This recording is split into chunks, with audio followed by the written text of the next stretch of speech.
Hi. Hi. Hello. It's me. Hello. Oh my goodness.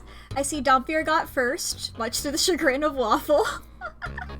Hello, Ginger. Hello, Haldo. What? This is a beautiful little shrimp. And also, hello, Lev. And also, hello, Dompier. I am saying hello to many people right now. Hello, everybody. That's a simpler way of doing it, I suppose, is just saying that one word. One weird trick to greet everybody in your chat by just saying the word everybody. Doctors hate them. Mustache tug of war. I'm just quickly growing it back, and Haldo's quickly reaching over and quickly shaving it off with a swift, just got one of those old-timey razors, one of them Sweeney Todd things. I don't know what they're called. I don't know. Rip it off like in SpongeBob. Owie! I love being a little dress-up doll. Just like, Chad is just going silly mode. I'm glad you all get to have your little antics. I'm glad I get to provide them. We are doing more Monster Prom today. Yes! We're doing more Monster Prom for Monster Con today. Which, hell yeah. Yeah, thank you very much. Oh. There's a cat in my room. I didn't notice her before. I just looked over. Oh, she's looking at me as well. She is unfortunately in an area that it's like, if I look over at her, it's hard for me to, like, look at her without my model looking really weird. She's determined a brand new spot that she loves in my room. Previously, her favorite spots have been my closet, on top of a blanket that I had on the floor for it was like a winter blanket, but I didn't want to put it away yet. So I was just like, I'll just put this over in the corner so I can put this away later. And she was like, no, I love this blanket now. And I have since put that away. However, there is a different blanket that I have not yet put away because she really loves that blanket, which is just a blanket directly next to my chair that I'm used to her being in. She has determined her brand new favorite spot, aside from being on my desk and hitting all of the buttons on my keyboard all at once, or trying to sit on top of the extension cord that all of my stream stuff is plugged into, that I'm like, please don't do that. I have a backpack that I use whenever I'm going somewhere, and I need to carry a lot of stuff. I think the only reason that it's out right there is because I went on a trip months ago. I forget when did that happen? I don't know. That was a couple months ago, I think. My concept of the process of time is truly nothing. It's truly non-existent. I don't know when that was. I forget. I think we're deep enough into the year now that I can say last year. I think it was last year. Yes, definitely last year. Anyway, I have my fucking backpack there that she is now standing up off of. Do I need to let you out of my room? Have I started talking and that's disturbing for you? Are you not getting a good nap anymore now that I'm fucking yapping? Okay. Alright. Okay, 1 second, chat. I need to free this cat from my room, and I will pasta water first, I suppose. I'll water now, and I'll pasta when I come back, I suppose. Watered. Let it stay. She is currently at my door, just absolutely sitting. An ad for Flintstones Fruity Pebbles that implied it'll improve your gaming. We've discovered the secret. I'm realizing now, I haven't had cereal in years. I'm realizing actively. Sometimes you don't think about stuff. I haven't had cereal in years. Is the cat making a noise at me, or am I hearing things? I think I'm hearing things. I took off one half of my headphones, and there was nothing. So that or either she stopped. She is sitting in front of my door now. Just like, we'll see. If she starts yelling, I'll let her out, I suppose. Cereal is just human kibble. That's so true. That's what, like Reese's Puffs look like that. I'm sure there's other cereal that has that same look. However, R-E-E-S-E-S, P to the U-F-F-S, yes.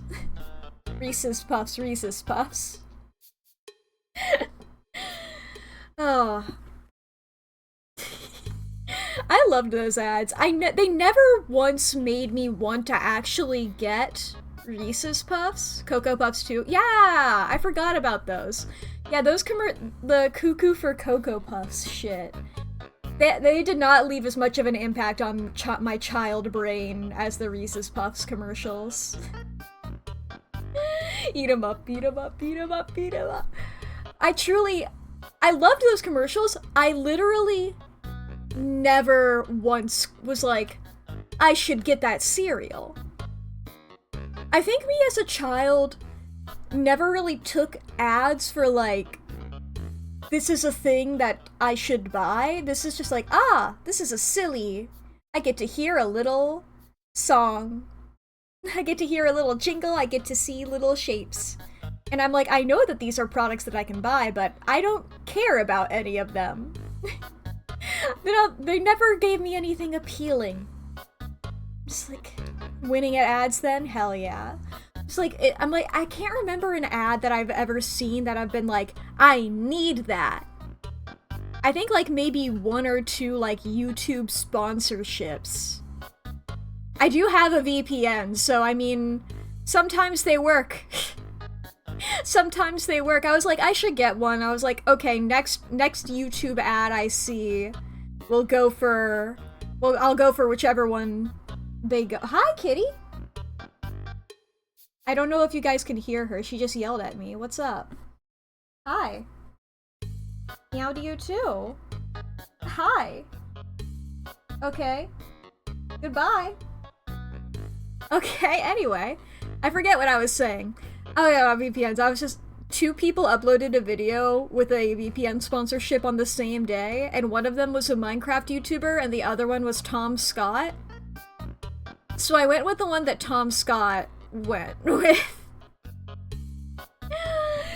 Fell hard for light-up shoes as a small child. Ooh, I don't recall ever having those, but I do remember wearing Velcro for a long time because I could not figure out how to tie my shoes. And I realized, like, later, many years after the fact, why? I understand now, because it was truly just a lapse in communication. If I pull up MS Paint, I have to... There's no way for me to explain this without, like, a visual element, I don't think. Meow? Okay, meow to you too. Okay, so... What was that noise, kitty? Okay, she's scratching at the door. 1 second! Oh my god, cat. Don't scratch my door, please. How do you too?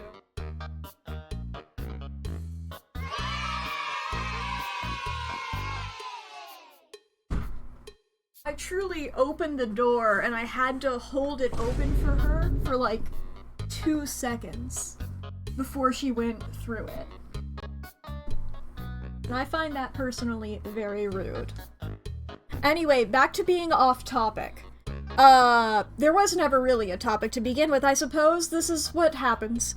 Anyway, tying shoes. You know what you do. You got your... This line is too thin.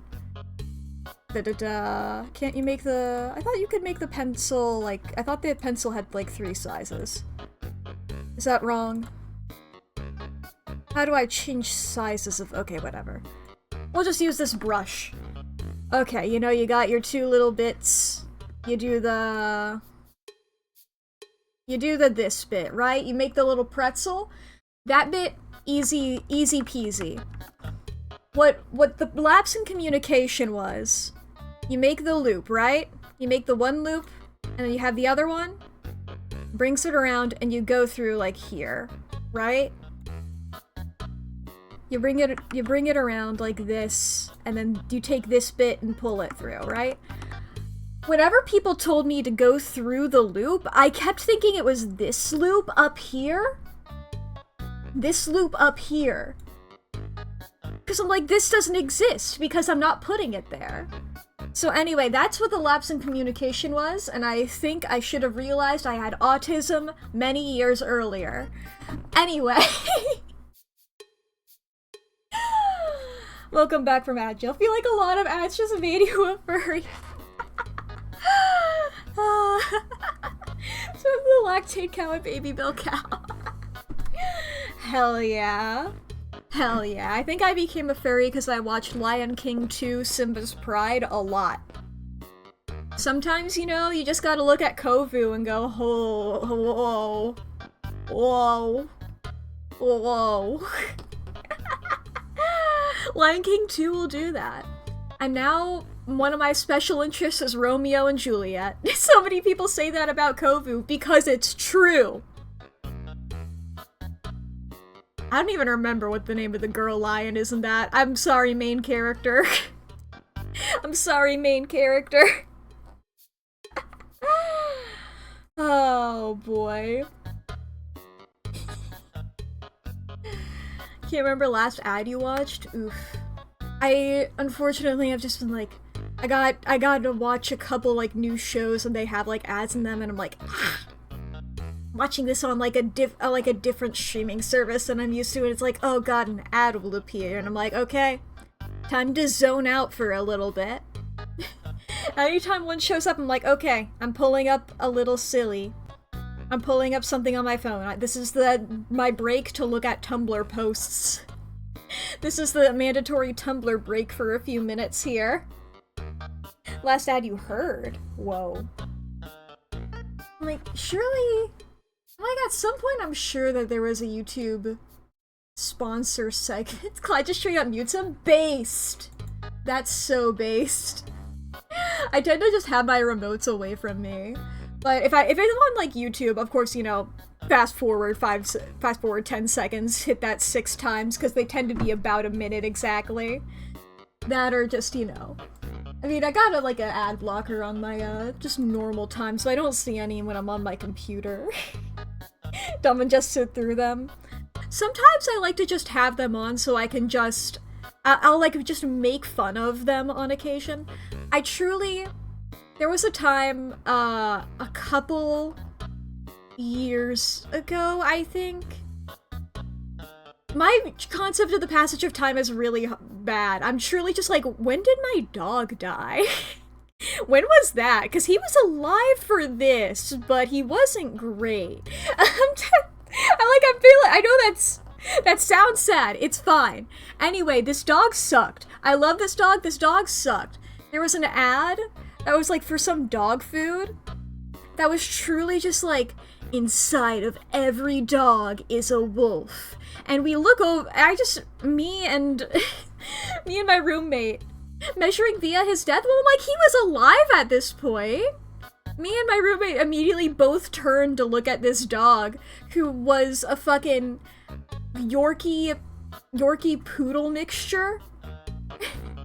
And truly he sucked. I love that dog. He was the most okay dog, you know? He was fine. He was rude. He was a mean old man. Look, I measure my timeline either by Markiplier videos or death. Okay? Because like, truly the amount of times I'm like, okay, when did Technoblade die? Because that set off a chain of events in my life. And the rest of it, I'm like, okay, well, at the time, Markiplier had red hair, so that must have been 2015. You know? Normal ways to measure time. Normal ways to measure time. I should have realized the autism earlier.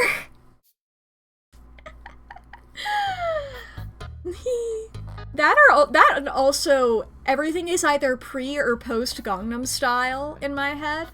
2012 I feel like was the year that I fully became aware of pop culture. So a lot of that I truly just a lot of my biggest pop culture memories of that. Not diagnosed with something ain't right on your spectrum. Yeah, same. Truly, it was just like, oh, I don't think so. And then one of my roommates moved in, and he has autism, and he was truly just like staring at me like, hey, have you ever thought about this? And I was like, no. And then it was one of those things where it's like, as soon as you realize it, you just notice everything immediately. It's like, oh,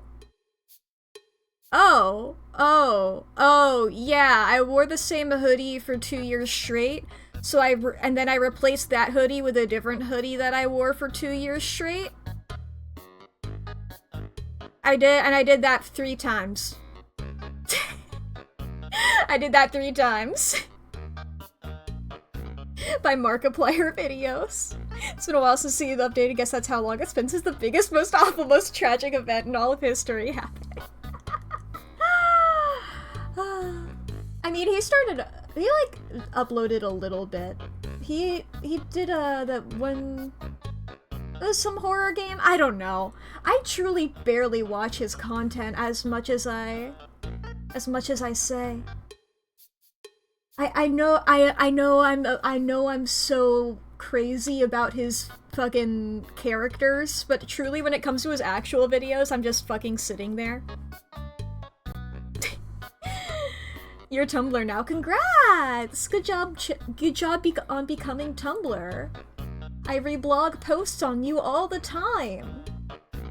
I'm gonna be honest, I was just like, oh, let me just glance at Tumblr. What do I see? It's like, oh, this is just some Yuri here. Let me refresh my dashboard, and then we'll see, because I see it, like, it hasn't updated. Refresh dashboard. A different Yuri post. I see one of the people I follow has gone crazy. Has truly Hime Joshiing it out. Got a good timeline? They were both by the same user, hours apart, and that's beautiful. Okay, okay, no, I'm scrolling too far. I got too far. I was like, ooh, a Dark Souls post. Let me read this. I know just enough about Dark Souls to understand memes. Aha, yes, Gwendolyn is transgender. I understand the references. Yours is all Yaoi and Elrond from Rings of Power. Nice. Anything can be Yuri if you highlight it hard enough, especially Dark Souls. That is true. That is true. Everything is Yuri if you think about it hard enough. If you believe in your heart, if you hold hope dear to your chest, and you try good. I talk yes. Just normie or more Tumblr. Yeah. Yeah, Tumblr is an experience. Oh, a couple, I guess, yeah, it's not April anymore, but April marked me being on Tumblr for 10 years! Explains all the Danganronpa fans you follow, hell yeah. It's gonna be May. It is May now. May 1st. I do know that does mean that my birthday is this month, but I'm not streaming on my birthday, unfortunately. It's on a Wednesday. It's on a Wednesday. That doesn't work. That's sad. Now I just gotta figure out what the fuck I'm doing if I'm doing anything. Hey, nice! On a Thursday. Whoa. Epic, epic. Maze. I would say zodiac sign, but there's always like 2 per month. They always like, I get that, you know, that they're not divided in the exact same way, but you know, it's 2 per month, so I guess either Taurus or, oh, Gemini. And in case you can't tell by the cat and dog and yellow and purple. I'm a Gemini. Clyde, go with you to a furry convention? Hell yeah! Hell yeah! Attempt to create a sinister homunculus as a fun birthday activity.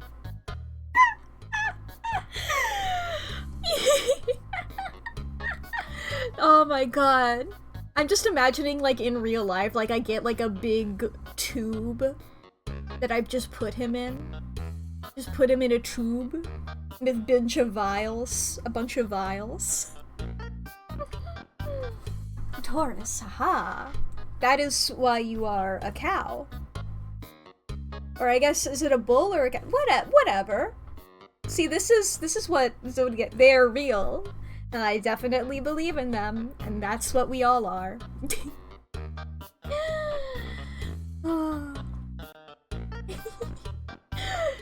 It's the idea of making a sinister homunculus. Bull is just a fancy cow. Exactly. Exactly. What a beautiful world full of animals. I just thought of an animal. There's a fucking... I wanna make a new redeem for a sound effect because there's this video I'm obsessed with. If Domvir's still here, he's gonna immediately know the video I'm talking about. Can I find it? I'm obsessed with this video of a little fucking creature. And it's a new vocal stim. I have to fucking find this post. This animal is called a hyrax, and I truly had never heard of them before. They are just... You look at them and you're like, that's a fucking mammal, you know? I love when you look at an animal and you're like, that's a mammal, baby. That is a mammal. Where is my creature? There's my creature! Holy shit. Okay. Okay, I'm gonna mute Sans for a second. Okay. Okay. I want to show you all this beautiful... I'll try to find a source for this. Does this video have a source on it? No, it's not credited. Oh, no, wait. Well, that sounds like a repost channel, unfortunately. Well, I'm sorry, chat, if you wanted to see great Hyrax content. Anyway, come along with me. I'm obsessed with this video of this fucking creature. Look at this thing. It is in the tunnel, and the noise that it makes. I have to be quiet here.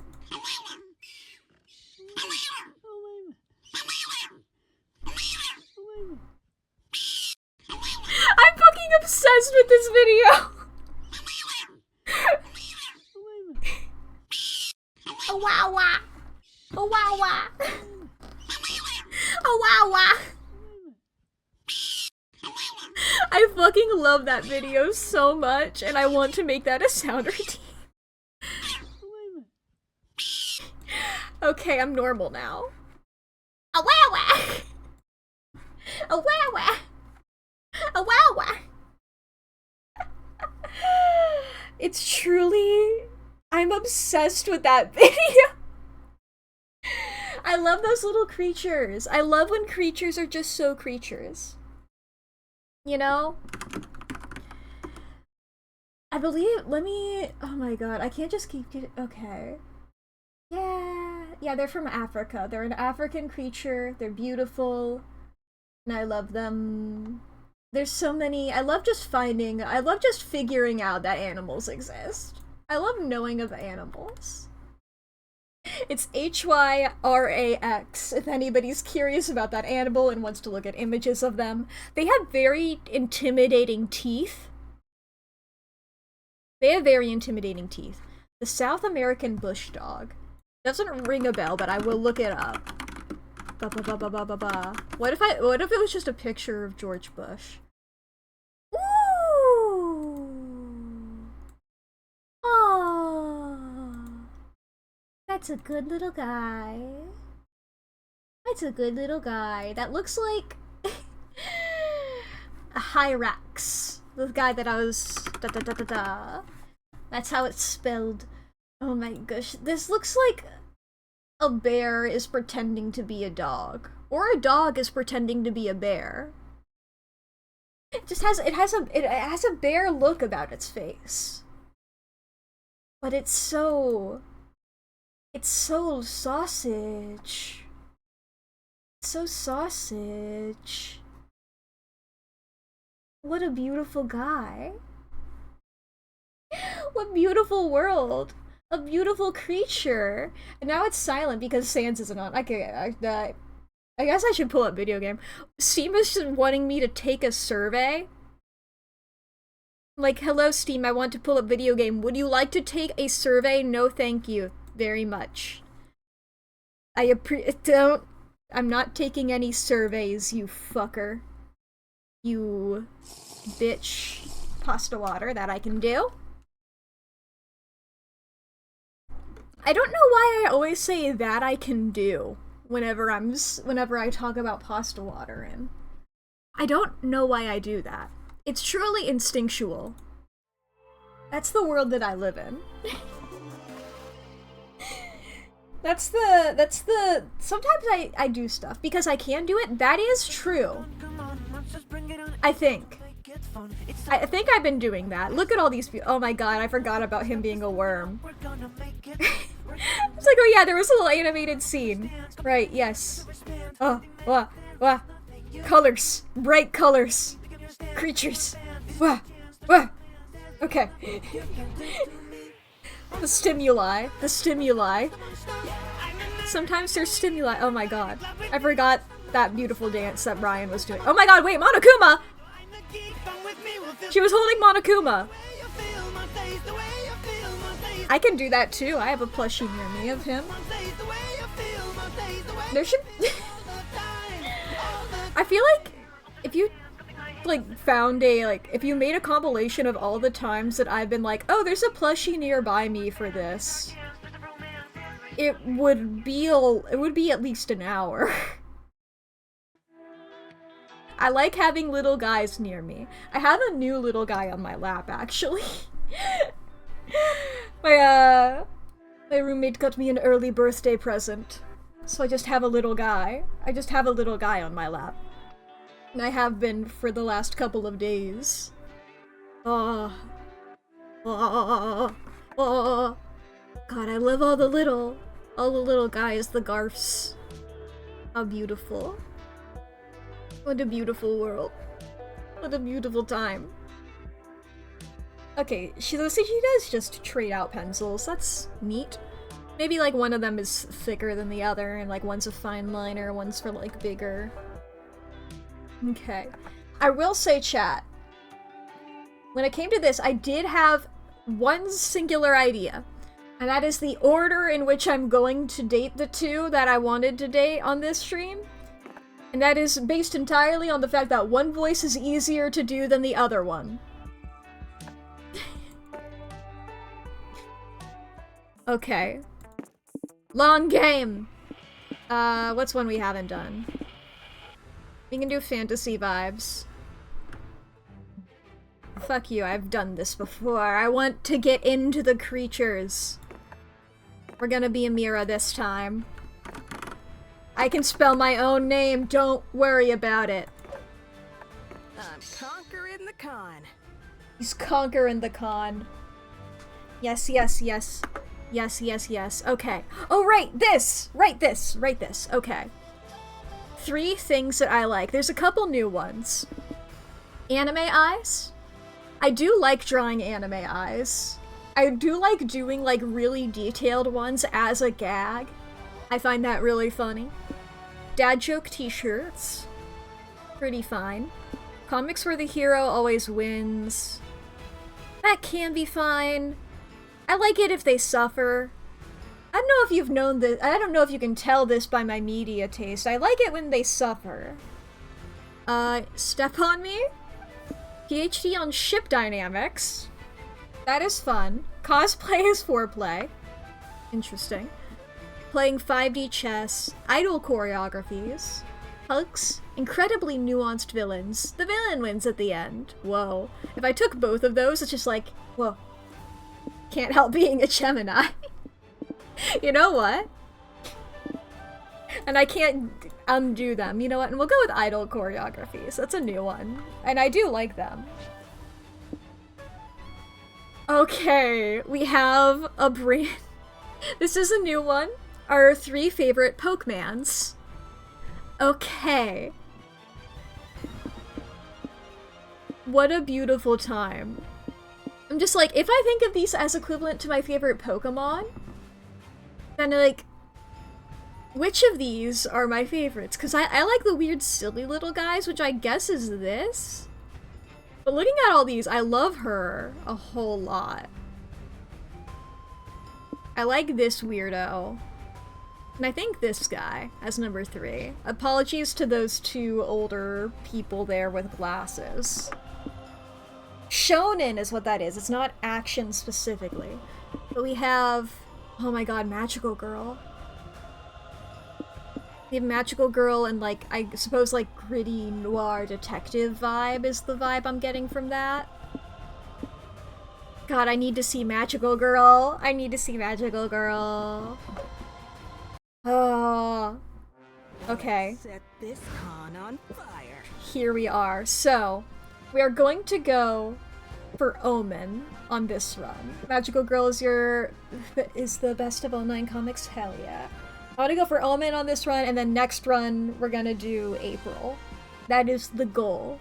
So I'm like, what does Omen like? I assume boldness. And I also want to see everything, of course, by going to everybody. We got the, little delinquent. Hell yeah. I love this outfit for her. Da-da-da. I think I've read this one before. Yeah. We're socializing. You, Zoe... No, Omen isn't here! Omen! You, Zoe, April, and Nico are chatting when you hear a squeal so high-pitched it's a wonder it can be heard by creatures other than dogs. What was that? Did the hogs get out of a pen again? No, silly, that's the sound of a Category 5 fangirling event! Look over there! OMG, I love your Psychic Baby cosplay! I can't believe I found another PB fan here! She's shocked to find a Psychic Baby fan at a con. Does she get startled by bananas in the produce aisle too? But so what, right? I'm just glad they're having fun! More fans soon join the fray. OMG, you guys like Psychic Baby too? We gotta be friends! You guys are into Psychic Baby? I found my people! Ooh, a PB fan meetup? I'm in! Yikes, there's a lot of them now. Is this safe? Of course. What's unsafe about a group of fans giving each other fangasms? Well, they can meld together into a huge shambling amalgamation of unbridled fandom, like they're doing now. OMG! Roars the huge shambling amalgamation of unbridled fandom. Oh shit, yeah, that's definitely a problem. Are we going to get absorbed too? No, thank you. I'm a lone cowherd, not a part of a fandom hive mind. This thing is gonna grow to kaiju-sized level of fangirling if left unchecked. You gotta stop this before it gets truly out of control. Wonder aloud which Psychic Baby season is best to stir chaos within the amalgamation. Or stop coming up with thematic plans to solve your problems and just shoot repeatedly at the amalgamation. April, you've got a gun, right? Are we shooting Tex? Leave it to me, yeehaw! Nico shoots at the amalgamation with their cosplay pistol. It's just a prop, but they try making some helpful pew-pew noises at least. Tarnation? That thing must be resilient to my bullets. We're doomed. Oh, wow. Oh, what's this? It looks like someone dropped a real gun in my purse by mistake. Guys, the amalgamation! Here, someone shoot it because I have no idea how to use this thing. Teehee. Leave it to me. April passes the gun to Nico, who eventually brings the amalgamation down. Along with several light pictures. The huge monster becomes a group of smaller, nerdy monsters covered in goo. Some of them are dead, specifically the ones with bullet wounds. Hey! The cops! Partner, look at that. Well, we're fucked. They're selling autographed gun holsters in that booth across the room. Come on! Phew. I guess Max saved the day. Chamber Blame couldn't have been more thematically appropriate, but I'll take it. I really liked shooting this gun, and it made my cosplay so much more believable. Can I keep it, please? I don't think so. I better keep it safe in my purse until we find its rightful owner. You gain +2 boldness for using swift and brutal force, but lose -2 creativity. I'm on fire, baby. Hell yeah. Okay. Let's go to the community zone. Oh, we're doing some card gaming. Walking around the community zone, you see several congoers playing a match. Wait, is that soccer? Why the hell's there soccer at MonsterCon? A congoer sees you fuming and tells you, oh, it's not soccer, it's actually LARP foosball. What a relief! You have +2 fun watching the game, knowing you don't have to watch a real sport. That's so real. Doug invited you to a competitive tarot card trading event this afternoon. He brought Omen and April along in the hopes they can provide some bartering muscle. Golly. Wow, this is a bit overwhelming. I don't even know who to trade with first. I sure hope no one scams me. Good day, my friend. I see you have a tarot reverse card. I'll trade you a pride card for it. I don't know.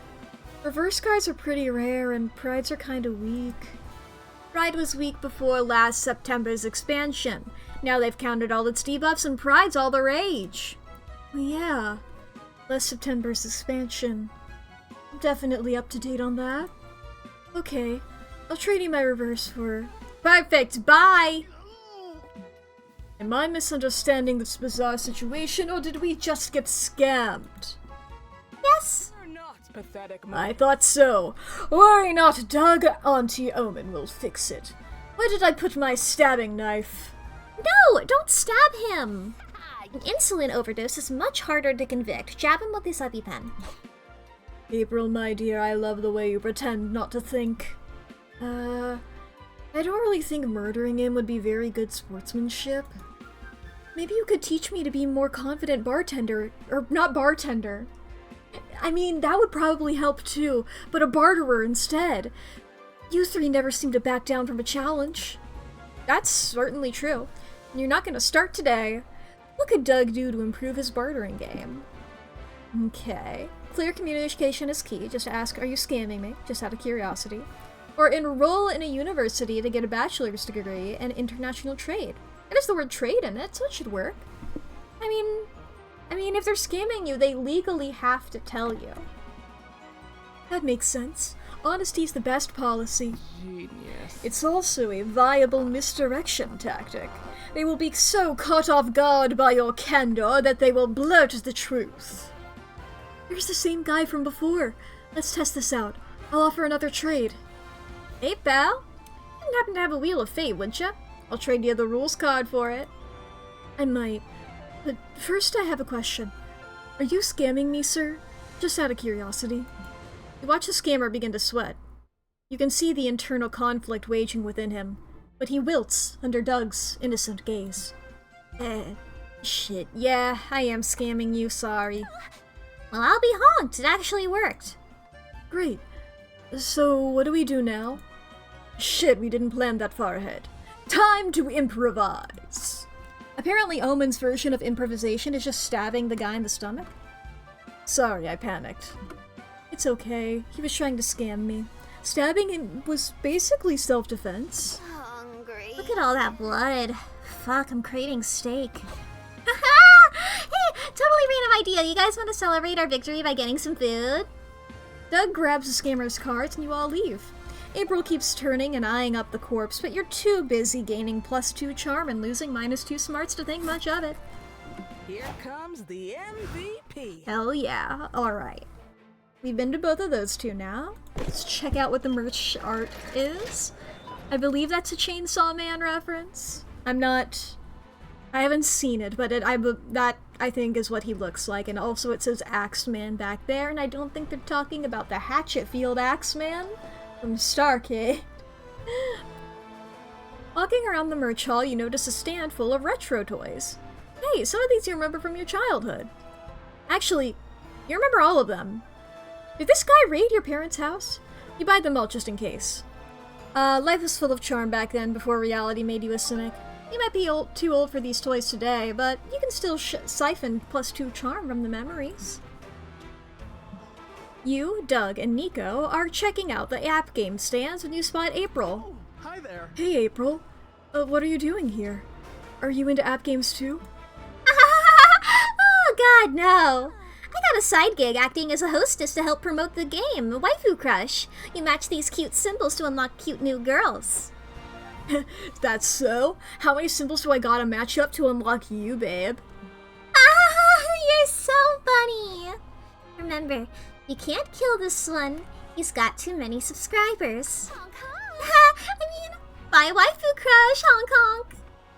What? You want me to buy this crap? App games are supposed to be free. The only thing that's free is heartache, kid. That's how it is on this bitch of an earth. Well, I'm famous, so I get whatever I want.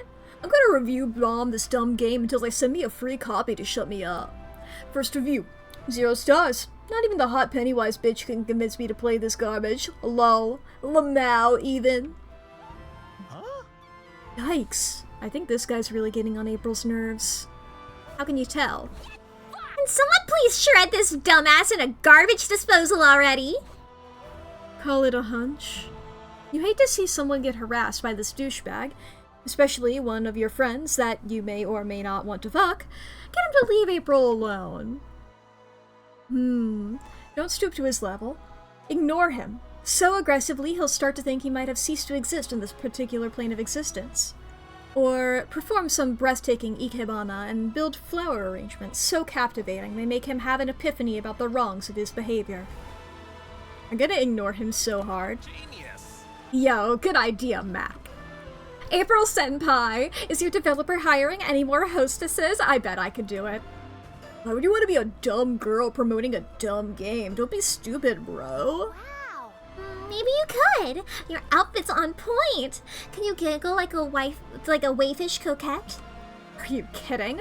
I know all about wafer cocknets. Hello? Why isn't anybody paying attention to me? I need attention and clout to survive. It's basically a little tee, right? Almost. Try doing it like you just saw your crush, and you're working up the nerve to show them the comic you drew where you kiss them on the mouth. That was specific. Are you speaking from experience? Senpai! Sugoi, that was perfect. Sorry, wrong voice. I became April there for a second, but I'm not. I'm Nico. My cosplay is getting better. Anyway, that was perfect. You should apply too, Doug Senpai. They not hear me? Did I accidentally pass into the afterlife or something? Fuck! I can't pass on yet. I got unfinished business. I haven't even taken a dump today. The streamer runs off to confirm that he is still trapped in this mortal coil, leaving you all to discuss waifu giggles in peace. All is once again right in the world.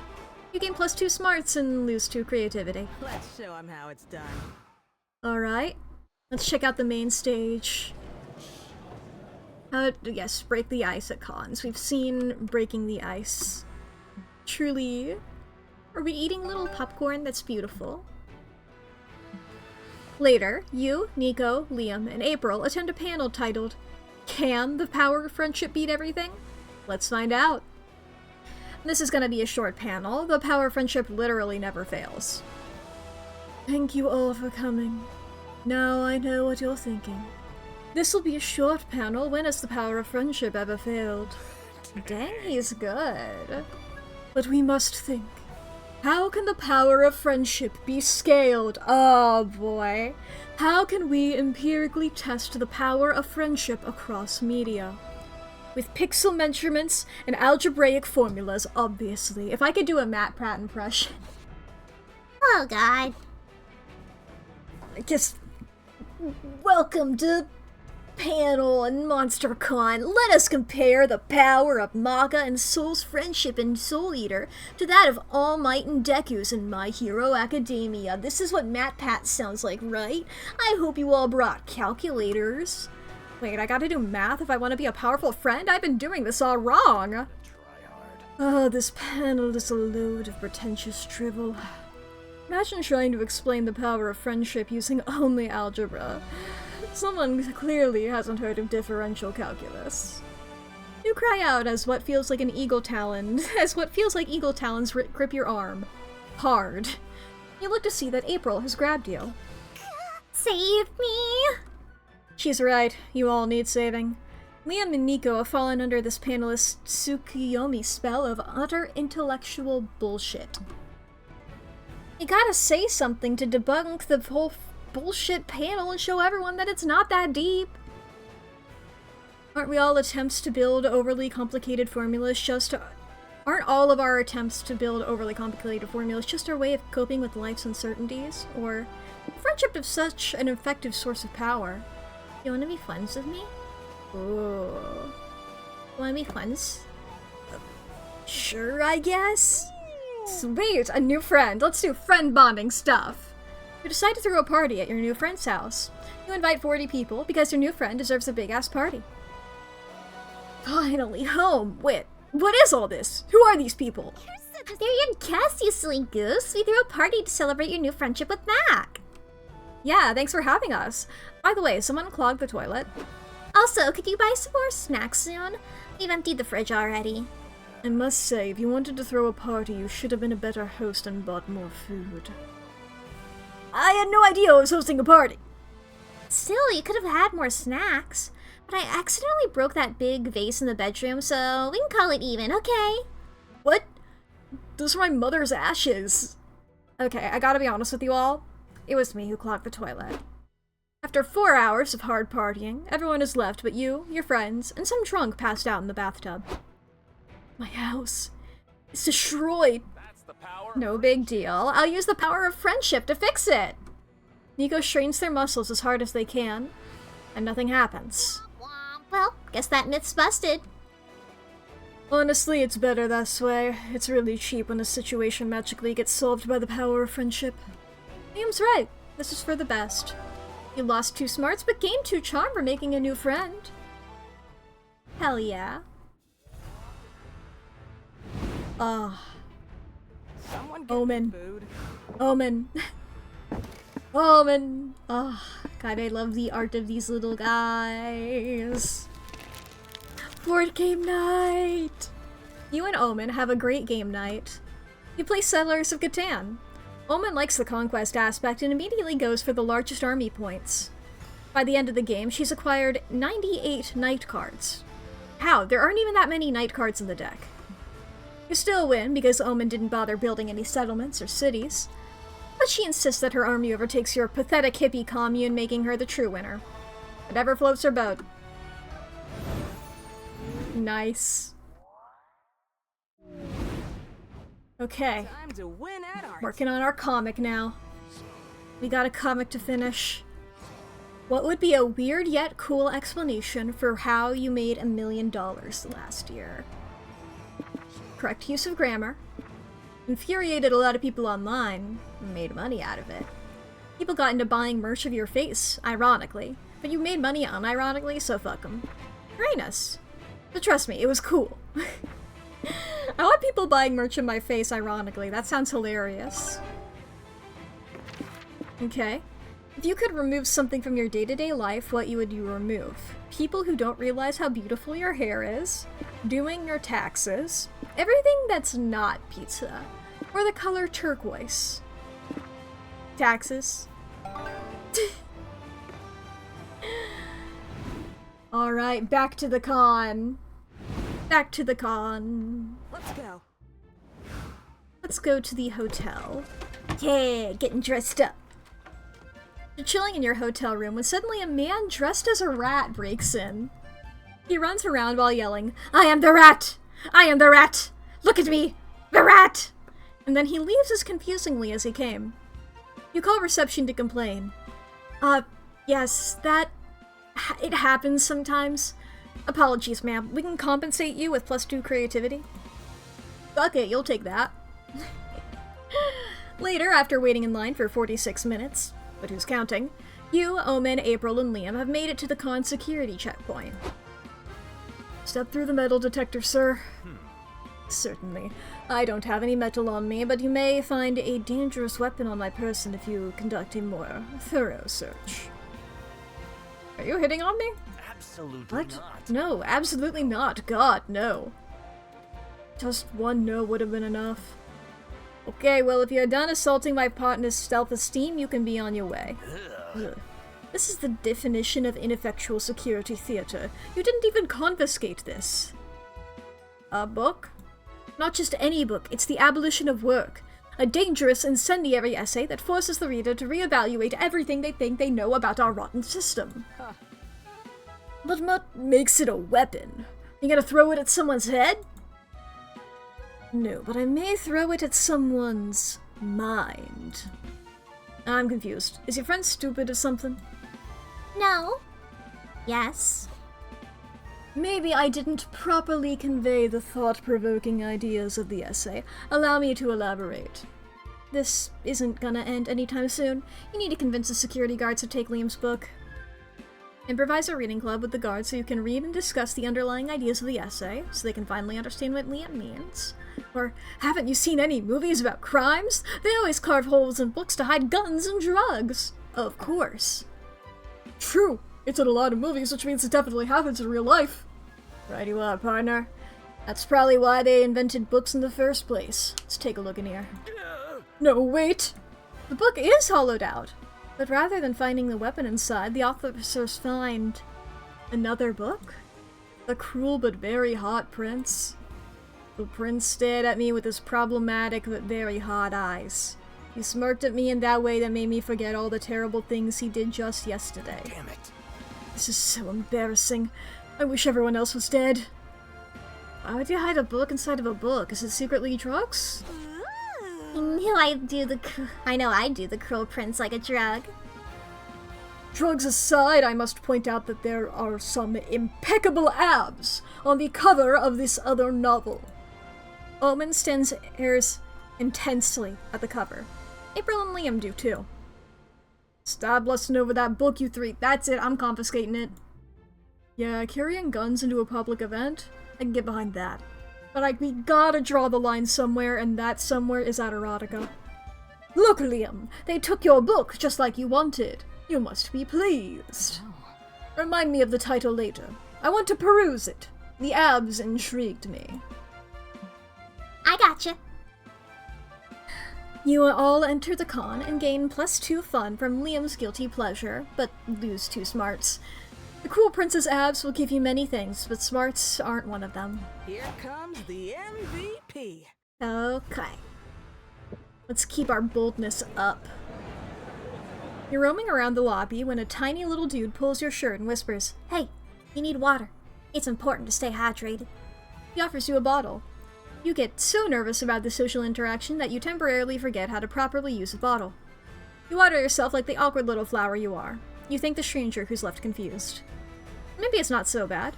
What if the water was laced? Good thing you didn't manage to drink it like a normal person. You gain +2 boldness for navigating a potentially dangerous situation.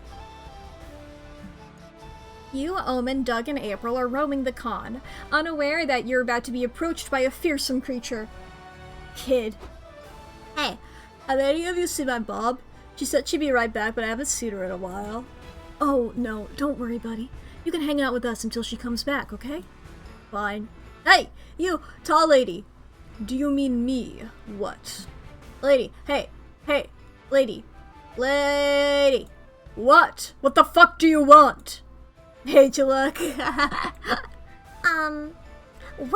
I don't think it's far-fetched to assume that this kid's mother left him behind on purpose. Well, this is a case of child abandonment. The con rulebook is clear. You have to find a place for him within 30 minutes, or raise him until he's 18. Or until he dies. Whichever comes first. That's a good point. Darn! I don't have any more room to bury any more corpses in my backyard, so we better go with the getting rid of him plan. Well, come on, Mack, let's take the attention off of me and think of a way to ditch this kid! We can use the kid to back a bet on an illegal high-stakes poker game, then just lose. Or lobby the government to lower the age of labor. If the kid can be sent off to the mines, he'll become a way more valuable asset. Let's do some poker. We'll do some poker. Okay, but where are we even gonna find an illegal high-stakes poker game? There's always an illegal poker game going on any place you go. You just have to open a door that looks like it shouldn't be opened. After opening several doors, such as lead to janitor's closets and occupied restrooms, you finally stumble upon an illegal high-stakes poker game. Hey, April, long time no see. Want us to deal ya in? These guys look familiar. Have they been in-game before? You must have mistaken me for some other girl who would probably slit your throats if you snitched on her. Not me. Omen sits at the table. The dealer says the bets start at $100. How inconvenient. I don't have that specific amount. Can I back my bet with this child? It surely makes up the difference, right? That depends on how you measure the kid. Going by the joys of parenthood, it's priceless. Going by the current black market rates for organs, it's thousands of dollars at least. I mean, I don't know, Hong Kong. Works for me. I go all in. Omen rolls a pair of dice. Omen, I don't think poker uses dice, it's a card game. Godspeed. Oh, darn. For I think I made a mistake and therefore I've lost. Well, goodbye! You all leave to get some sodas. The tough guys sit silently around the table, staring at the kid. Are you guys my new dads now? You lose 2 smarts but gain 2 fun for gambling. let's set this con on fire. Alright, let's have some fun. You decide to attend a round table on round tables. What a fascinating subject! You discuss the various circumferences of tables, rank building materials, and talk about famous knights that have sat around round tables of old. You also talk plenty of shit about square and rectangular tables. Fuck right angles! You gain +2 fun because circles are the most hilarious shape, am I right? Yeah, they can be both titty or ball. Lately, Omen has been intrigued by VTubers,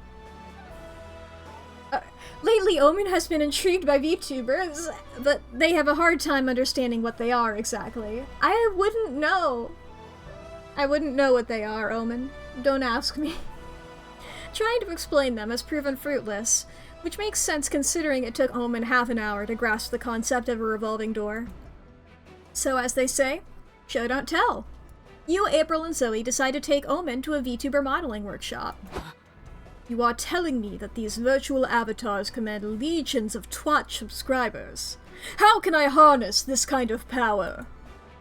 The secret to creating a God, I can talk. Man, if VTubers were real, they would really fuck up the way that I talk, even more than the way I already do. The secret to curating a fan base is to know your niche and give people what they want. Zoe, like... You can also make your avatar, like, very hot, which is what a lot of people often want anyway. Huh. So lewdness is the secret ingredient. Then why are your avatars clothed? Twitch will wipe your account if you show pornographic content. It's a mistake you only make once. What if I made mine fully closed, but I put a big handsome cock in their face? Does that count as too lewd? Probably. This is impossible! I give up on trying to understand this virtual nonsense. This is the revolving doors all over again.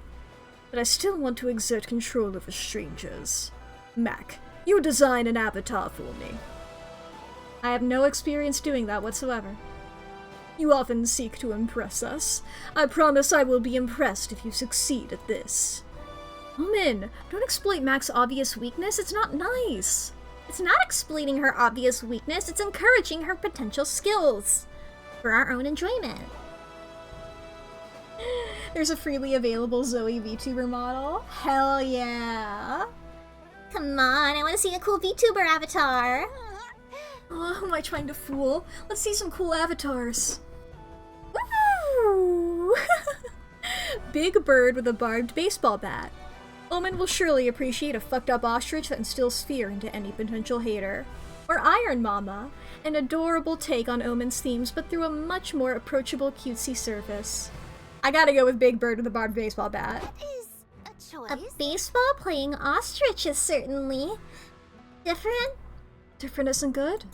Well, Zoe, you know how these creative things go. You can't judge something so subjective. This is objectively not good.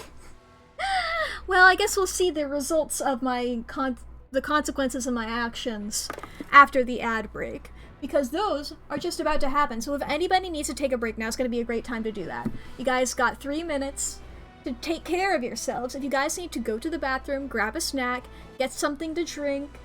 If you guys need to save your files, save your files. How's your posture doing? Unclench your jaw. Have you taken your meds today?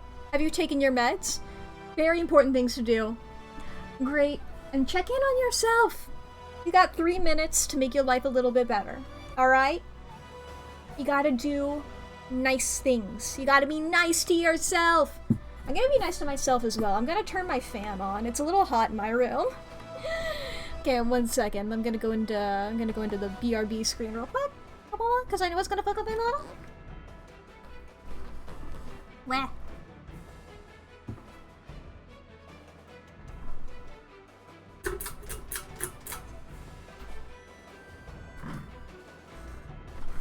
We're getting to the time of year.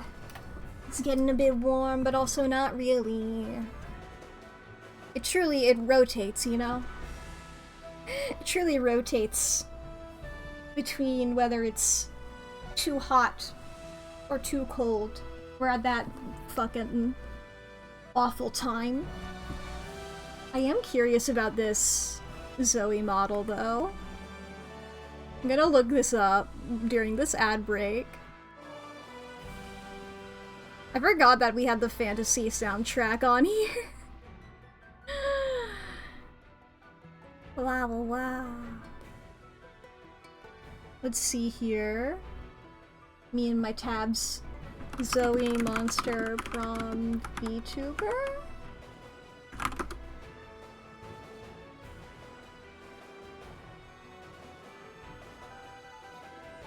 Oh, that's so cute!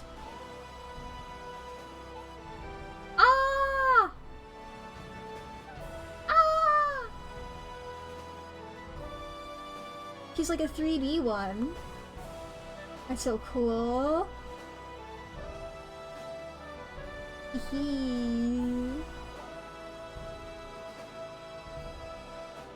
She's 3D.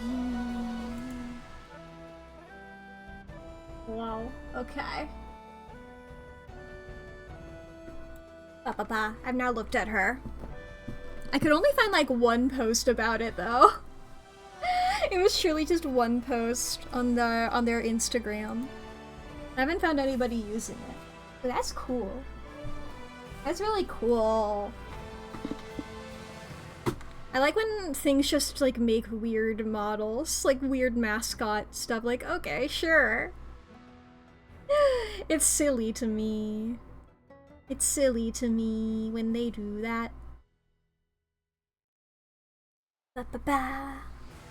I just clicked on VTube Studio just because I was gonna check, like, oh yeah, can't people like post things on like sites or whatever? God, I have 1,319 hours in VTube Studio. Isn't that beautiful? Isn't that wonderful? So now we know. That isn't even how long I've streamed, because I've had it pulled up, you know, to like test settings and stuff before as well, you know? What a time. Wow. What a silly. I can't believe. I mean, obviously VTubers will be mentioned. It caught me so off guard though. Like, oh yeah, we're culturally relevant, I suppose, but you know. It still scared me. It still caught me off guard.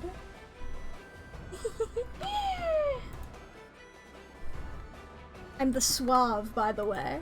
I'm suave and cool and epic. I assume that Omen likes boldness. And I'm not too worried about smarts or creativity. Alright, welcome back from the ads. We can see now the consequences for our actions. We can see how people like our beautiful ostrich. Baseball ostrich. Shut up, you two. Are you not awed? It is a big bird with a baseball bat. Ah, I see, maybe you don't get it because you're too dumb for this. Let me explain. It's fun, because ostriches don't usually hold baseball bats. Got it. Omen tests out their new VTuber avatar. They have a great time and finds an audience. I truly was able to come up with a design and rig it, and like model it and rig it, just in like an hour, and that's crazy. Look, I have a viewer. I told you this avatar was gold. The ornithologiz. Whoa! You don't see birds like this on the Nature Channel. I bet they know a thing or two about third base, winky face. Huh. I guess there's a niche audience for everything. Ha! You're done, April. Admit your defeat and surrender your channel to me. I am famous! The ornithologist donates $30 to the stream, which Omen uses to treat you all to some fried chicken. You know what? Omen's happy, and they bought you chicken. That's a win in my book. You lose 2 charm, but gain 2 boldness for choosing the bird with the weapon. I'm on fire, baby. Hell yeah. Let's see here. Might as well get a little bit smarter. Ooh, this is new. Fighting Graham archetypes. The grappler. Big arms to grapple you. Usually they have kidneys. Misdirected urge for hugging people. You decide to watch a panel discussing fighting game archetypes. Your main goal is to determine which archetype you'd be. Are you a grappler? Are you a zoner? By the end of the panel, you realize you are the very real lover, a highly ineffective archetype for fighting games. Makes sense, you're a better fit for a dating sim. You gain 2 smarts for achieving such self-awareness. You, Nico, April, and Omen decide to attend Werewolves Live, an event where everyone in the audience plays a social deduction game Werewolf. Under your chair is a card with your secret role. You're a werewolf! Hopefully you're better at getting away with murder in-game than you are in real life. The game host instructs everyone to close their eyes and then tells the werewolves to open their eyes and identify each other. You lock eyes with April and Nico. You each choose a person to kill, and when it's time for everyone to open their eyes, 3 villages are out, and everyone gets a chance to deduce who the werewolves might be.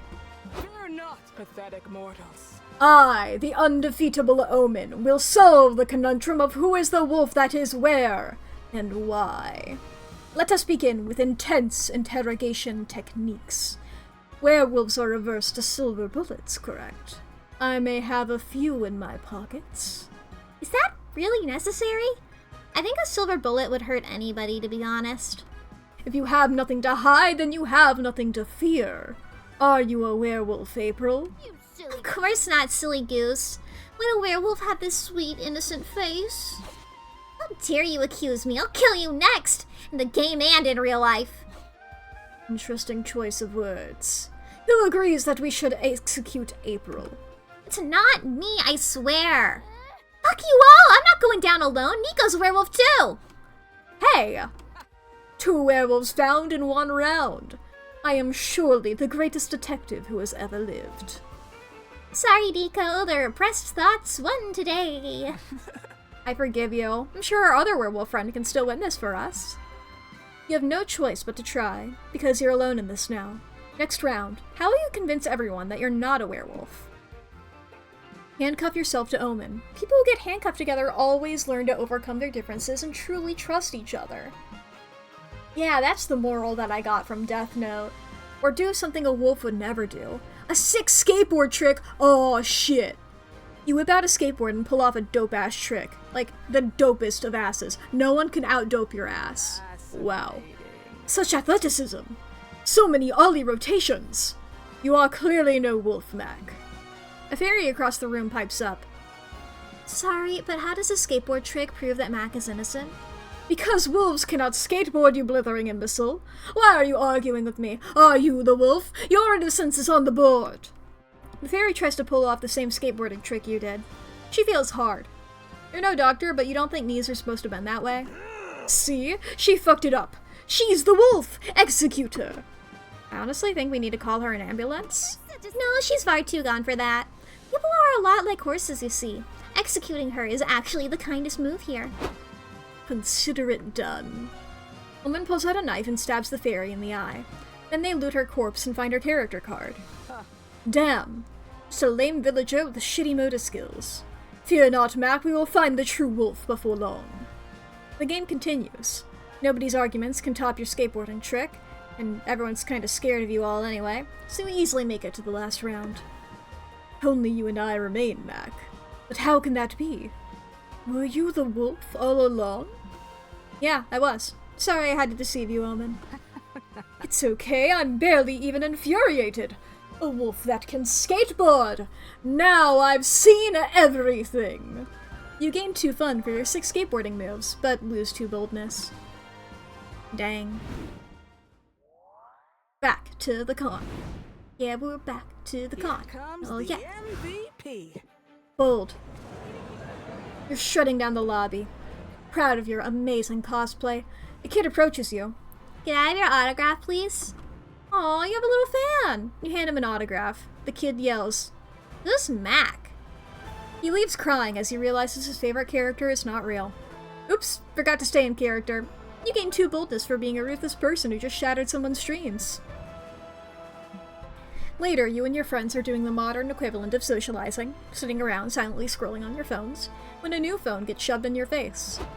Yo, it's your boy Riz, live at SpookyCon, and I'm here with a famous idol and my future ex-wife, April 1st. I love the idea of calling somebody you barely know your future ex-wife. That is hilarious. April, babe, want to give a shout out to my 3.6 million fans? Don't be shy. Sorry, but I can't appear on unmoderated streams without my agency's approval. Don't worry, I've got my boy Fat Nuts Nation moderating chat right now. He says he wants to see your honkers. Can you give us a honk honk? Come on. Not complaining. but... Mr. Riz, was it?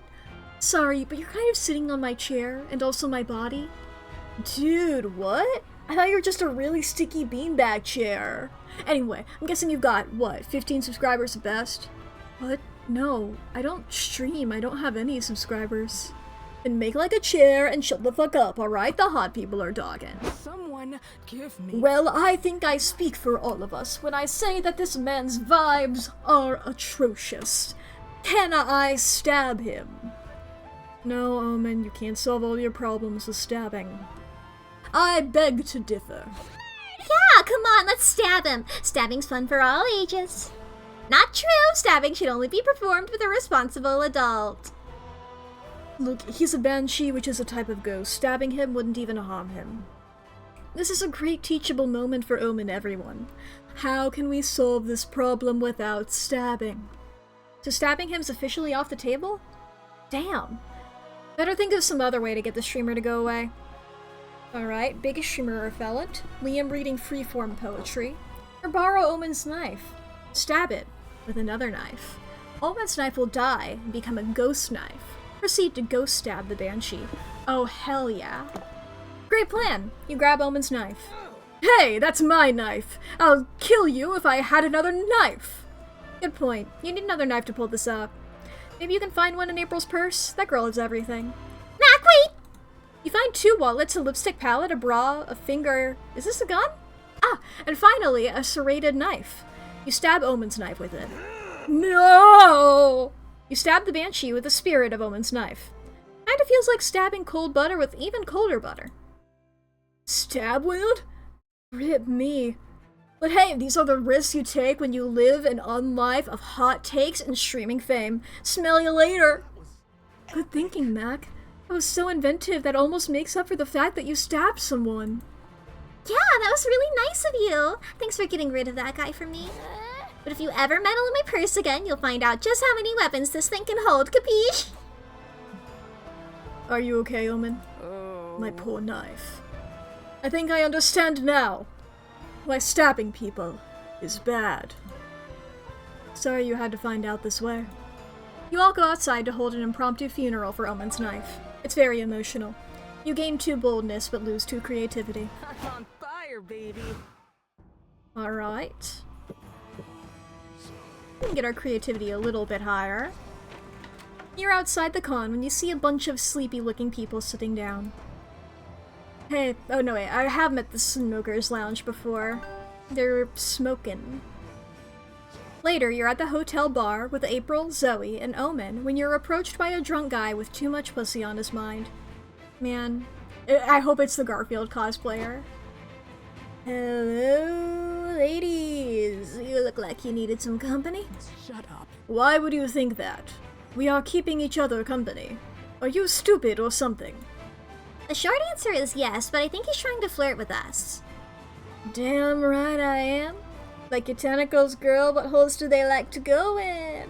Pass. Home. They like to go home. Oh, you're already inviting me back to your place? I'm in. You are propositioning intercourse before you even know her name. Courtship has grown much more vulgar since my day. Yeah? How long ago was that? You'll also love a mean MILF. Sir, I'm sorry to disappoint you, but none of us are looking for a date right now. Oh, but you make an exception for me, right? I'm a catch. I have something you can catch. These fucking hands! Gonna play hard to get, huh? It's okay. Predator loves to chase. Rawr. Semicolon, closed parentheses. Someone give me a... I will show you predation. Someone hand me a knife. No, don't jeopardize your redemption arc for this sleazeball. I'm sure Mack can get rid of him, right, Mack? You sure can? You can do it in the funniest way possible. Perfect time to use that trapdoor you proactively installed a month ago in case something like this happens. Just need to trick the dude into standing on it. Or call this Casanova's grandma and see if he feels like flirting in front of her. To be fair, at this point, you know he might, but let's check. Yeah, let's... Nah, I want to do the trapdoor. Wait, you installed a trapdoor in the bar? I thought you said you installed one in the call center. I installed several trapdoors in the weeks leading up to the con. There's one here, 2 in the main lobby, 1 in the bathroom stall, 1 in the main stage, 1 in the elevator, and at least 1 more, but I forgot where I put it. Damn, Mack. One cannot say that your trapdoor technique is half-assed. I think this goes beyond full-assed. This is like double-assed. Double asses. What are you cuties whispering about? Are you fighting over which of you gets to take me first? Cause I'm all for it, orgy. Actually, we're talking about how much hotter you'd look if you stood over there. Really? Right here? No, like 2 feet more to the left. Here? Now you are too far left. Stand on top of that unrelated square cut into the floor. Yeah, that's perfect. Let her rip, Mack. You pulled a huge lever that you're surprised nobody asked about earlier. The annoying flirt falls deep into the earth. Oh, I think I broke all my bones. So my boner, that is. I swear, you can try to kill some guys and they still won't take a hint. So true. You gain 2 smarts for having the foresight to install so many trapdoors, but lose 2 charm. Let's go. Alright. Where do we go now? We'll get our smarts up a little bit, I suppose. You sit down to watch a post-mortem discussion of the game Domino. You learn that the first iteration had no pieces at all, which made playing it quite difficult. The 7th iteration added the crucial rule that forbids eating your own pieces. What about your opponent's pieces?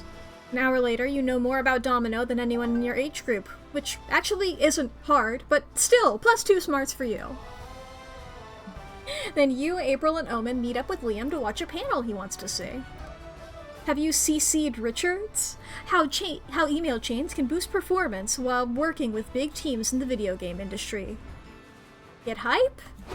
Hey, Liam, do you know what would be better than watching this? Ripping my other arm off. Thank you for your input. Why do you invite us to this, unique panel again? Because it's terrible, and watching terrible things to complain about them is an intrinsic part of hipster culture. Oh, am I supposed to complain? Why did you not say so sooner? This panel sucks! I had more fun counting my scabs in an Iron Maiden for 100 years than I am right now. Is that so? Wait, this is the Map Hat voice. That's so. But how does he talk? Welcome to Game Theory. Is that so? If you hate my panel so much, let's see you come up here and do it better. Oh, certainly. Come along, everyone. I think he was being rhetorical. That word cannot stop me because I do not know what it means. Come along. Omen drags April on stage. You come too, because you're always down for shenanigans. Greetings. Welcome to my panel, you pathetic worms. Today we are discussing... What are we discussing again? I was not paying attention. Emails?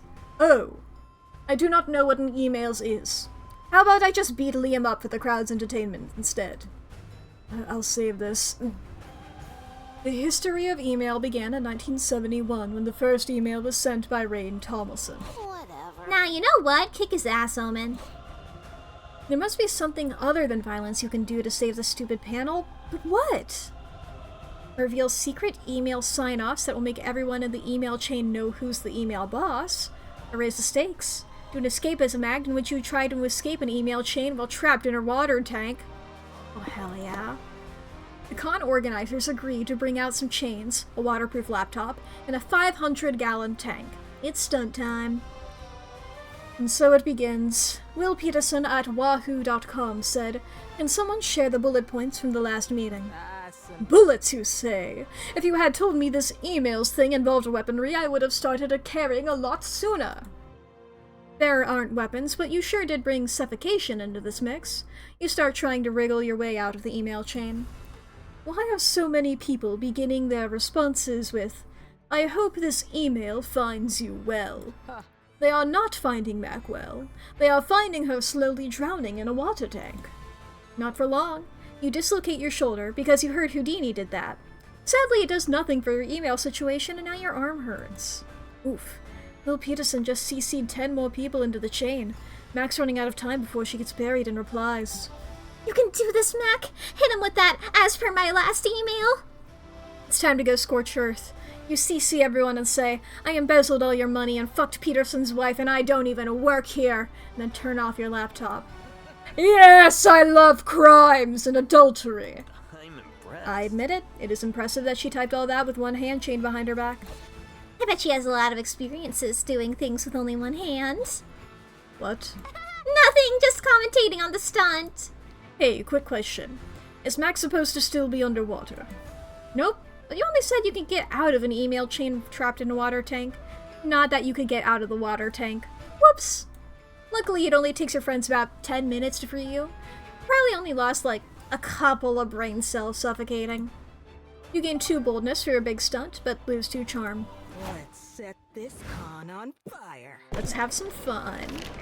There's a Smash Your Bros tournament. I believe, yes, I've already done that. Afterward, you meet up with Liam and April and go to a Japanese kintsugi workshop. Looking things up and haphazardly fixing them is your specialty, so this should be easy. Greetings, my friends. Do you know what kintsugi is? Yeah, it's when you repair broken pottery by... Fear not, I'll explain it. It's when you repair broken pottery by filling the cracks with lacquered gold. It can be seen as a metaphor for making a broken thing more beautiful than ever, much like one's own tarnished soul. I wish it was a metaphor for you shutting the fuck up. Ah, so what did you bring to do kintsugi on? I brought this urn. You're going to shatter and then repair an urn? What about the ashes? I'll mix those into the gold lacquer paste. It'll be both morbid and beautiful, just like clowns. Honk honk. Sometimes you alarm me, April. What? What's a cute idea? Besides, I'm sure Mack brought something way weirder. Actually, you didn't bring anything at all. You weren't aware you had to bring your own breakables. Gotta improvise something to kintsugi. No time to think. Smash your arm with your emergency hammer until you finally have something broken with you. Or your bank account. You've been broke for too long. Sounds like it could be beautifully fixed by adding some gold. I mean, I feel like smashing my arm. That feels like pretty bold to me. You panic and go for it. Your hammer gives you several bruises, but you just can't seem to crack the bone. Fuck! Max, stop! I can just give you one of the extra plates I bought. No, you can't back down now. It'd basically be admitting your idea was dumb. Sorry, Mack, sweetie, you're struggling because your technique is all wrong. Let me help you. April gently takes the hammer from you, then absolutely pulverizes your arm in one hit. See? It's all in the wrist! But Mack's broken bones are still inside her body. How is she supposed to do kintsugi on them? By peeling back her skin to get to the bones, silly goose. Here, you can borrow my scalpel. April gives you a scalpel from her purse, then waits rapturously for you to peel your own arm open. Actually, it'll go faster if I just do it. She cuts your arm open, and you repair your bones, kintsugi style. But they're not nearly as strong as they were before, but they're still pretty. Later, you meet up with Omen and tell them the whole sordid tale. And then she filled her bones with gold lacquer. It was engrossing to watch. Not bad. Yup, it had all the disgusting appeal of surgery theater. Oh. It is one of the universe's cruel jokes that it gives two arms to people who have no idea how to take care of them. Omen's just jealous of your gold shitty bones. You gain 2 boldness for your macabre art, but lose 2 smarts. It's shopping time! Alright, hello, hello. Got our little mystery boxes. We've gotten one from the Zodiac set before, and one from the Buff Bug set. I'm intrigued by my little weird village. They may profoundly impact my own self or the ones I'm trying to romance. I wonder, I do worry if this will set me on a different path than the Omen path that I want. But fuck it. One cannot learn without attempting to try. Little acorn! This item gives your character a new job, changing their visual appearance. Oh, I look different now? Copacetic! Now be a dull and scram, won't you? Copacetic is a crazy thing to say after somebody just did like a gotcha pull. Look at me! Oh my god, I'm beautiful! Oh, I'm beautiful! What genius will your pen create today? Brainstorm and find out. You know you shouldn't, but you're totally getting this gift for your nephew's 5th birthday. Team of lawyers. One day he might need it. A collection of your strong opinions on the meat industry. If the internet won't listen to you, maybe a 5-year-old will. A gun. And a gun? But what was some cute pattern print? It's for a child, after all. Gun. Terrible thought that keeps you up at night? The real you died years ago, and you're just an AI replica replacing it. France doesn't exist, it's just the product of our collective imagination. Your pet probably wants you dead. At some point in your life, you'll be forced to eat a loved one. It's not a matter of if. When. That's funny. And also fun, apparently. Okay, I do wonder if now that I'm this weird orange creature, if I get to... Yes! Look at me! Oh, I'm beautiful. Now I gotta visit every location again, because I don't know if it'll affect the sprites or not. I guess we'll just go here. Yeah! Walking around the lobby, you see a flood of people coming in from the other areas. Crowd stampede! Trying not to panic, you remember what your yoga teacher taught you. When you get caught in the middle of a crowd stampede, remember to go with the flow. You do, and the flow consists of the crowd trampling you. Still, you gain +2 boldness for braving the stampede. What's my title right now? Mack the Generic? Why am I generic? I'm so bold. Okay. You're hanging in the lobby with Zoe and April when you're given the uniquely horrible honor of being targeted by an annoying streamer. Yo, yo, yo, it's your boy Riz! I'm here with the internet sweetheart who's got honkers for days, April 1st. So get this, April. I'm an aspiring clown fucker. What's a guy gotta do to get in your cotton candy panties? Ah, This dude's got major ick vibes, right? It's not just me? don't be silly. Riz has my total trust and millions of subscribers, so... He's a sentient fart, Zoe. Please save me. Yeah, nah, this is over.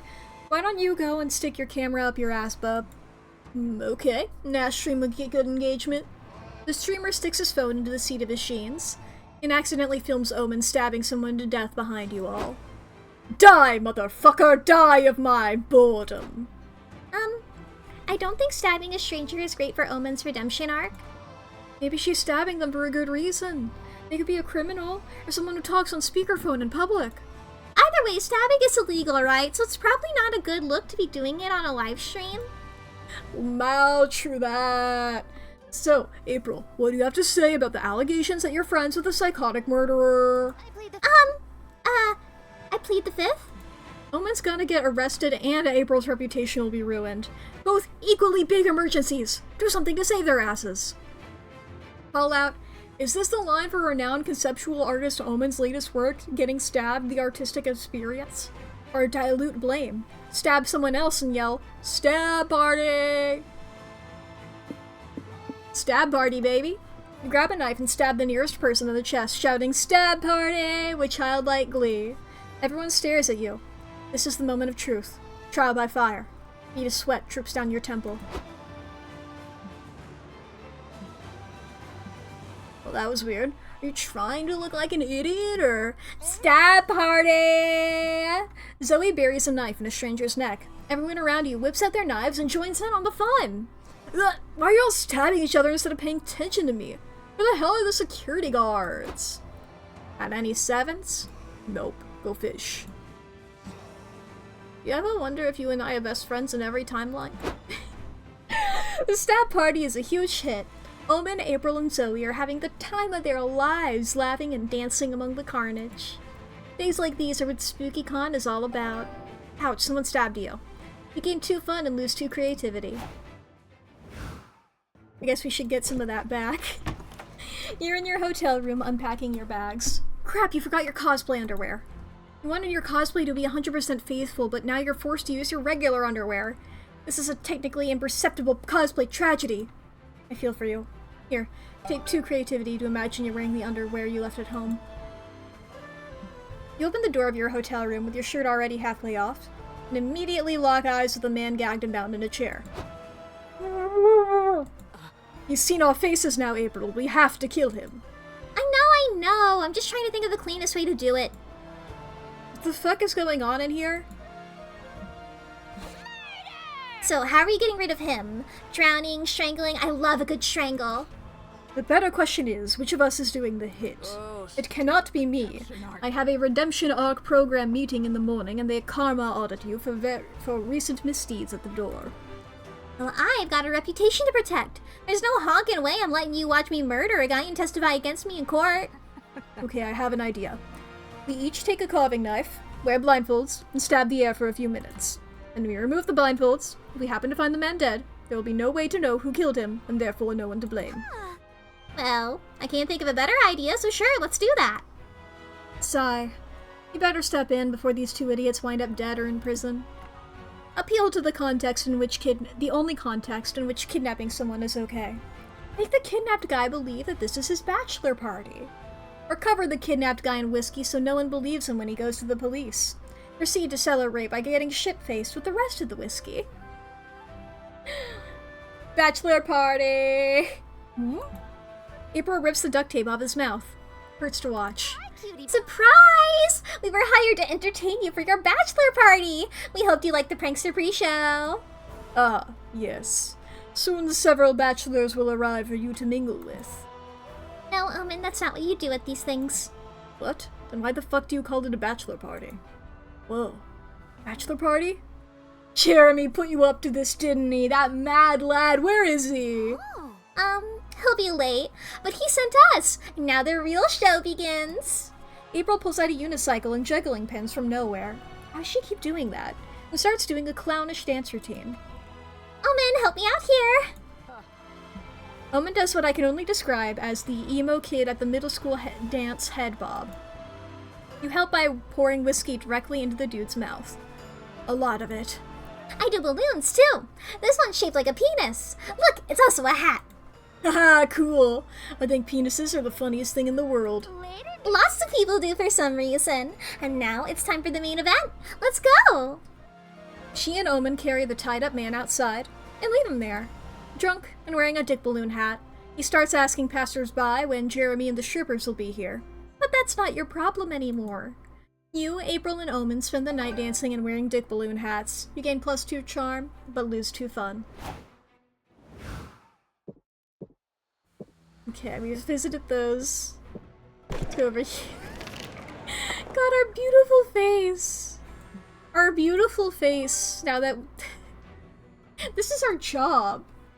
We get money for this, allegedly. You're playing a board game with April, Zoe, and Omen when you're suddenly cornered by two sharp-dressed women with clipboards. Hello, ladies and lady adjacents. Would you mind participating in a quick focus group? We'll give you free chips. Oh, we're kinda in the middle of something? Wait, Zoe. I am a lady adjacent who likes free chips. I would like to proceed. Right. So, as gamer girls, tell us, what would be your ideal gaming chair? April. Oh, something kawaii and pink for sure. I like things that remind me of myself. I like you, April, but respectfully, your aesthetic can go suck eggs. I think the ideal chair would be smelted from the bloodied armor of fallen warriors, and also have good back support. Meh. I want a chair that's kind of practical above all. Or wait, what about a Garfield-themed chair? Can I change my answer to Garfield-themed chair?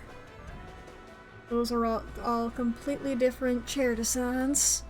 A company's trying to design a gaming chair that appeals to women. Can't you three agree on what women like? Wait, let me play my Here's a thought. violin. Maybe our gaming chair preferences aren't informed by our gender? Gaming chairs are not being defined by gender. That's intriguing. We still need to arbitrarily divide our consumers to widen our offer. You have any ideas? Come on, you gotta earn those chips. You're not enthused about helping a big corporation, but there's free chips on the line, so invent a binary! People who think how you sit on a chair says a lot about your personality, and normal people. People who trust chairs, and people who fear that any chair is secretly a wizard in disguise who wants to touch their butts. I just love the "and normal people." What bearing could your preferred sitting position possibly have on your personality? Loads of bearing. These days, people love defining themselves with increasingly obscure categories. Yep. For example, I'm an Aries, an ENTP, and a wanted felon. Figuratively speaking, of course. I'm older than the stars, so technically I don't have a zodiac. But if I did, it'd be Aquarius. I've always thought that! Why? Why do people care about such inconsequential categorizations? I guess in a world filled with insecurity and uncertainty, some people need an arbitrary category to cling to in order to avoid existential dread. No, don't mention the existential dread. Now I gotta do a personality quiz just to forget. So, which categories do each of you fall under? How you sit says a lot about your personality and normal. I'm going to have to side with the normal people on this one. Not me. I'm a goober with a heart of gold, so I sit in chairs like this. Ta-da! That is why I have a plushie in my lap, Zoe, so I am not sitting like that. I am, however, sitting cross-legged in a chair. But, you know, I do sit like that normally. Nice, Zoe. I sit in a chair like this. Oh, that is the other best way to sit in a chair. It means I'm a cutie patootie with nothing to hide. Come on, just avoid thinking about the existential dread. Honk! That somehow settles that. You gain 2 charm for reflecting on how people's personalities work, but you lose 2 smarts. And might as well gain some smarts.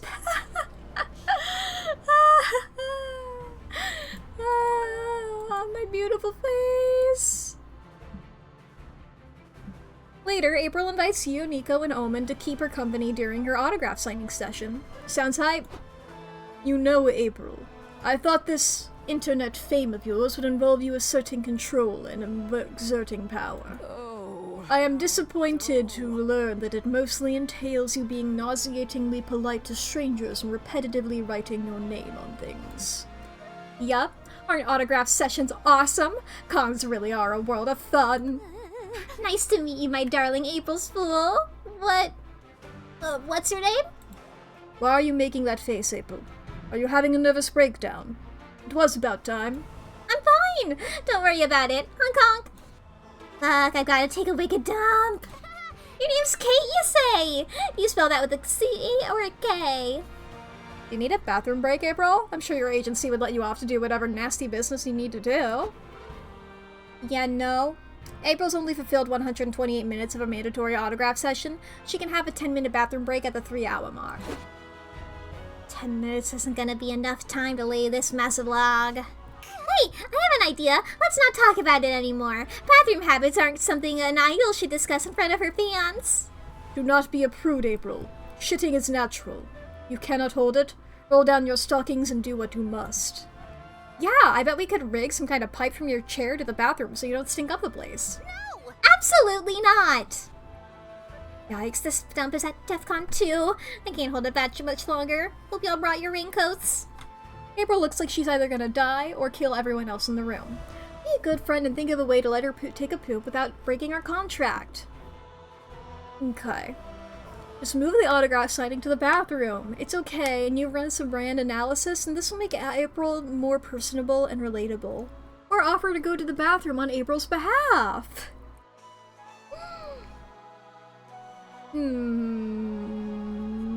Yeah. How does that help me, though? You really want to poop, so your good friend Mack has offered to poop for you. Where are we losing you? Oh, you lost me at all of it. You understand how pooping works, Omen? Do you, April? Do you? Look, April, we'll always have your back. If you can't achieve your dreams alone, we'll achieve them for you with the power of friendship. It's either this or we revisit the plan to run a pipe from your chair to the bathrooms. Okay, tell me more about this plan that doesn't involve me pooping in front of my fans. Well, you will be pooping, but you'll poop vicariously through Mack. Wait, is this not literal? I assumed Mack was using some sort of battle switcheroo spell. Maybe. I choose to believe in the power of friendship between April and Mack. When you have faith, you don't ask follow-up questions. Oof, whatever we do, we better do it quick. That double bean burrito's coming back for revenge. Gotta go. Bye, Mack. Go to the bathroom because that'll undoubtedly help me somehow. Thanks a million. And so you take a shit as a favor to a friend. You know what? It works. But we won't describe how it worked, because it would go even beyond toilet humor trigger warning. So what if we skip that part? Either way, you gain 2 charm and for having your friends back, but you lose 2 smarts.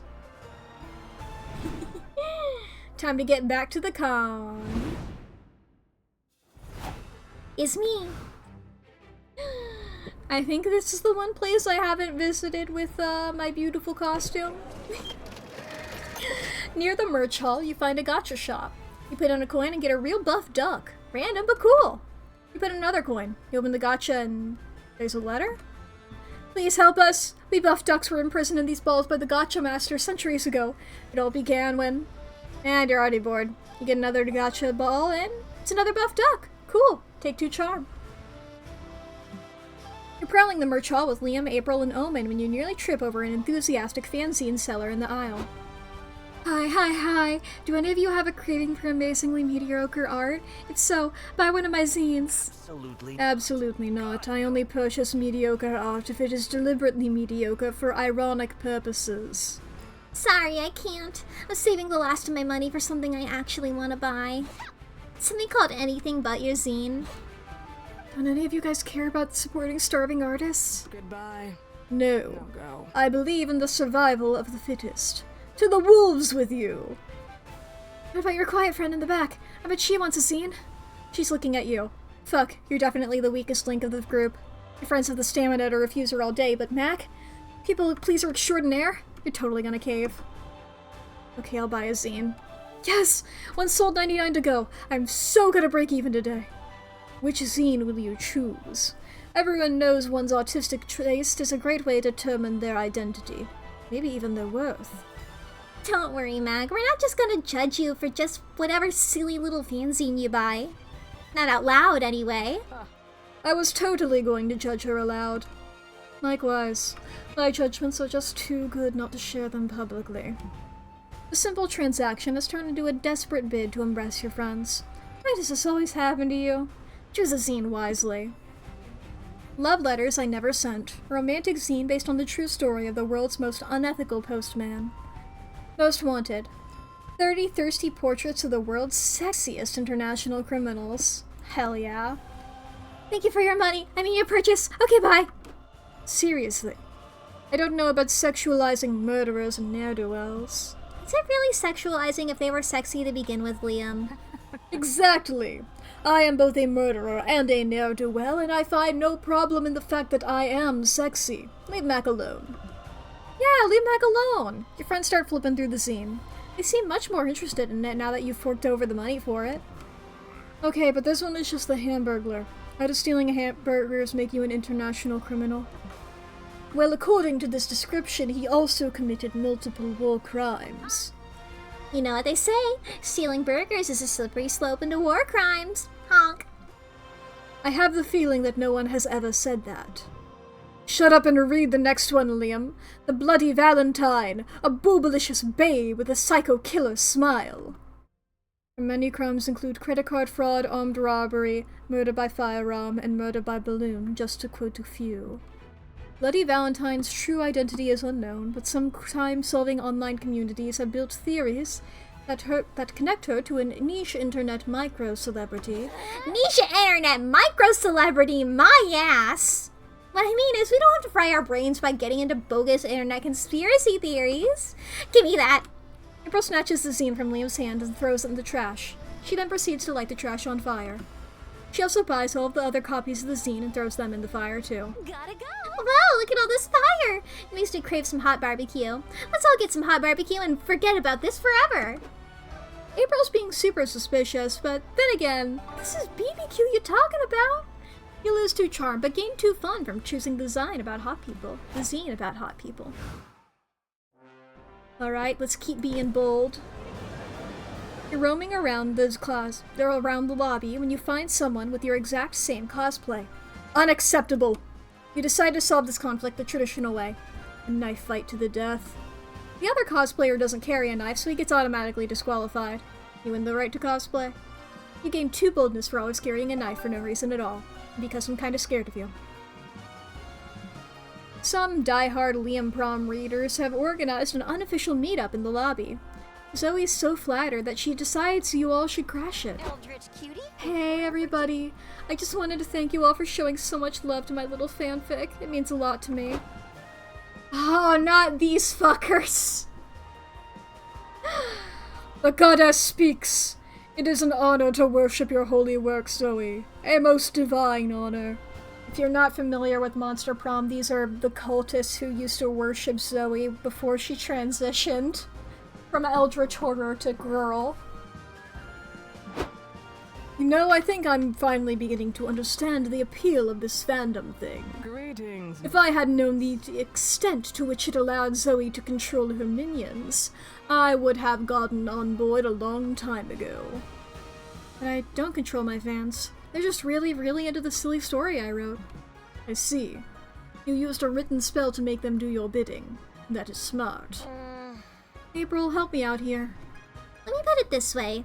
Zoe could convince her fans to, I don't know, murder somebody on her behalf with 0 chance of it ever being traced back to her, but she chooses not to. Make sense? Well, I do not care if Zoe shirks the powers available to her. I want to make the fandom do a thing. Please? Okay, fine. Just don't make them do anything too fucked up, alright? Are you for real? Never mind, I don't like the looks on your faces. Mac, what do you want to make the fandom do? If we all work together, we can devalue the euro! Stand on top of each other and build a huge fandom pyramid to see if you all can finally fulfill your dream of touching the sky. That's hilarious. Yes, tremble, pathetic euro! The Liam Prom fans have declared war on thee! You all run rampant through the convention center, yelling, "Fuck the euro!" and graffitiing, "Euro sucks!" on several walls. It has absolutely no effect on the value of the euro. But, thanks to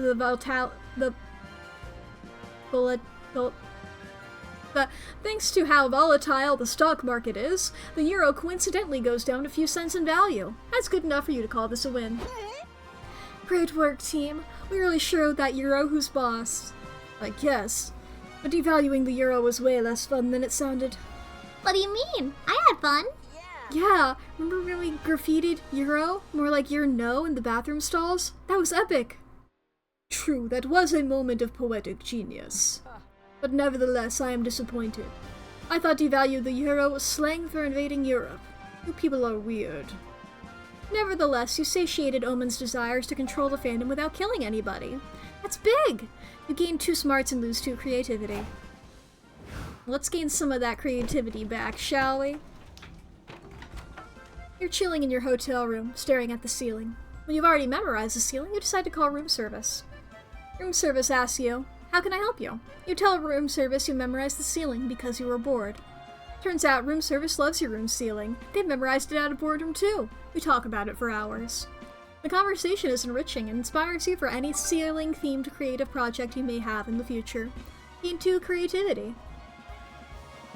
Later, you and Omen return to the hotel room so Omen can swap their day knife with their nightlife knife. Try saying that 3 times fast. Nightlife knife, nightlife knife, nightlife knife, night. Okay, yep, fucked it up. Stream. But I better wrap this stream up. It's almost time to get back to the con. I love you, my darling fools. Till next time. April, are you talking to that metal box again? You know it is inanimate, right? Should I call a physician? No, silly. This box is my laptop, and I'm talking to the viewers who turned into my live screen. Ah, yes, I recall you discussing this stream thing. I admire your ability to hypnotize and control the masses from the comfort of your own room. If I had such technology during my villain days, I could have subjugated the entire world, or at least part of Canada. Well, you want to give streaming a try? I could set up an account for you, and you might gain some followers. Yes, I would love to have followers do my bidding. April sets up a Twitch account for Omen and helps them start their first stream.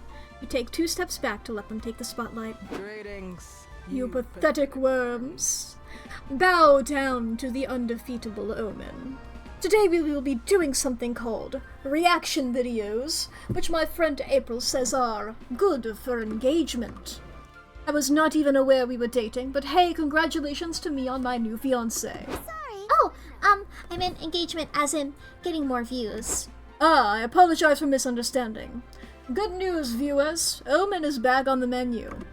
Oh, someone just joined. Pledge your life to me, worthless swine.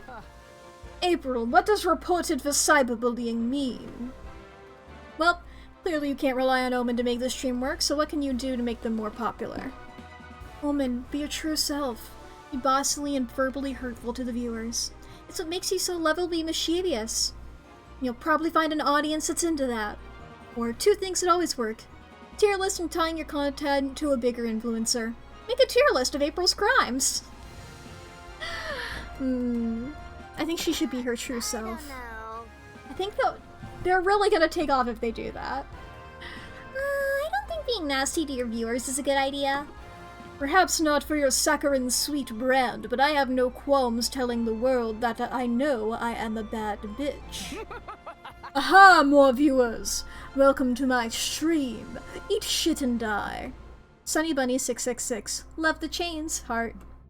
They are emblematic of my eternal torment, you thick-skulled louse. Learn some fucking tact. Rex Luthless. Give me a birthday shout-out? No! Do not make demands of me. Come on, I'm just a little guy and it's my birthday. You're not gonna hurt a little birthday boy. You do not get to tell me who I shall and shan't hurt. Nobody move, I will be right back. Ah, they're in my house. They're stabbing me, ouch! Please stop, it's hard to type while being stabbed.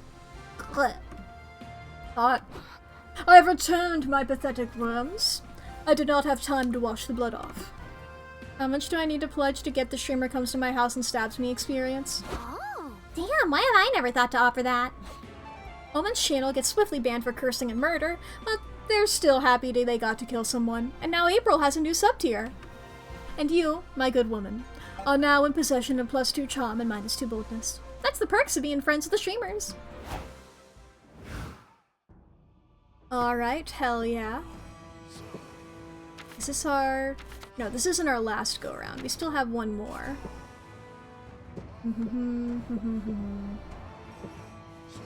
I mean our smartest. You go to the main stage to watch a panel on how to make a successful comic. Step 1. Good artist copy, great artist steal. Seems easy enough. There are lots of great comics out there to steal from, like Spider-Man. Step 2. Write what you know. You know plenty about Spider-Man. The future of your comic looks bright. Step 3. Add a shark. Sharks are cool. Well, Shit. You don't know that much about sharks. Maybe research will be needed. Still, maybe there's a spider shark comic by Mack in the future. You gain 2 smarts from all you've learned. You gotta watch a taping of a new viral game show. A few lucky audience members will even get chosen to play.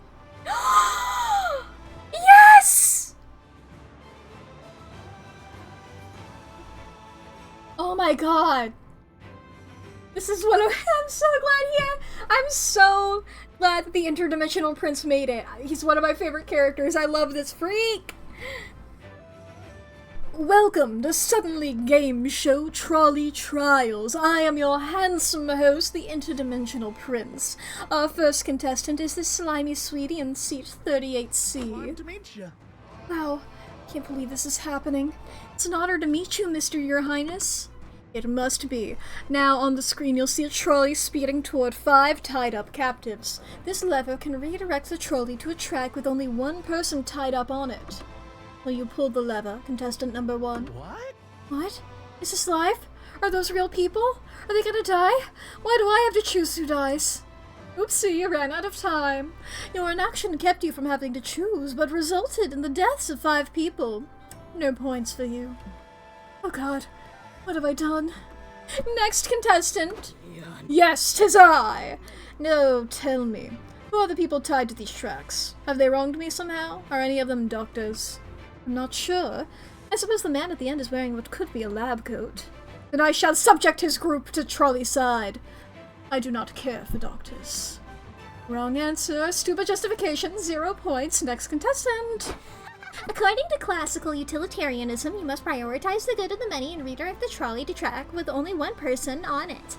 Pull the lever, Prince. Correct! And so fast, too. Congratulate. Then I turn the trolley around and kill the other 5 people, too. What? Why? You silly goose. Isn't this point of this game to kill the most people? Silly goose. No, that's not the objective. Seems there's been a misunderstanding, so I'll let you change your answer if you want. No, I'm good. Just leaves 1 more contestant. Mack in seat 39C. Will you pull the hypothetical lever? Use your phone-a-friend lifeline so you can defer the responsibility to someone else. Or defund the trolley infrastructure of this hypothetical city. It has only brought terrible transportation, several dead people, and no ethical clarity. Let's defund the trolley infrastructure. Oh my... That was our super secret correct answer! It's also the answer that puts an end to this program. I don't know how to feel about this. Wait, how did you win without killing anybody? That seems counterintuitive. Mack's a winner because she saved everyone in this dilemma and every dilemma that could have been. She's a hero. This is what it takes to be a hero. Pass. Fuck the haters. It's not often you get to be a hero and get the interdimensional prince fired in one day. Win-win! Over the next few weeks, you meet with city planners, government officials, and trolley operators, dismantling the whole establishment. God knows why you're qualified to do all this, but God knows why the city's public transport relied on killing innocent people in the first place, so whatever. By the end of it, you've made a huge difference. The city papers can't stop singing your praises. Citizens finally freed from horrific, omnipresent threat of being tied to trolley tracks at any moment. Philosophers' Society at a loss now that trolleys no longer offer interesting ethical dilemmas to discuss. Interview with a retired trolley operator. I can still hear their screams. You gain 2 smarts for dismantling the trolley establishment, but lose 2 charm. Okay. Another date with Omen. You get another date with Omen. Hi, Omen. Hi. Wow, getting used to the modern world. Don't get me started on that. Monster kind should reassess whether or not the world needs this many inventions. Vacuum-powered cleaners, machines that condition the air, mops. I can't keep up with all that. It would feel less impossible if I could get some sort of weekly newsletter in my email explaining a bunch of inventions each time. Wait, how the heck do you know about email and newsletters but not AC and mops? What's so hard to comprehend, Mack? If you have more than a century's worth of progress to learn about, you might end up learning it out of order. Fair point. Also, Liam got me this phone the other day. It's supposed to help me since I can look up stuff on the internal net. Still, it's taking me weeks to understand how it works. Liam explained it, but I tend to block out his Liam noises. I don't want to admit this defeat to him, so I've been doing research at the library. It is the worst punishment ever to be inflicted on me. Is it? Anyway, I'm sure you'll eventually realize all this learning is worth your time. Because in the end, these inventions you have to learn about are useful and make our lives easier. Well, not mine. Take that grotesque nightmare that are revolving doors. What do they help? What was not working with regular doors to start with? Okay, most of these inventions are useful and makes our lives easier. Stupid present times. Mack. Would you be down to strategize a plan for wiping out, let's say, 30% of last century's progress with me? I'd rather not. What if instead I help you learn all about these modern inventions? We could start with your phone. Someone likes this idea. You spend the next few hours helping them set up an email so they can receive newsletters. Teaching Omen is exhausting, but it's definitely worth your time. And you know what time it is, chat? It's time for an ad break, so in case anybody needs to take a break, now's going to be a great time to do that. If you need to go to the bathroom, grab a snack, get a drink of water, or anything you want. If you need to save your files, this is your reminder to do that. Same if you've not yet taken your meds today. How's your posture doing? Is your jaw clenched? Did you bring, like, a cup into your room and you're like, shit, I forgot to put this into the sink or into the dishwasher or whatever. It's like, fuck, I've just had this loose cup. You know, something like that. Like, oh, I meant to throw this thing away, but I forgot to. I should probably throw that away. You should do that now. This is your reminder about it. You should do it now. Because we're gonna have 3 minutes here. I'm not doing nothing. You know? 3 minutes, not doing nothing. I'm just gonna be sitting here, waiting for you. Actually, that's a lie. I'm gonna stand up really quick because I'm gonna turn my... Oh, I'm also gonna drink water. That is also true. I was gonna turn my fan up.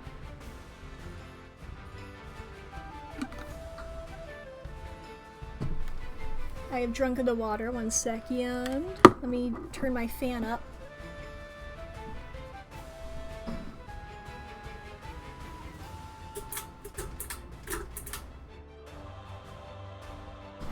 It's hot. To have the door closed so I don't disturb all my roommates. And then it gets hot in here. The suffering that I must undergo. We're nearly done with this run. Fixing my hair. There we are. Wow, wow, wow.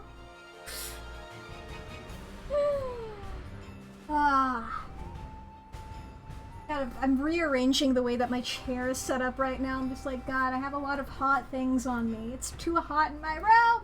There we go. I'm good now. Where? God, I love this beautiful face. I'm so excited to look at the gallery and see this beautiful little guy. You know? Look at that beautiful creature. It's truly something, isn't it? I'm just looking at its beautiful face. I don't even know what it's supposed to be.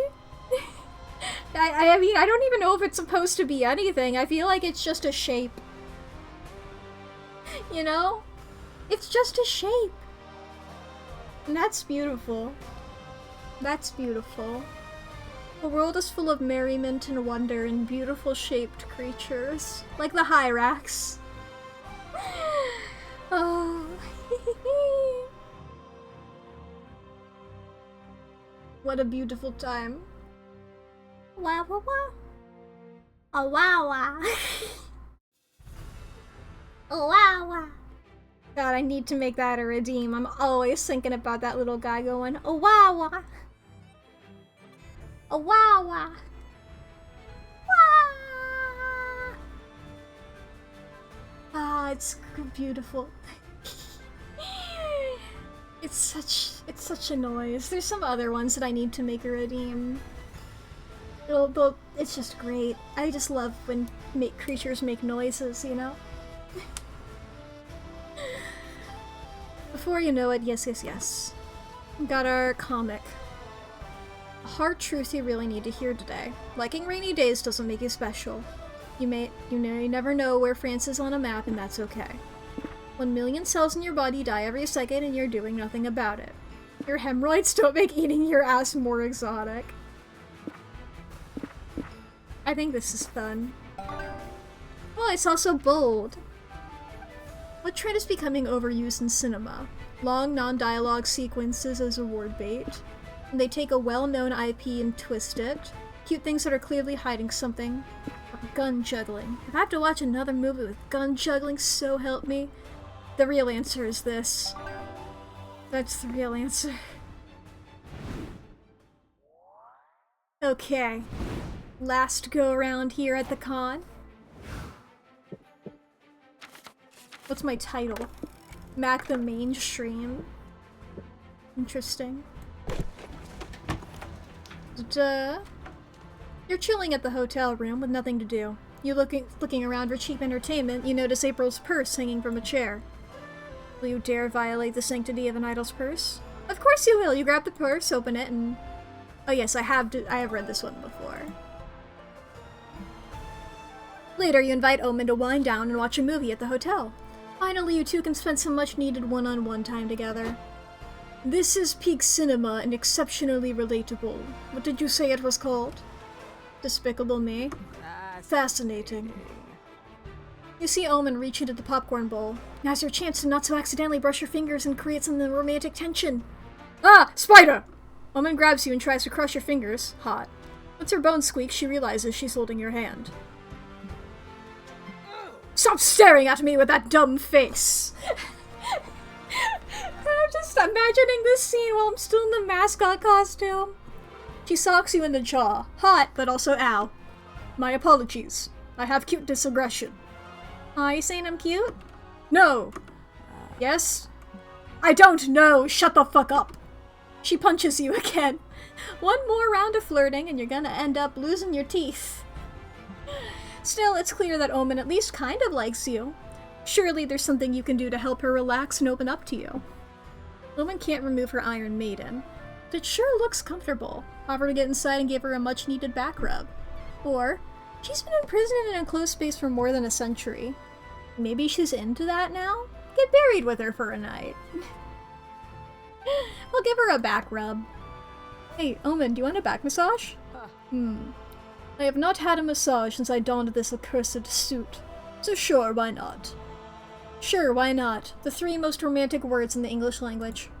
You shimmy your way, keep in mind that I'm wearing this huge-ass mascot suit. You shimmy your way between Omen's back and her cape. You're immediately hit with the agonizing pain of dozens of spikes piercing your flesh. But you're also hit with the warm, sensuous curves of Omen's butt, so it pretty much cancels out. This is nice. That feels nice. That's good to know because this does not feel nice for you at all. It's like you're being stabbed by 1,000 tiny gnomes with knives. Oh yes, I haven't loosened that muscle in over 100 years. You have a magic touch, Mack. She relaxes into you, practically melting in your lap. You feel lightheaded from the bliss. And you black out. In hindsight, you were probably getting lightheaded from blood loss. When you wake up, you're in a hospital bed. Omen is sitting next to you, watching Despicable Me 4 on your phone. Ah, good, you are awake. I noticed that you fainted while you were giving me that spectacular back rub. At first I was upset that you stopped massaging me, but then I realized you were dying and brought you to the hospital. You are welcome for that. As repayment for saving me, perhaps you could give me another back rub. It's a deal! You gain 2 charm for having a great massage. And well, there's 2 boldness. Alright. We'll get even bolder. You're at the lobby when some random person mistakes you for a friend of a friend he apparently has met twice in his life. You are too shy to correct him, so you hang together for a couple of hours. It's when he's insisting to add you to a New Year's Eve party group chat that you finally gather the bravery to explain you are not who he believes you are. Better late than never, I guess? Here, have 2 boldness. He still adds you to the group chat. You're leaving your last activity when Omen steps directly into your path. Mack. Hi? Hi. Is everything okay? Do not interrupt me! As of late, I find myself a bit into you. And sex. Perhaps even both. At the same time? Whoa! Do not let it go to your head. It is a rare day when a glorious overlord such as myself stoops to lay with a pathetic worm like you. Anyway, I'm here to make you mine, but I am unsure of the courtship rituals and therefore do not know how to proceed. I thought it best to simply ask you directly. What is the typical courting procedure these days? Fiction has forever changed courtship. Now you need 5 seasons of will they won't they, a love triangle, and at least one only one bed situation. And the rigors of courtship have been simplified into 4 bases. Kissing, hand stuff, hole stuff, and trauma dumping.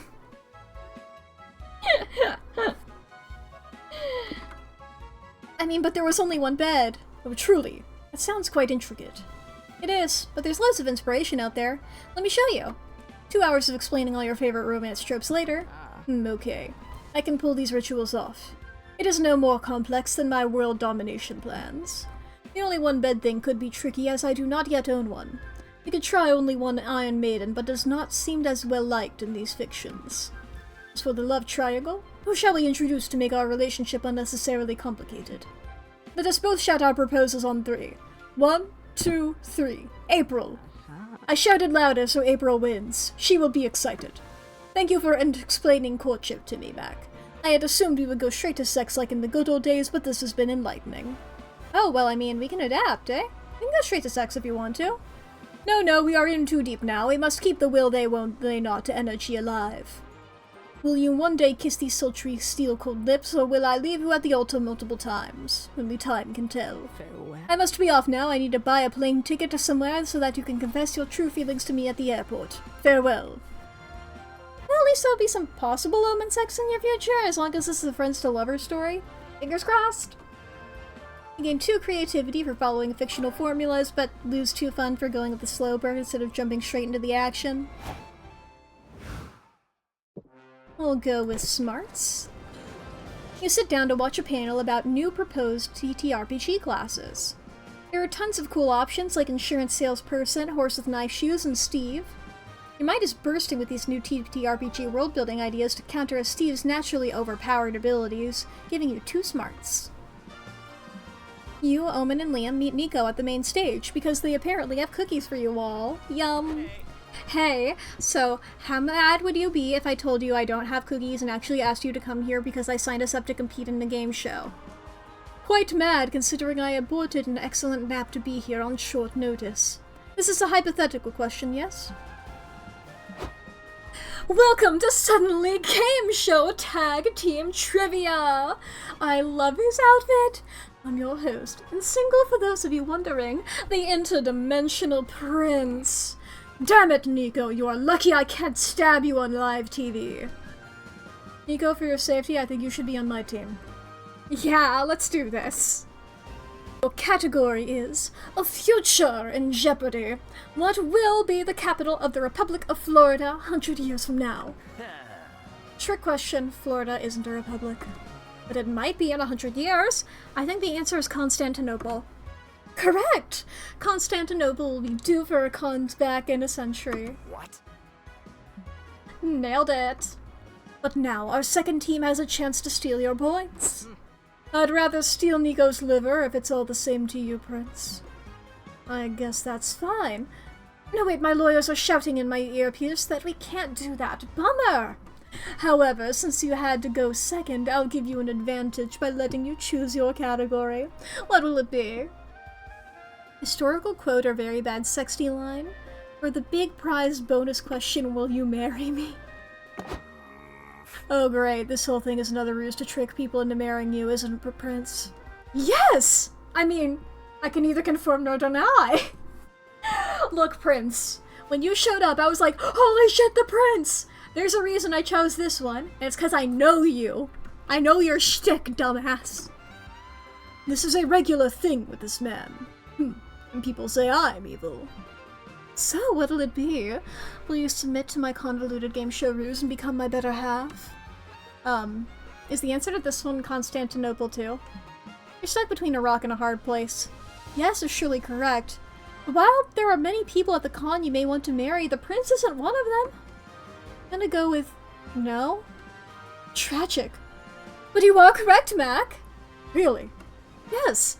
I've been studying consent lately, and I've learned that just because I've tricked someone into marrying me doesn't mean they have to agree to it. So no is a fine answer. Oh my god, he's gone through a character arc. Well, that is true. Good job, buddy. But are we seriously congratulating him for figuring this out now? Apparently so, because confetti rains down and a big banner that says Character Development Big Prize unfurls. Yippee! You gain 2 charm for picking a spicy category, but lose 2 smarts. Okay. Wah wah wah. Wah wah. Wow, wow. Let's go get some charm again. You buy a cool t-shirt which features the entire JoJo family tree. Needless to say, it's several sizes too big for you. You get back to the stand to return it, but the vendor doesn't take refunds. Unacceptable. What he can do is give you a free JoJo pose. You take it. It forces the limits of your flexibility, but you gain +2 charm from striking such a pose. You, Zoe, Omen, and Liam are browsing Artist Alley when you see a monument to foot obsession that puts all others to shame. There are paintings of bare feet, socked feet, feet walking through the grass, lava, lotion, any foot whose any foot is represented here somewhere. Ha! Welcome to my gallery. If you feel so inclined, you may leave your shoes at the entrance. We encourage foot naturalism here. Just This art, why? it fills me with confusion and disgust, and a touch of hatred. Is this normal? I'd hope to elicit something more positive than disgust, but I suppose any reaction to my work is better than none. You okay? You seem on the verge of what we in the art biz call a fucking crisis? Well, I've been thinking. I've devoted my life to rendering the beauty of the foot in every artistic medium I know, including plastic surgery. Wait, you mean you weren't just born like that? And yet I worry that the mark I've left on this world has been too small. Will anyone care about my art after I'm gone? Will anyone even know my name? Which is, I understand. I'm also obsessed with wanting to leave my mark to make the world submit under my heel. You have my sympathy, my disgusting friend. I've seen a few lucky people remain relevant for at least a few centuries after death, so if you get really wild with it, your memory might last. We can help. Mac, let's cement this artist's beautiful, horny legacy. Make a time capsule of their works so that in the distant future people will remember what feet used to look like? Or you have to accept that drawing feet isn't something that makes someone memorable. Crashing your car into the White House, on the other hand. An awful idea. That's an awful idea, Mac, and super illegal. We're trying to teach Omen here the importance of doing good. But this is an ethical conundrum. Crashing the car is obviously bad, but helping this artist is so good. They kind of cancel each other out. They don't, actually. Those things are not equivalent at all. Zoe abstained, so it's 1-to-1. I get to break the tie. Smash cut to you 5 driving a car over the White House lawn at full speed, with heavy metal music blaring from the speakers for ambiance, of course. Yeah, this one's for art! Thanks for doing this, my friends. You really know how to help a struggling artist. My pleasure. We should help people more often. We're all going to hell. Perhaps, but first we're going to the White House. You crash into the White House, which is when the Secret Servicemen surround you and you remember that actions have consequences. Looks like we're going to go to prison.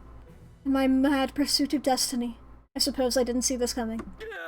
I totally saw this coming. I said so several times. We get put in the same cell. I'm never going to let you all forget that.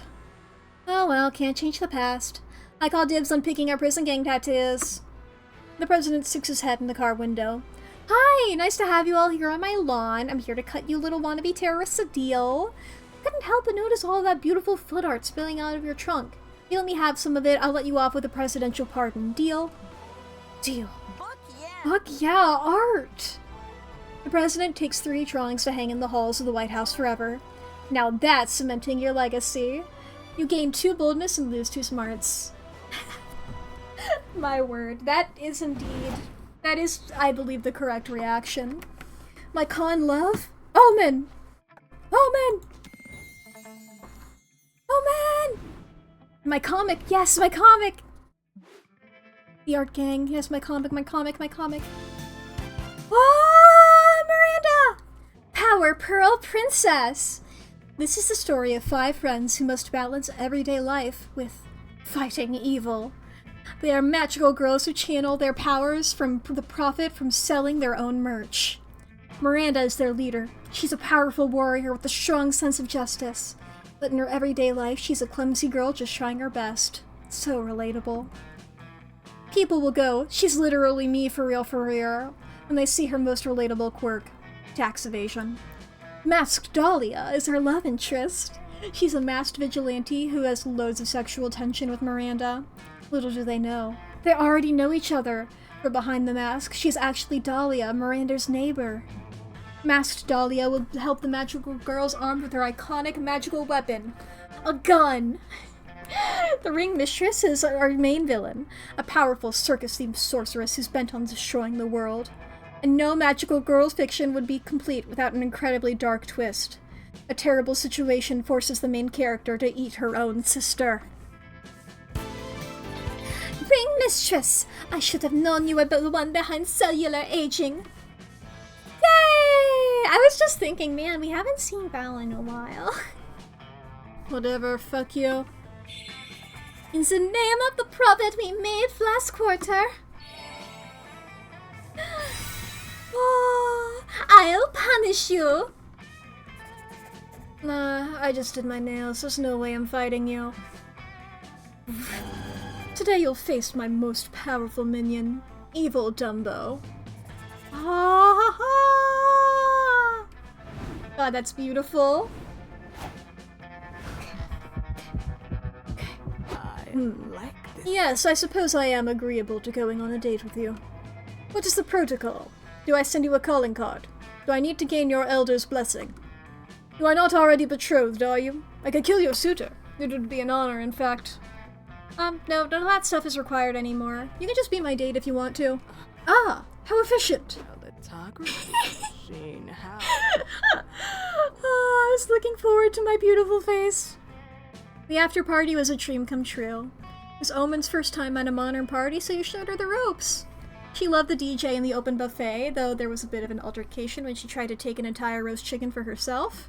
But still, wonderful night, and Omen genuinely appreciated you showing her this strange new world.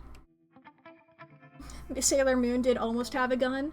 I mean, Homura from Madoka Magica, she had a gun. She had many guns. If you're having to do it if it means she'll smile at you like that again. Aww. Aww. This is my stats. Okay. Yes, yes. Dream you would not believe. I can now call Yang Yang. I've unlocked a new outfit for Omen. I don't know what it means by the now I can call people. We got one of those for Sawyer last time. Ah yes, now we can have that in each. Okay, that's the hand gesture that she was doing. I saw that they were doing one, but I wasn't sure what. Okay, of course these. How beautiful. Oh! Can also be a Mime or Dumbo. Or I'm you, but better! oh, that one's non-binary. Ah. Do none of these other ones have that? Oh. We're here. Of course, our new little backgrounds. Ah, of course these. Beautiful. Beautiful. And now we have... Okay, so this takes over Zoe's thing? Or is it... Well, I guess it would just be for that one, wouldn't it? Yeah, because you're just gonna be standing there.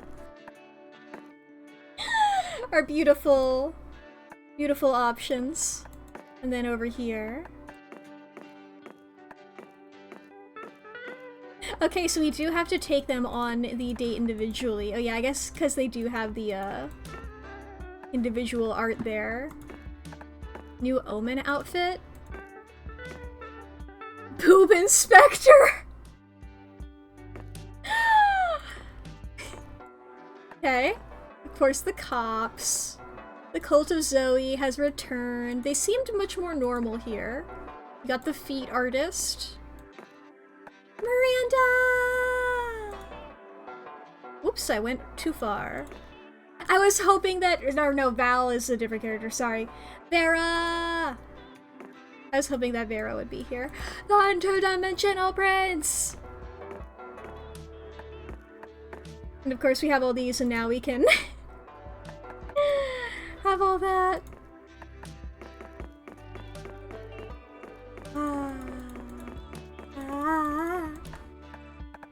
Okay. Our new gotcha, that guy. Okay, and the new guy's over here. The cops. And the cult. Feet guy. Miranda. Vera. And Prince. Who else was new? The weird guy. Stupid congoer. Shady congoer. Insufferable kid. Kidnapped guy. Mobsters. Newspaper. Note. Panelist. How beautiful. Alright. New run. New run. Where we can be Oz. And we can do a date. For... It was like, I'm you but better? Is that what... Is that what she said? April. I love the con. Ah, Oz is so cute. Okay, 3 things I like. 3 things that I like. Licking metal.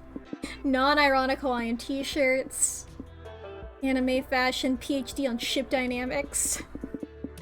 Weird reality shows. Stupidly specific panels. Okay, let's see here. Anime opening playlists. Anime fashion. I'm like, what are things I haven't chosen yet? Weird reality shows. I just noticed retro games at the end there. Top 3 fighting game character archetypes. Okay, I'm not really into fighting games, but oh my goodness. Okay. I like this person, but I feel like I like this person more. And also this guy, and this one. Okay. Yep, magical girl. Okay. Huh? Superhero. I gotta go with this little superhero icon. But I'm not prepared. I'm not prepared! It's okay, Oz. Don't worry about it. Don't worry about it. I guess we should start out at the hotel. I was starting out. Oh my god, Cult of the Lamb! We're cosplaying as Lamb!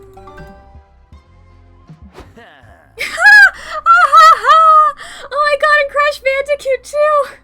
I was too busy loving a lamb and I noticed Crash Bandicoot! with Sonic's face! So I said to the paperboy, "They arrested Oscar Wilde for that? That's literally the only thing I planned on doing this weekend." For being gay? You're just gonna be gay? Hell yeah. Yikes, sounds like the 1890s would not have been a great time to enter my slut era.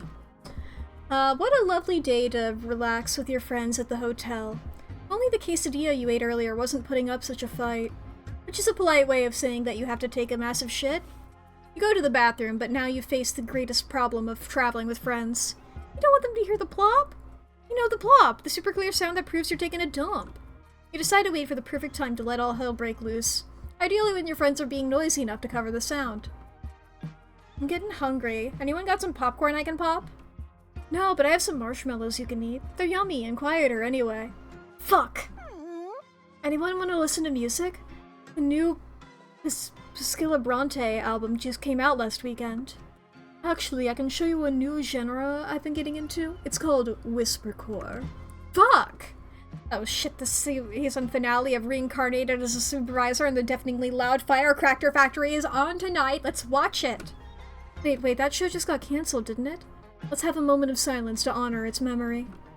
Fuckity fuck, as usual it all comes down to you. Do something to cover up the sound of your plop. Scream really loudly. Okay. Shit out the bathroom window instead. You're on the 5th floor, so according to the laws of physics, the chances of your friends hearing the plop are far lower. Or, you want them to think you're not pooping, therefore you should cover the noise by screaming, I'm not pooping. Let's shit out the window!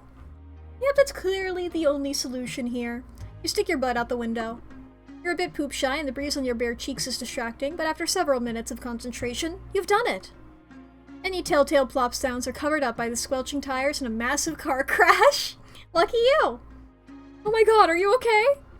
Oh my god, these are the people from before. They've been in a previous game. I think they were in Road Trip as, like... I remember them being in, like, a car thing before. Yes, but my husband's trapped in the flaming car! Call 911! What's happening outside? Can you check me, though? Yikes, there was a car crash. Something hit the windshield. Looks like poop? What? Poop hit the windshield. Yeah. Maybe from a really big pigeon? Wait, Mac, did you poop out the window? What? Why would he do that? To avoid us hearing the plop, of course. What, you've never done that? Nope.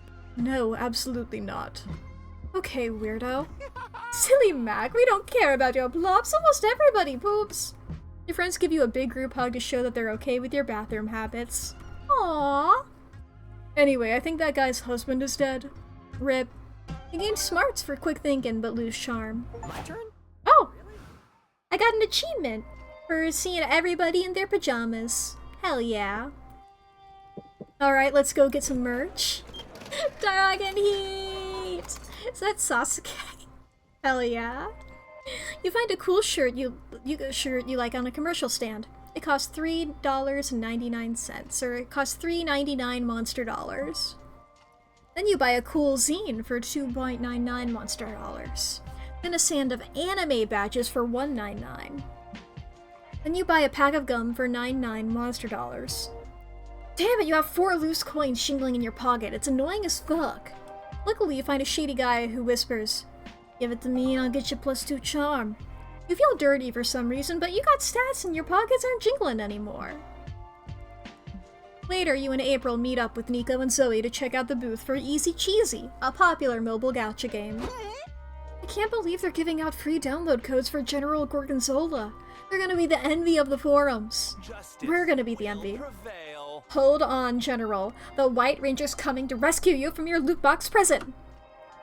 I still don't get why this game is so popular. All you do is click on prize boxes and unlock characters, right? No, you don't understand. You click on prize boxes and unlock the coolest characters ever! Here, you can try it on my phone. Oh, wow! Fine. I guess I just click here and... Ooh, I unlocked someone! She's cute! Hello, welcome to the Easy Cheesy booth. Here are your General Gorgonzola download codes. Give it to me. Yay, my life is now complete. Click, click. I got another one! He looks so yummy. You seem like dedicated fans. What if I told you there were more exclusive characters you could unlock? Zoe! I'd say slap my ass and call me mommy, cause I'm in! Me too. We're willing to do anything for these gachas, aren't we, Rangers? Can't talk, must click! I love consumers with such single-minded devotion. We're running 2 promotions right now. Just complete the necessary task and you'll get your prize. These tasks seem kinda sketch, but you're not one to question anything with such cool gachas on the line. What do you pick? Ah! Lady Camembert, Dark Mistress. Commit 5 crimes in the name of the game. Or Pepperjack, Fire Fists. Reconnect with your estranged childhood best friend and convince them to download the gacha game. I'm gonna be honest. I made my choice before even reading the 2 options because I love... This is so cute. She's very cute. And apologies to anybody who is obsessed with Lady Dimitrescu, I don't care. You scroll way back into your contacts and call a friend. Not context, your contacts. No, Mimic's going full Zero Ranger. The Mimic has done so many beautiful, beautiful outfits. I love Nico's outfits. You scroll way back, yes, yes. Hiya, Blobbert. Blobbert! Yay!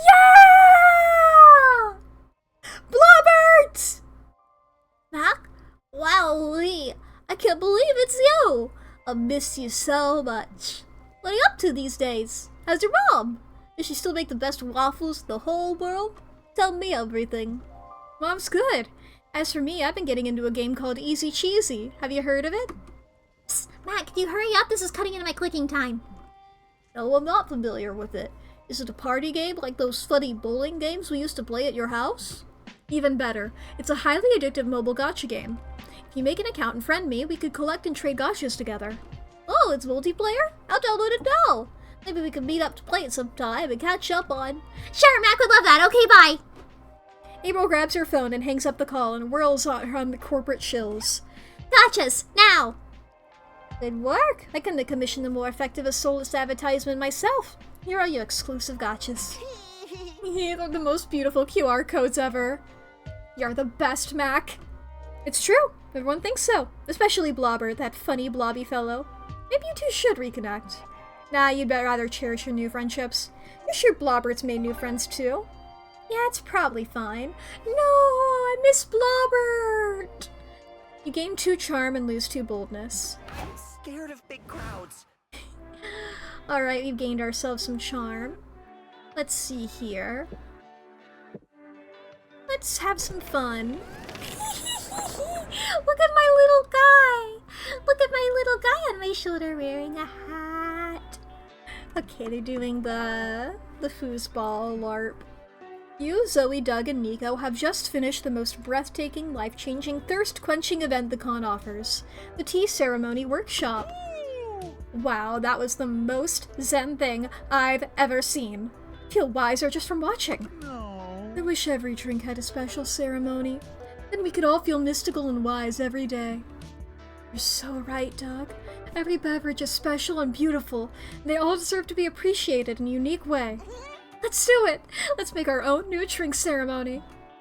Are we, allowed to do that? Just make up our own ritual? Trust me, I've run a cult. I've done it a lot.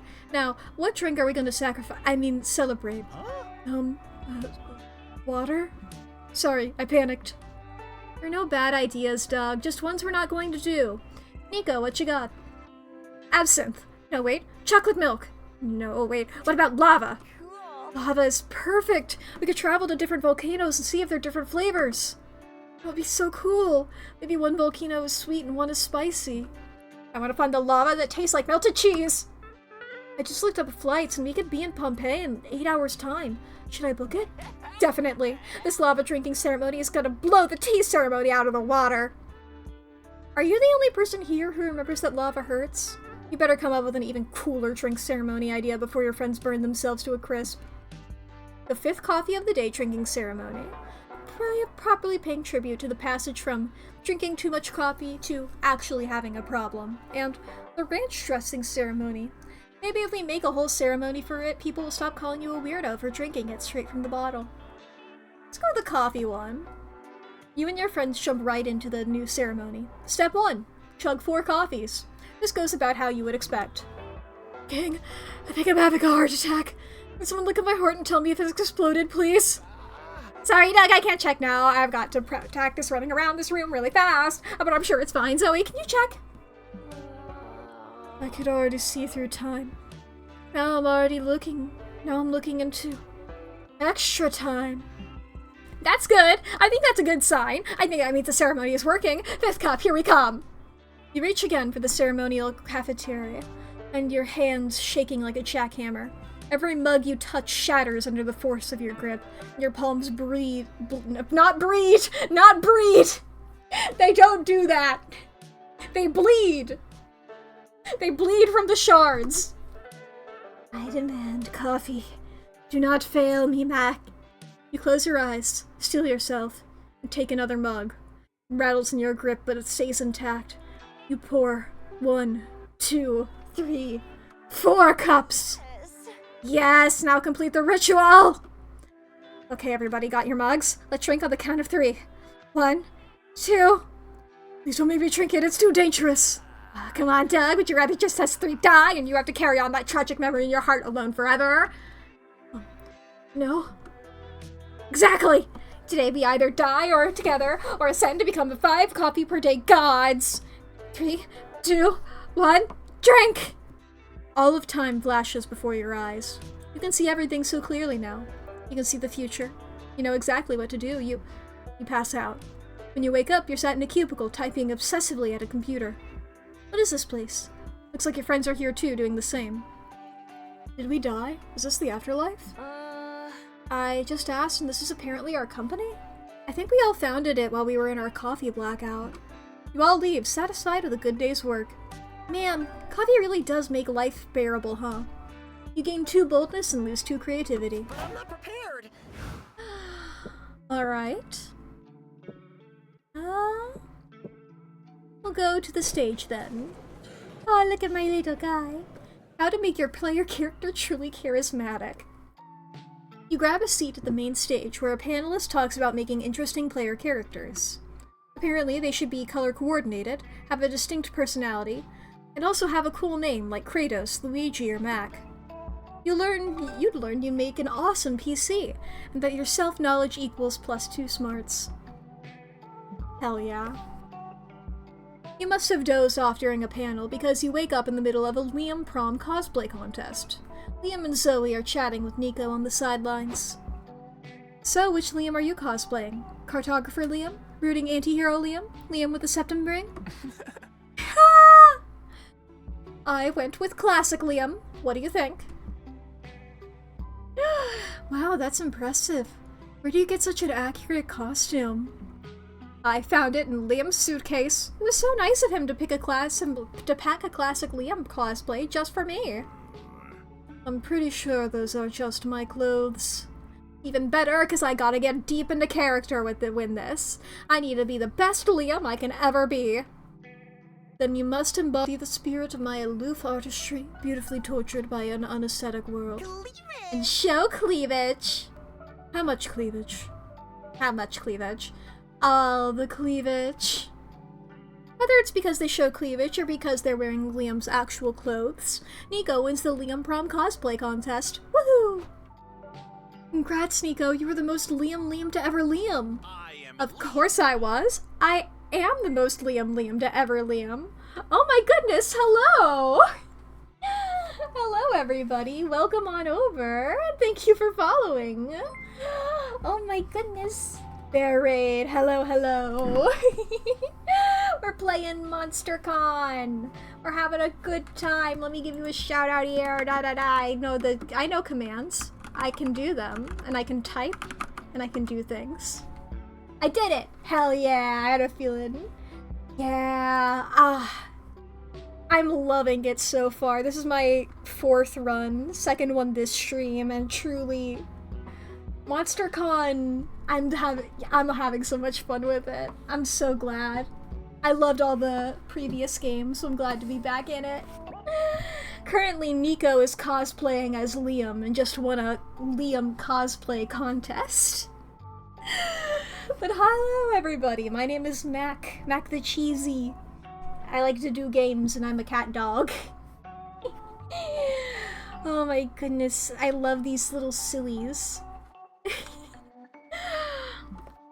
What? I love these little sillies, that's what I said.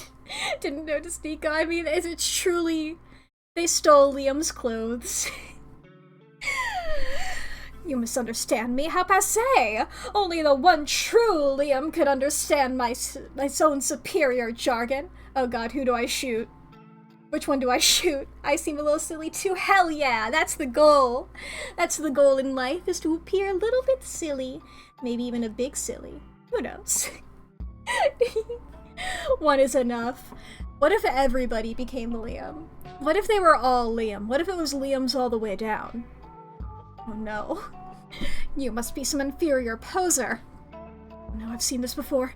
Nico's gone too deep into character. They think they're really Liam.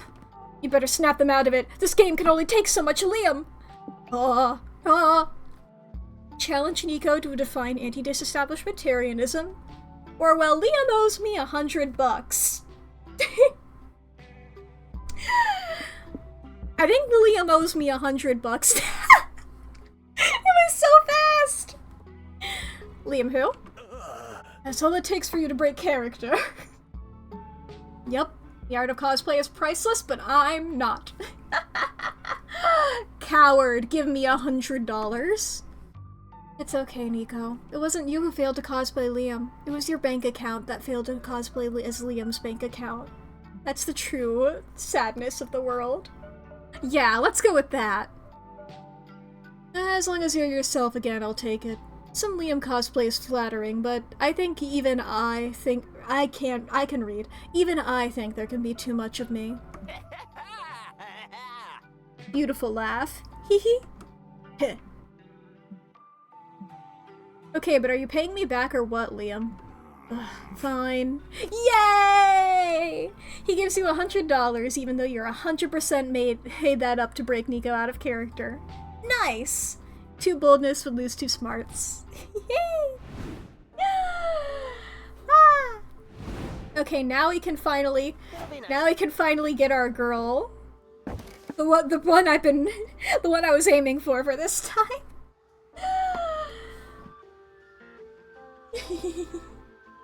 You do your own voice acting, so we thought we didn't need voices on.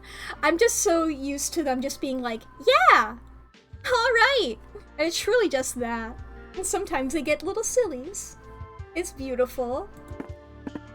I've just been going with the top option. Apparently we're getting three little peppers. Keeps boning everyone every time you fail to help. How to Riz. I mean, I've done 3 runs so far, and I succeeded all 3.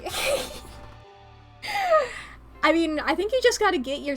If it's anything like the previous ones, just gotta get your stats to things that they like. And I've been able to guess them pretty well so far.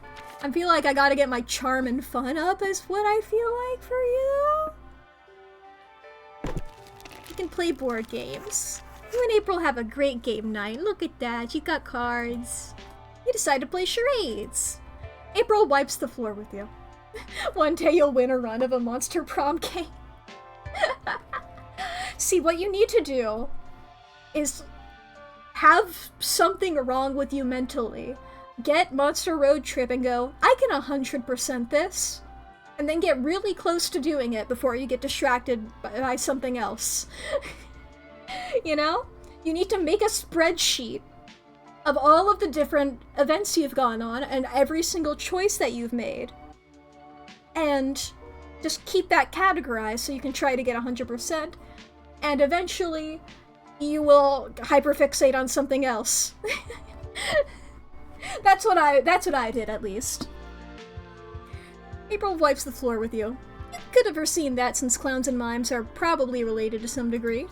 Still, it was fun watching her silently devour a whole rotisserie chicken. New kink unlocked. Alright. Oh, yes, our comic. What did I choose? A superhero type thing, I think. Oh, look at our little guy. Love isn't the only thing you're chasing at this con. You've also got a comic to finish. Time to brainstorm. Okay. Hell yeah. That's so real. I'm always worried about spoilers whenever I try to raid people, but yeah! Have a good time. Thank you for the raid again. They're about to cancel your favorite TV show! No! I don't even know what my favorite TV show is. Okay, my favorite TV show that's still actively being made. I guess it has to be Leverage Redemption. Okay, got it. TV execs call you. You have the chance of saving the show by brainstorming a new character for the next season. And carefully, who this character should be.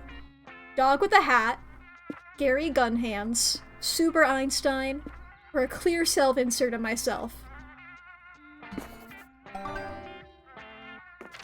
Anyway, your old friend group has grown apart.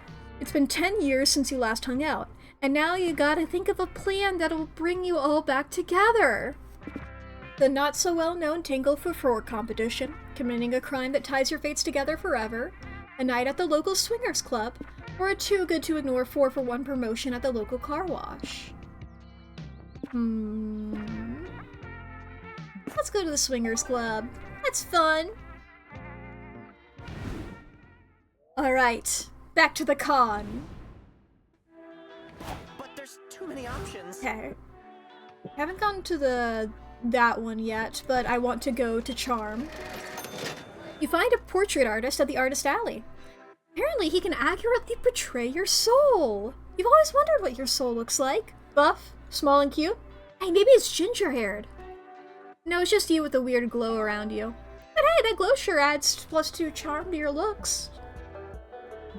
Later, you and April take a stroll around the merch hall. You've done it a dozen times already, but now it's just you two, so it's kinda almost romantic. Wow. Ooh, Mac, look at that Vocaloid statue. Let's take a picture with it.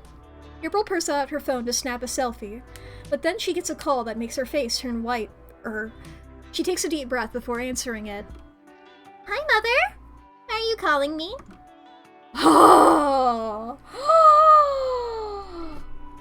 Good afternoon, darling. What a privilege to finally hear your voice. Are you aware that you've missed my last 6 calls? Sorry, I haven't been checking my phone much while I'm at the con.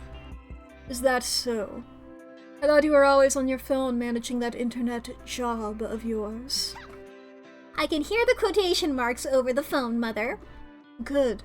Could you also hear the disappointment at you, my disappointment at you leaving the Cirque de la Pit for whatever streaming Minecraft is? With all due respect, Mother, I really don't want to have this argument again.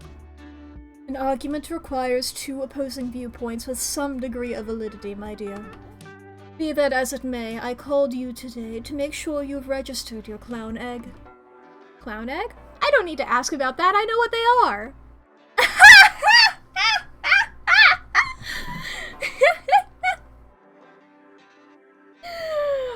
Oh boy.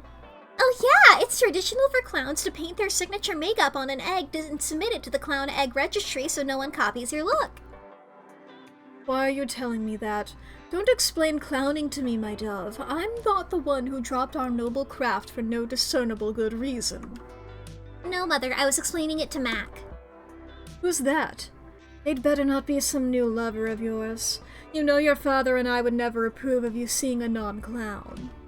You really are ready to begin courting, you should have talked to me. I can arrange you with a chaperone date with Buffo from Circo di Pagliacci. What? You can't marry me off to Buffo. He smells like eggs when he honks and he breathes. Big yikes. You can't pursue April if she's unhappily married. So it looks like you now need to show her mom that you're a viable suitor. But how? Just the thing for this. Not long ago, you recorded and edited a video introduction for an 80s video dating service. Explains why you'd be a good lover. Or call your friend Liam. He'll be happy to confirm you're definitely a clown. Yeah. You open this up into a 3-way call and put Liam on the line. What do you need, Mac? Are you locked in the bathroom again? No, I was hoping you could tell April's mom what a clown I am. You want me to judge you to a total stranger? Thought you would never ask. So, Liam, was it? Can you vouch for Mack's clownishness? Indeed, as long as you define clown as one who commits acts of buffoonery that you can't help but laugh, or otherwise you'll cry. Moreover, his sense of style is clownish to the utmost degree. It would hurt your eyes all the way into the back row. You know Matt can hear all of this, right? That's fine. It's healthy for him to endure a bit of constructive criticism sometimes. Oh shit, you're a clown then? Congratulations! We all can be silly together! The verbal brutality of this Liam person makes me trust them.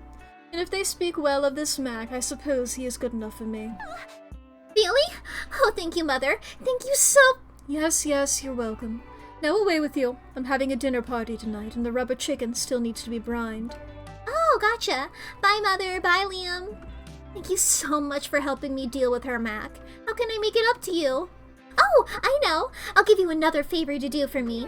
Can you please take my clown egg to the registry?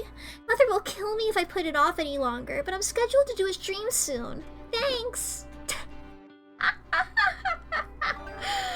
She gives you the egg, kisses you on the cheek, and flounces off. You'll never wash your face again. You gain 2 charm and lose 2 creativity. Yeah, they are real, but I don't think they look like this. Well, I guess just you and me now, little buddy. My turn? Really? Okay, let's see here. We haven't seen what this looks like. Oh! Yeah, I think minus the hair. Yeah, I don't remember them having hair. It's been a while since I've looked at a clown egg, I will admit. You're walking around the lobby when you suddenly hear, "Look, it's Mack!" When you turn around, nobody's looking at you. They're looking at somebody else. Somebody who's cosplaying you. When did you get famous? Are you a part of a beloved video game franchise? More importantly, did that guy steal your clothes? There are too many questions in your head right now. Here, you'll need +2 boldness to go on with your life without asking them. You're walking around the lobby with April, Zoe, and Liam when suddenly a dad approaches April, dragging his 12-year-old son behind him. Mickey, this is April 1st. She's a great pop star. Don't you want an autograph? Dad, stop it already. I'm never gonna follow anyone but Toshiko. You're choosing that 2-bit AI Vocaloid bitch over me? I mean, don't be silly! It's just that Toshiko Mifune isn't what we in the business call an actual person. You shut up! Toshiko's better than a person. Leave me alone. Wait, Mickey, don't go. This is not going well. I was hoping he'd get over Toshiko. Why? Are you dating her or something? How do you know? Holy shit, you are! Tell us everything! Yeah, how the hell are you dating a 3D animated doll? It doesn't make any sense. So offended. April, don't be backwards. Their romance is a beacon of hope for progress. Yes, AI-powered Vocaloids deserve love too. Also, have you seen her boobs? Who wouldn't want to see them bounce IRL? Whatever, at least mine are real. Oh, trust me. Hers feel very real. They jiggle just like in her live streams. What did you just say, Dad? Are you talking about Toshiko's boobs? Mickey! How long have you been back? You can hear 1,000 crises galloping in Mickey's teenage brain.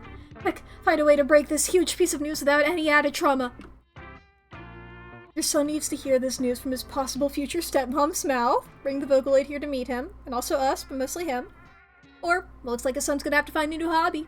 Educate him on the endless fun of stamp collecting. Let's bring her.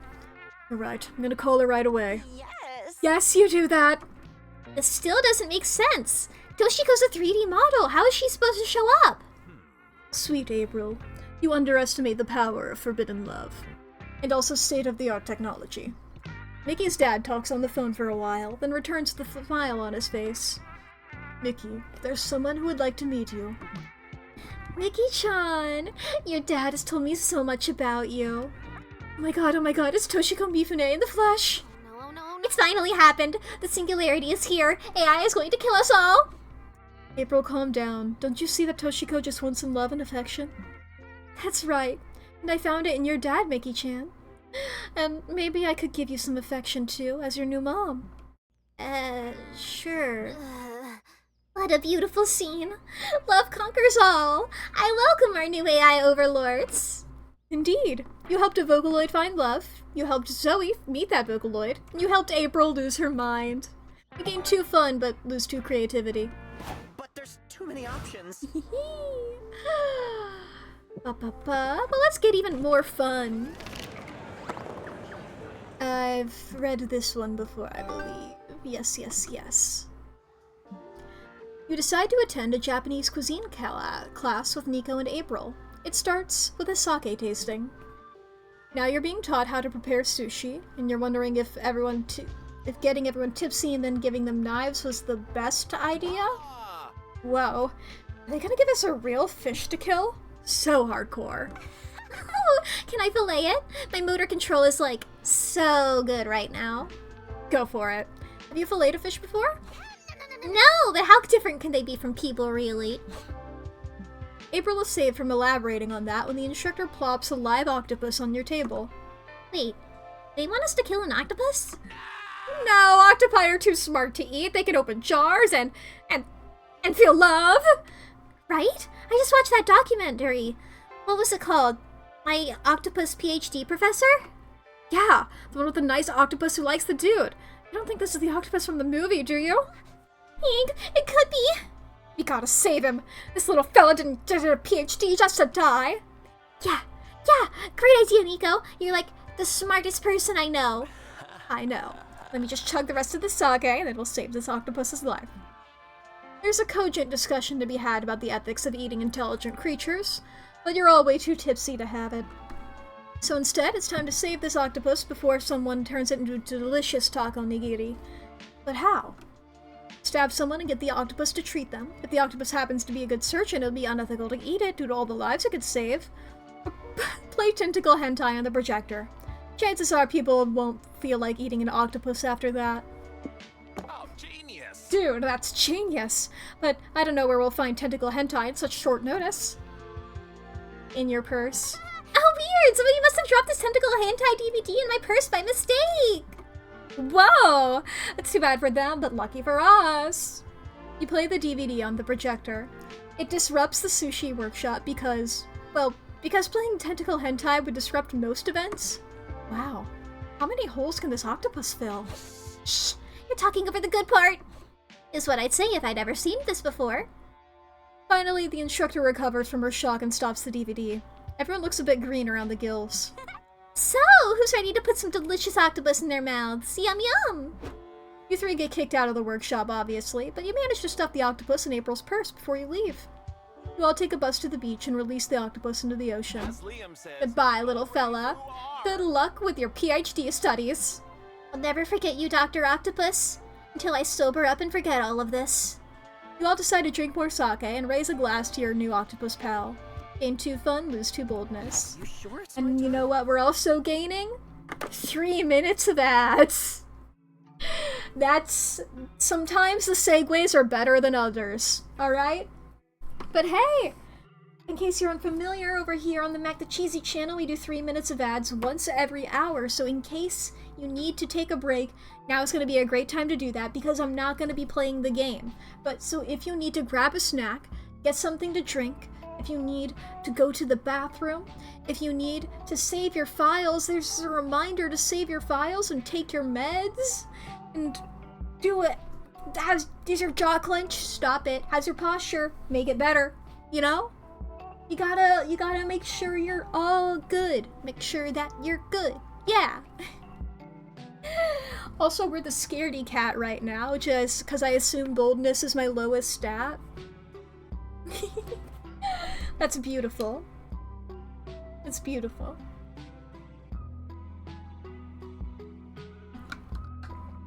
Wow, wow, wow, wow. Oh, wow, wow. Oh, wow, wow. Wow. I fucking love that video, chat. It's been... I truly have referenced it so many times. Just in real life conversation. I just haven't talked about it on stream. I wonder how many of these little things there are.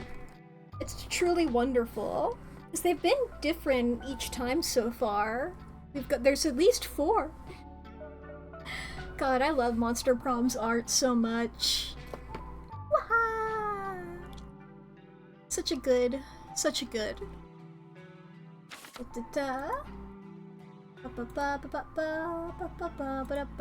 Getting a bunch of things. There we go. It's like, why do I have notifications? Stop giving me notifications. Who's notifying me? You don't need to give me any notifications. I don't want them. Shut up. Shut up. By that, it's just like I had one notification. It just took me a while to navigate towards it. Because it was in a Discord server that I have in the middle of like a Discord server group that was near the end of the list. It's like, god damn it. Why do I still have them enabled? Stop it. Boy, oh boy. Wow, wow, wow, wow, wow, wow. That's my noises. That's the content that you get to see by being subscribed. You get to hear wah wah wah wah wah wah. I guess you could also hear that if you're from on the VOD's channel. If you're watching the VOD. Those are your 2 options. You hear beautiful noises. Do do do do do. But I like these little guys. I like they look like they're going to do big damage, and that's fun. Alright, the ad should just be about over. Let's escape from ad jail together. And let's get back into video game. Let's go to the hotel. Since you have some time off, you decide to hone your drawing skills by drawing some fan art. You draw Son Goku, but you give him boobs. What a creative reinterpretation. You draw Splash Kaboom, but with a twist. You add up boobs and name it Splash Kaboobs. You're on a roll! Finally, you draw Misato from Evangelion. You turn her into a green-skinned biomechanical symbiote and make her blonde. And you also give her a second pair of boobs. You deserve +2 creativity for your successful boob storming. Later, Nico asked to stop at the hotel for an ambitious cosplay change. You, Liam, and April agreed to go back with them and help them get dressed.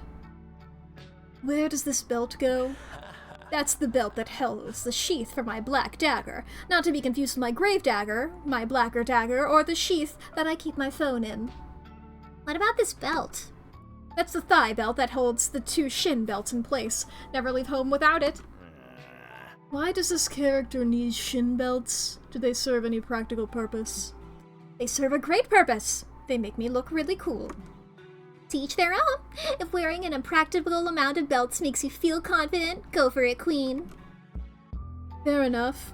Okay, I've got one last belt here. Where does it go? That one's... I don't remember where that one goes, actually. Maybe it just goes in the trash. No! No! Every belt is necessary to give depth to this character. Everyone knows a JRPG protagonist's power is directly proportional to the amount of belts they're wearing. Mac, do you know where to put this belt? It's an extra special extra belt for punishing hot people who have been naughty. Wink! Or maybe we should use this one to actually hold up your pants? No, that's boring. Ah, of course! A good hero always has extra weapons on hand. Not too sure how to fight with a belt, though. Is it like a whip? Well, you don't want to do it too harshly, okay? It's more of a spank. I can't picture it. Can you show me, Liam? Oh, Well, if no one else wants to be part of the demonstration, I guess I have to take one for the team and volunteer. What? Come on, Liam, just do it! How else is Nico supposed to learn? April lays bum up on the bed, and Liam timidly spanks her with the belt. Remember, Nico, you don't want to hit too hard. This is still cosplay after all. Oh, harder! I gotta say, it looks kinda sexual. But a lot of what was your voice? Best was your voice. But a lot of JRPG characters have gratuitously sexual designs, so I guess that's the idea. Maybe Liam should demonstrate again just to make sure you got it. This goes to show that any conversation can be improved with sexy visual aid. You gain 2 charm, but lose 2 smarts. Alright, here we go again. I'm scared of big crowds. Okay, let's get our charm up even more. Okay, we get the charger. We've done the charger before. You stop to chat with little April, which is what you... Yes! I had hope in my heart. I could feel it. That this clown egg was the start of a secret ending. I could feel it in my soul. And I was like, I hope I made the right choice there, and I hope that I can find the other 2. The way that Monster Prom secret endings work, at least to my recollection, is that there's secret endings, where if you do 3 events correctly, you get the thing. And this is the second one, because they don't tend to be connected to each other. But this one is. I've been calling the clown egg that April made the mistake of trusting me with. And that's why Cars 3 is the best installment in the franchise. You agree, don't you, little April? Hey, Mac, who are you talking to? Huh? Nobody? Definitely not a smaller, more delicate version of you? Okay, silly goose. I wanted to ask if you want to get to bite to eat. My treat. April 1st, just the hard-working style that we were hoping to see. What are you doing out here? You should be using your downtime between autographing sessions to practice your signature, chop chop! I'm actually gonna get lunch with Mac, if that's okay with you, Miss Managers? Who? Him? Please don't tell me you two are on a date. Dating is a violation of your contract. Yes, having a romantic partner would be terrible for your brand. It makes it harder for friends to develop parasocial relationships with you. Maybe that's a good thing? Wrong. But I do sympathize with you, April. It must be difficult knowing that your contract is forever binding and you're gonna die alone. There. When does it stop hurting? Never, silly. But you know, Marla, there might be a way to make April happy and make us money. If she dated another hot, trendy musician, her popularity might go up. What? That's not a bad idea. Perhaps we could set up April with a highly publicized date with Priscilla Bronte. Her last album was a hit. I can't date Priscilla Bronte. I've never even met her. So? This isn't good. There's gotta be a way to put an end to April's manager's celebrity power couple scheme before it begins. Okay. Gotta sell yourself in the only language that corporate shills understand. A dynamic PowerPoint presentation full of charts and buzzwords. Or, the most marketable part of a celebrity couple is the dramatic breakup.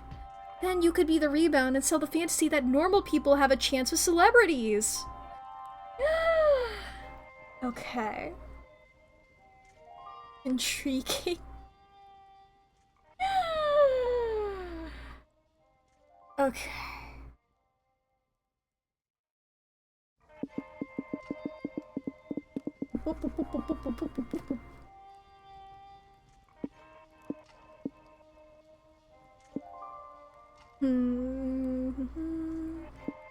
Which of these is better? What do I want to do? Let's go with this. Oh, I like the normal people having a chance of celebrities angle. That's a great carrot to dangle in front of April's fan base. Indeed, I can see the comments now. If someone this bored and unfashionable could catch April's eye, what's stopping me? Ouch. Of course, we'll still need to set some ground rules with you, Mack. Right. You didn't think we just let you run off with our sweet, adorable financial asset without any oversight, did you? 1. You are never to monopolize April's time. She cannot be late to any of her concerts, streams, rehearsals, public appearances, or legally required bathroom breaks. 2.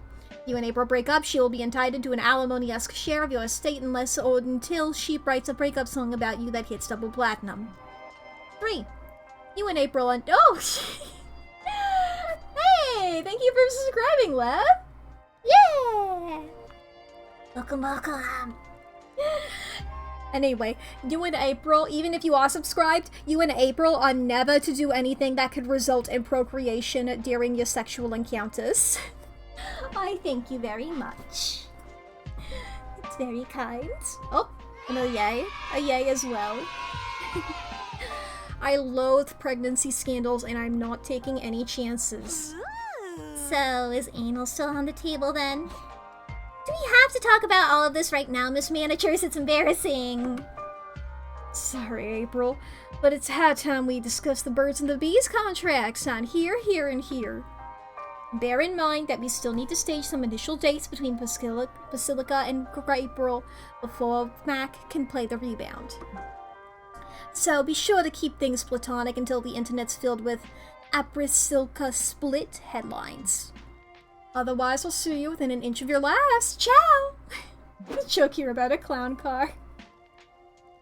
Dang, maybe I should have chosen the other one. Well, at least we got them off our backs. But it looks like going to a restaurant together is out of the question now. Maybe we could go back to the hotel and order room service instead. It's a deal. You gain +2 charm for convincing everybody that but I have no idea how to pronounce this name. Better than Office April's ex, but lose 2 creativity. Are you sure it's my turn? Okay, let's also get our fun up. You're here to play an experimental new TRPG. I nearly knocked my phone off of my desk. Everything is fine. Don't worry about it. Dancing with Dragons. It's a typical Tolkien-esque fantasy setting, but all battles are decided in DDR matches against your opponents. Awesome! You carry your party because you got moves for days. It's a little unfairly skewed because your game master has a broken foot, but that's not your fault. You gain +2 fun kicking ass with your S-rank DDR skills. Later, you meet up with Zoe and April to attend a Yurukera workshop. I assume Kara could be Chara. Zoe, in. Hey dudes! I didn't know you guys were into Yurukaras. I don't actually know what they are, but the flyer for this workshop had such a cute mascot I had to come. Welcome everyone. Let's talk about Yurukaras, those adorable Japanese mascots made to promote places and businesses. Oh, wow. Wow, it really works! The discussion leader shows you awesome pictures of famous Yurukaras in Japan. That's a plane that's also a bird? No, you silly, that's Unari-kun. It came from a planet Unari in search of the best airport in the world. It promotes Narita, which is well known for the Narita International Airport. Ah, makes sense. Now, just for fun, why don't you all pair up and brainstorm a Yurukara for a place that doesn't have one yet? Get creative. This gives me an idea. I've got one. Liam. Yurukiara Liam. Haven't you been doing a lot of Liam-themed stuff lately? Maybe you could branch out. It's been so long since I made a non-Liam character. I've got character's block. Guess that means he'll do all the hard thinking. Again, come up with a cool new Yurukara. Ha! Ha ha ha! Look at these beautiful things! The mascot of the backrooms. You might die in here, but look at this cute mascot. Or the mascot of the cheese spot. A place that could certainly use more visits. I mean, I feel like this is for the stats that I'm trying to raise. Oh my god, preach! Plead the fifth. I mean, Don't be shy, April. I'm with you. There are plenty of people who have visited the Republic of Zoe without checking out the Cheese Pot Caverns. Beautiful metaphors. The world is being painted with such beautiful imagery. yeah, but between you and me, not everyone knows how to honk it just right. Honk it means giving me an earth-shattering vaginal orgasm, of course. Hard pass. I feel you, girl. Sometimes it's like, do they need a map to the clit or what? I'm dying here. Oh, I didn't know you have a I mean, Yeah? I'm sorry, it's not my place to ask about that.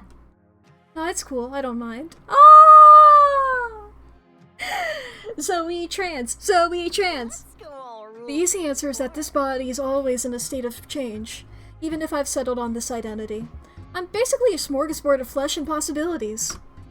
I can put a new eye here, a new mouth here, an extra tentacle or two down there. And sometimes I have as many as 3 clitorises at once. Good for her! Oh my. So you'd think it wouldn't be so hard for some people to find at least one of them, but here we are. Well, let's fix that with our adorable educational Yurukara. Clitori. Maybe. I don't know. Yeah, should we brainstorm a catchphrase for this little cutie? What about, don't stop? That's the story of how you, Zoe, and April invented the first Yurukara that canonically fucks. You gain 2 fun and lose 2 boldness. But there's too many options. Alright. Let's do the lobby. Okay, we've done that one before. We can skip through those texts. Afterward, you're crossing the lobby with Liam, April, and Zoe when you pass the shittiest ball pit you've ever seen. What the hell? The hell is that? Did we wander into a depressing daycare? That's the Sad Con ball pit. It's sort of a meme monument to past cons gone wrong. Cute! Can one of you hold my phone while I stream myself swimming in the ball pit? Fucking Dash Con. But of course, which sepia filter would you like me to use? Hey Zoe, can you hold my phone while I stream myself swimming in the ball pit? Yep. Liam pouts, but you have bigger problems. 2 security guards have taken notice of April's ball pit swimming. Miss, what do you think you're doing? Playing in the ball pit? The ball pit is a solemn homage to all of the tragic cons that gave their lives to make this one a reality. It's not for playing in.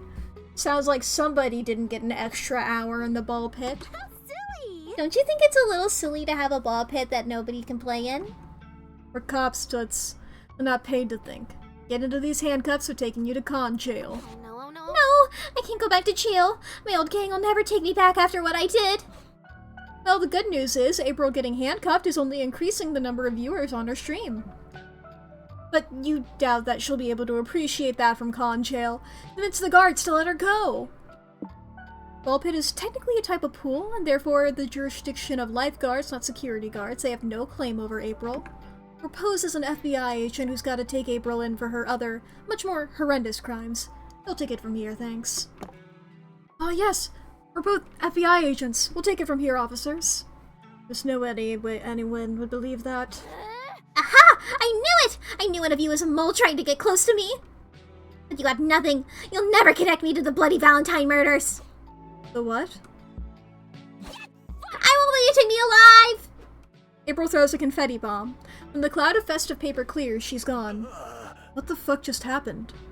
What happened is your suspect got away. Way to go, special agents. Man, I hate the FBI. They don't get to work on all the fun cases while we're stuck guarding a convention center. It's okay. Once you report these doofuses blunted, the chief will surely give us one of those sweet, sweet serial killer assignments. Oh boy! Can we celebrate with ice creams and handing out parking tickets? For you, partner? Anything. The guards leave. You, Liam, and Zoe find April hiding in the bathroom.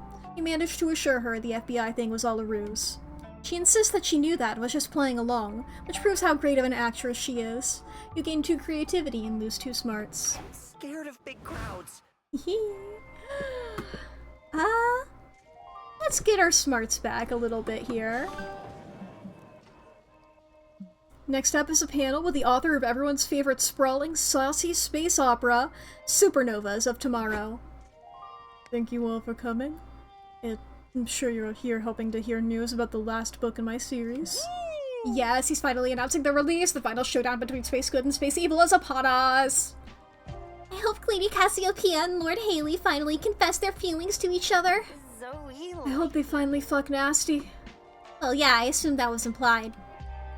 There's no easy way to say this, so I'll just say it. I'm delaying the release of the last book for at least another year. What? Why? Most illogical. Yeah, I've recently gotten really into ant farming. It's kinda cutting into my writing time, but you all support my passions, right? Man, I was really looking forward to that finale.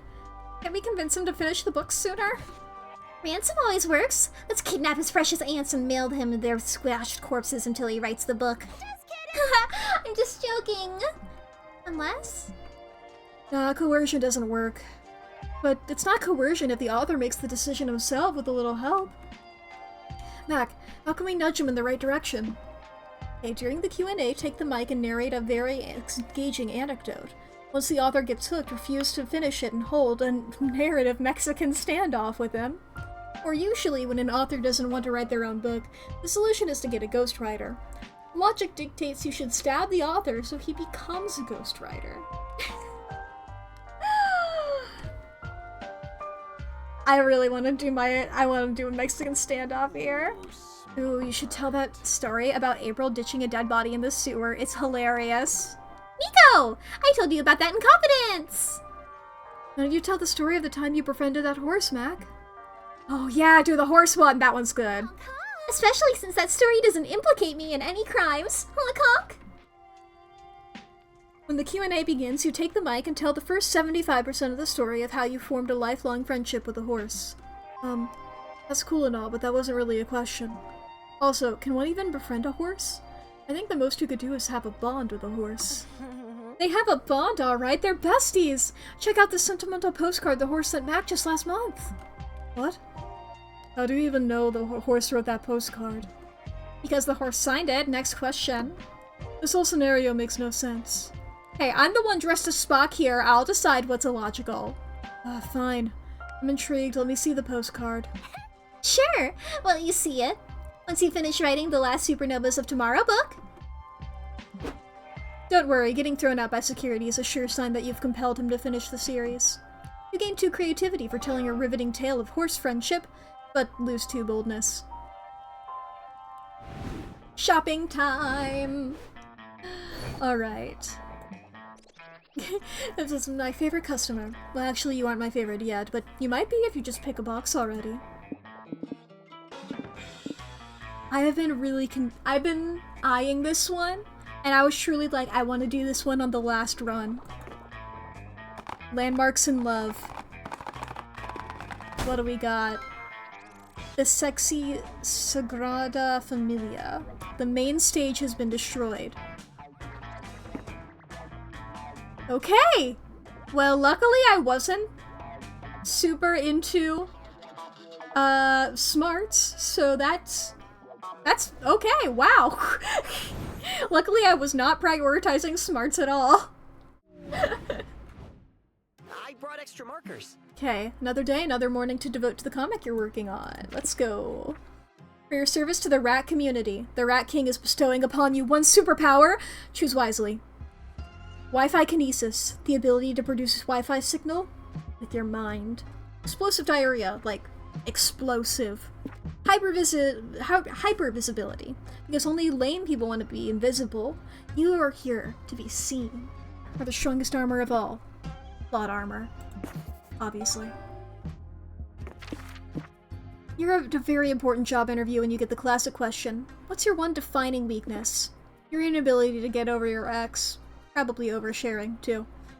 Fart jokes make you laugh so hard you become essentially inoperative. You cannot see if your eyes are covered. This shows you're a no-nonsense person. Geese attack you on sight, seeking for, admittedly, just revenge. I think this one seems fun. It also seemed pretty charming. Alright, back to the con. The main stage is, in fact, destroyed. I was wondering if we would get art for it. I can still go there! You go to the main stage. There is this one panel you really wanted to check out. Still, as you can see from afar, the main stage has been reduced to smithereens. Did you really expect they would still be holding activities among the ruins? Silly you. You sure it's my turn? Ha! I got an achievement for that!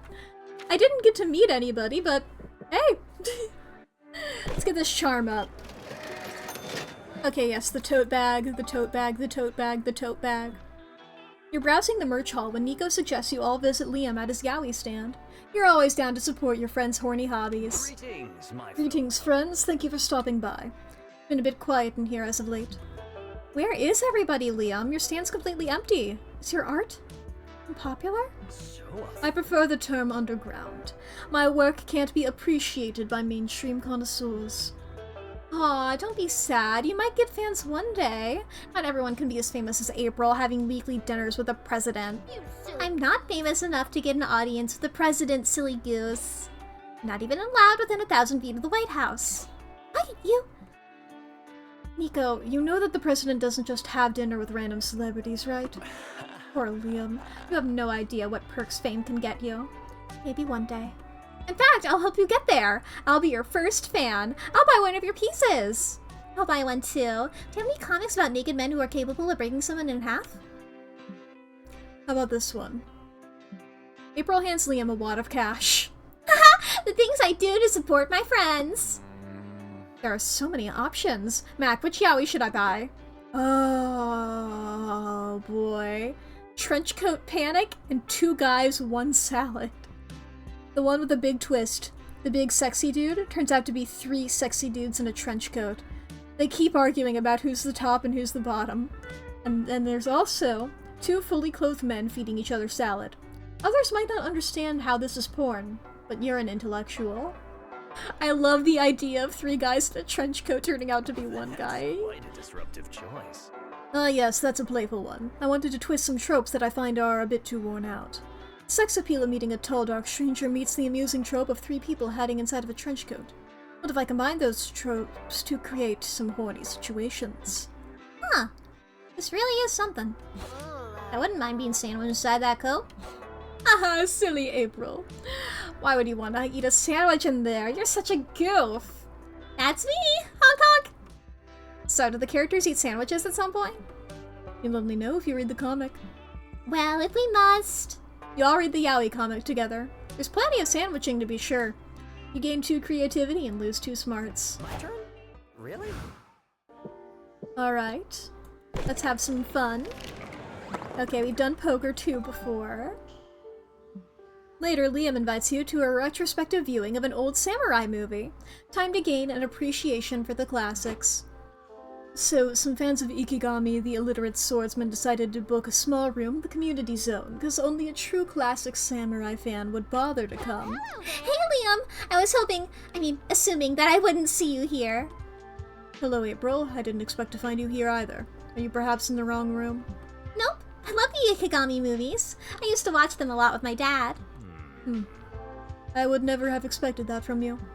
What's that supposed to mean? I'm a girl who streams, so I can't like vintage samurai movies.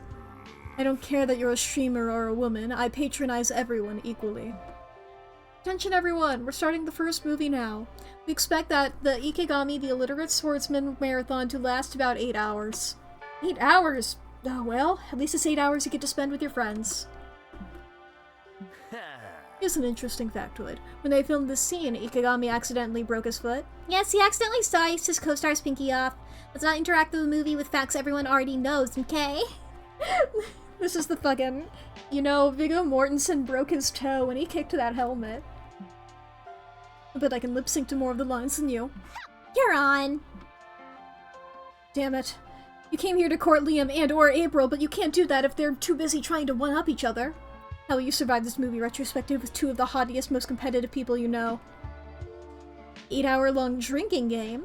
Switch their attitudes and make the marathon and these two way more bearable. Or just astral project yourself to somewhere else. Your friends will be impressed by how focused you look when you skip 8 hours of old movies. Drinking game. I got an idea. Every time someone unsheaths a katana, let's take a shot. That'd be fun if they actually served alcohol here, but... In your purse? Oh no, I got them. You pull out the bottles of liquor you stuffed down your pants this morning. Seriously, Meg? Do you have to sneak alcohol everywhere we go? How about we take a shot every time Liam's a judgmental prick will be hammered in an hour? Sorry, brain fart. I meant to say, let's also take a shot every time Fujiwara swears he'll have revenge. Several fight scenes later, you three have collectively killed a bottle of whiskey and possibly several brain cells. Damn, this Fujiwara guy really wants revenge against Ikigami. I almost feel bad for him. Is he ever gonna get it? Oh, just wait until the third movie. Liam! Spoilers! Right, sorry. April, why'd you take a shot? Did I miss a revenge? Oh, I just saw the look in Fujiwara's eyes. He's really yearning for that revenge. Really? I thought those were fuck me eyes for sure. Could be both. Line between vengeance and horniness is thin. Don't threaten me with a good time. You end up enjoying the hell out of the marathon, though you might like to revisit these movies when you're sober enough to actually follow the plot. You gain +2 fun playing drinking games, but lose 2 smarts. But there's too many options. Okay. Let's get a bit bold. You're roaming around the lobby when a tiny little... Okay, yes. Staying hydrated, we've read that one before. Even if it is important. You, Liam, Doug, and April are leaving a panel when you pass a huge werebeetle holding a free hug sign. Hi! Hello, lovely people. Does anyone want a hug? It's on me. Oh, I love hugs. Put her there, pal. Wait, Doug! You don't know where that hug has been! Haven't you heard of the notorious hug dealers? They lure in lonely, touch-starved victims by giving them their first hug for free. But soon you get addicted to their tender embrace, and you have no choice but to pay for your subsequent hugs. It's too dangerous to risk. Crap. What? But I just let him hug me. Am I addicted now? Am I gonna die? Maybe. Rip you, buddy. I'll take a hug, too, in solidarity with Doug. I wouldn't mind having my bones crushed by this guy's enormous veiny arms. Thanks. Oh my gosh! Arm Day is my favorite day. I can hug strangers so much harder. No, April, don't make the same mistakes I did. You don't want to live a life enslaved to insatiable hug cravings. We might still be able to save you, Doug, but we have to act fast or soon the only embrace you'll know is the sweet embrace of death. Your friends are not helping, so it's up to you. How can you make sure this guy's hugs are clean so everyone will chill out? Give me your bank password and see what he does. If he doesn't steal all your money, you know you can trust him. Or send the hug to a lab for a full analysis to see if it's adulterated with sketchy stuff like fentanyl. Fuck it. Cut to a forensics lab. A scientist dons a full-body hazmat suit and allows a shady-looking guy to hug her. Whoa! This hug is highly adulterated. Amphetamines, cough syrup, and bad body odor. Must be from someone else giving me a bad hug. I don't know nothing, I swear. Bullshit. Tell us everything you know about Huge Hugh and the Hug Mafia, or the only thing you'll be hugging are the bars of your cell. I don't want to die. Hi, I'm sorry to interrupt, but I may have a hug addiction and I don't want to die. You look stressed, buddy. Want a hug? Don't touch me! You're the source of my stress. But, I guess a hug would help me chill out. Doug's backsliding already! Test this man's hugs, doctor, and administer 100 cc of apathy into my friend. Stat! The scientist hoses her hazmat suit off and embraces the werebeetle. A tear slowly drips down her gas mask. This guy's clean. It only has friendliness and good intentions. It evokes the feeling of your father finally approving of your choices. Well, that's a relief. I'm sorry I doubted you, big fella. It's okay. I get it. There are a lot of sketchy people out there. What about a group hug to leave all that behind? Well, if you insist. A nice stranger tightly embraces you, Doug, and April. Harder. What? Nothing. You lose 2 charm for not trusting the hug beetle at the first, but gain 2 smarts for trusting science instead. Back to the con. We're back to the con. But I'm not prepared. Get our charm even higher. Okay, we've done the hyper-realistic VR sets before. Sometime later, you, Doug, and Nico are checking out the indie game selection of the showcase hall. And I can play the demo on your website? That's awesome, thanks so much! I'll say this, dear viewer. In a world rife with greed and misery at warm this old detective's hard to see these indie games getting off the ground. I know, just look at these awesome titles. Hey, wait a minute! Spookware I've played on stream! Blind Drive, Spookware, Disc Room, Once Upon a Jester, Mosalina. Seriously, those are all incredible indie games. Go check them out. Well, I've done one of them already. It's just a shame that games like these don't usually get the recognition they deserve. Doug, you got the answer already. We'll spread the word. We'll hit the pavement, use the grapevine, get the scuttlebutt around. Okay, let's scuttle that bud. Now you're talking. But we gotta spend our resources wisely. Let's pick one game to spread the maximum word about. Like, that one. Hello, are you interested in trying Endless Runner number 79 working title? It's oodles of free-to-play fun. This is perfect! These devs are so desperate for players, they're giving away the game for free! Excuse me, a company's not desperate. A demo is #1 on the mindless clickers section of the App Store. We make our money through copious invasive microtransactions. You know you want them. It's so sad. Don't worry, we'll get the word out about you guys and you'll be able to upgrade to macrotransactions soon. For some reasons it looks like this is the game your friends are the most invested in promoting. So that's that. How you get Endless Runner number 79 more recognition? Telling everyone sounds like a lot of work. Just tell one friend about the game 100 times, it's quantitatively the same thing. Or tell everyone the app is actually spyware. Spies are cool, everyone loves spies. Let's tell one friend 100 times. I had a feeling it would be her. Oh, finally I get to be a regular girl eating a regular burrito without anyone bugging me. April, you have to play this game. I knew I'd fucking jinx myself. April, try this game. We're trying to get the word out. By screaming at me in the food court? Yes. Is it working? Play the game. Do it now, please, please, please, please, please, please, please, please, please, please, please, please, please. I gotta go to the bathroom. She's not getting away that easily. Here we are. Is this the same bathroom as in Monster Prom? Or at least it's reminiscent of it. You three all will follow her into the women's restroom. Knock, knock, April. It's Miko. I know you're in this stall. Yes, ma'am. Please stop screaming. We're not perverts. We're just trying to get my friend to play this game. Actually, maybe you'd like to try it too? April, will you at least watch some gameplay footage? I'll just hold my phone under the door. No, thank you. I'll try the mother honking game if it's that important to you. April downloads Endless Runner number 79. She's greeted with cheap AI art, 4 unskippable ads, and a request for her credit card information and birth certificate. I've got a thing. Wowza, this seems super fun. Thanks for the recommendation. She leaves, deleting the app on her way out. That was We did it! epic. We're the best game recommenders ever! Debatable, but at least Nico and Doug feel accomplished. You gain 2 charm and lose 2 bonus. I'm scared of big crowds. Okay, let's go to the community zone. Okay, you attend a workshop at the community zone. A renowned hairstylist is teaching the top 5 anime hairstyles to hide your bald spot. You thought the Sailor Moon fringe would look good on you, but the Yu-Gi-Oh! Star shape takes the cake. It needs a metric ton of hair gel, but it really brings out your features. Man, you can't wait to be bald! You gain +2 fun and +1 amazing hairstyle. You and your friends are checking out the community zone when you stumble upon an indie board game showcase. Wow. There are so many games. I can't believe we get to try these before anyone else.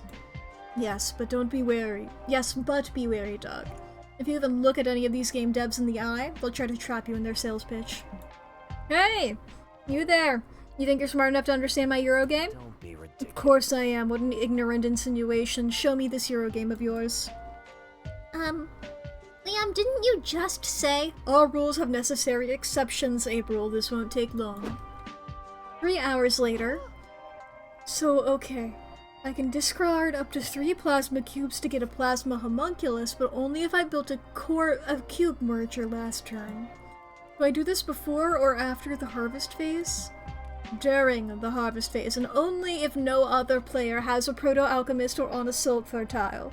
Doug, do you need to review section 12H of the rules again? I think we've read section 12H enough times already, no?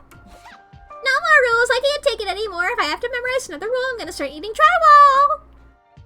April's right. This game sucks and you're ready to go. You ask how much more time this will take. Oh, what time is time anyway? Hours are measured by how much fun you had living them. Don't worry, Mac, the con's open until midnight. There must be a way to end this game and get all of you, yes, even Liam, out of here. Eat several game pieces so you can call a food safety inspector to ban the game as a choking hazard, or yell, "I win!" very convincingly. I win! No. Yes, I do! Check it out! I won! You gesture dramatically at a random point in the board, hoping sheer confidence will win the day. Nope. Except, you didn't. I don't know, maybe he did? Max got 15 plasma cubes. That's a lot of plasma cubes, right? I gotta be honest, I don't really understand this game. Boo-hoo, Mac won and we have to stop playing. So sad, goodbye. I'm quite sure he didn't win.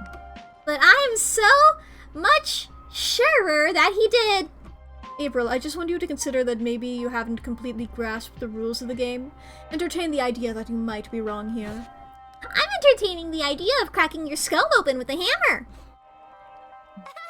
Sorry, I guess I'm a bit of a sore loser. Because, you know, I lost. We all did. To Mac. The match is over.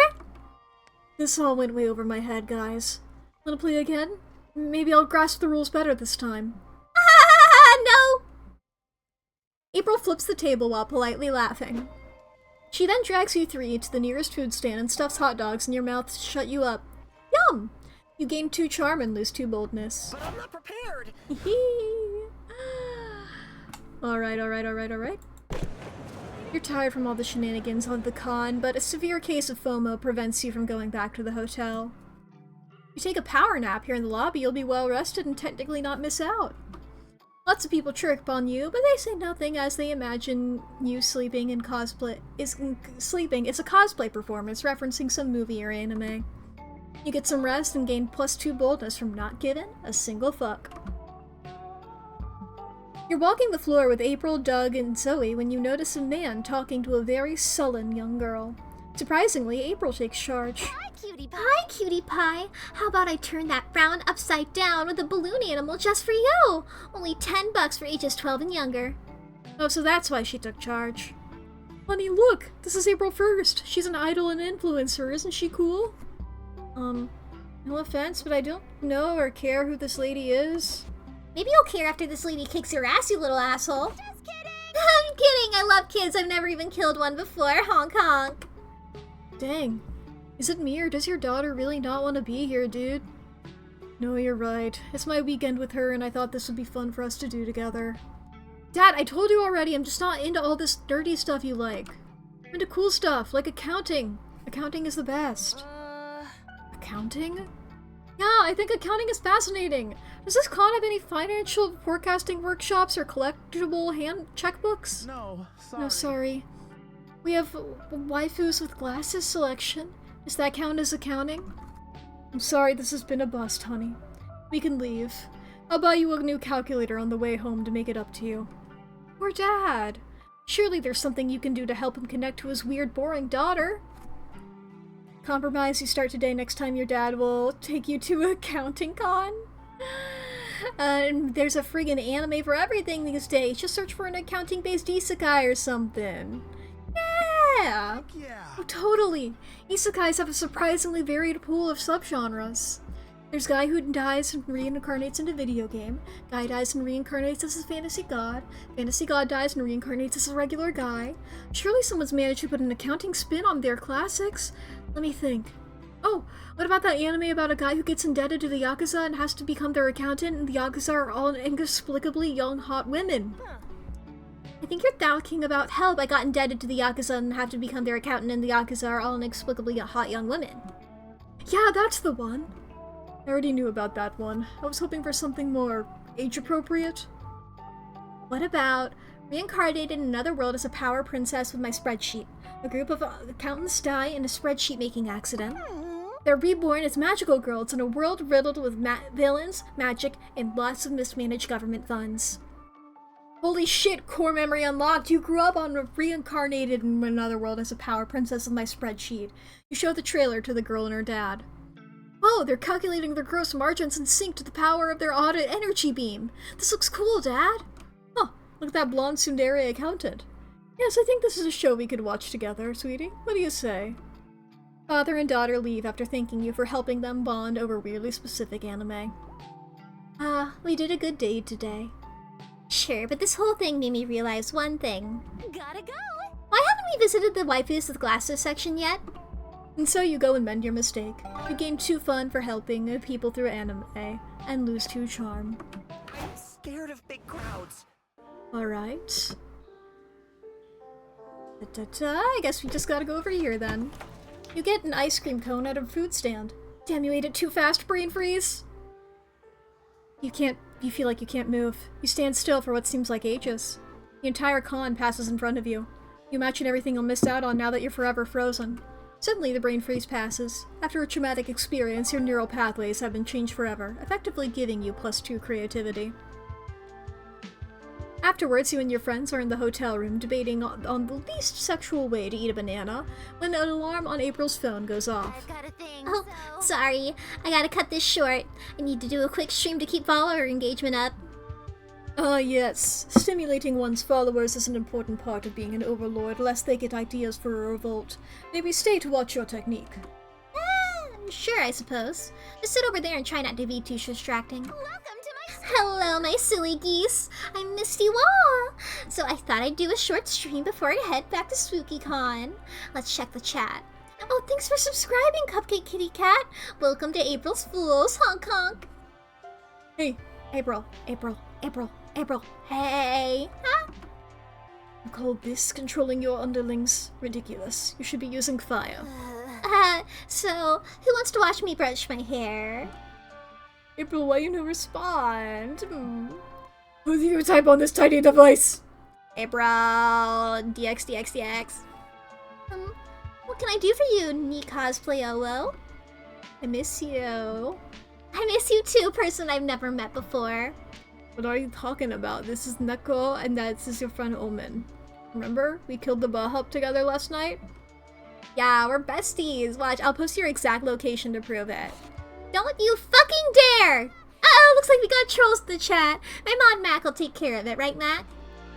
You understand this is a thinly veiled plea to shut Omen and Nico up, but how? Take one for the team. Tell Nico and Omen you urgently need them to rethink your brand. Or distract Omen and Nico with something flashy, like using a flare gun in an indoor space. Bang. Good thing you packed a flare gun in case of an emergency like this. Where should you point it? Showers flammable curtains. If you shoot the door, you'll risk someone opening it right when you shoot. You decide to solve this the logical way, by covering yourself in a sheet and spinning around so you don't know where you're shooting. Blind and dizzy, you shoot the flare and hear glass breaking. Whoa, Nico, what's on TV? Yo, is this a new channel? It's so lifelike! It's like the smoke is really coming out of the screen! Technology has come so far.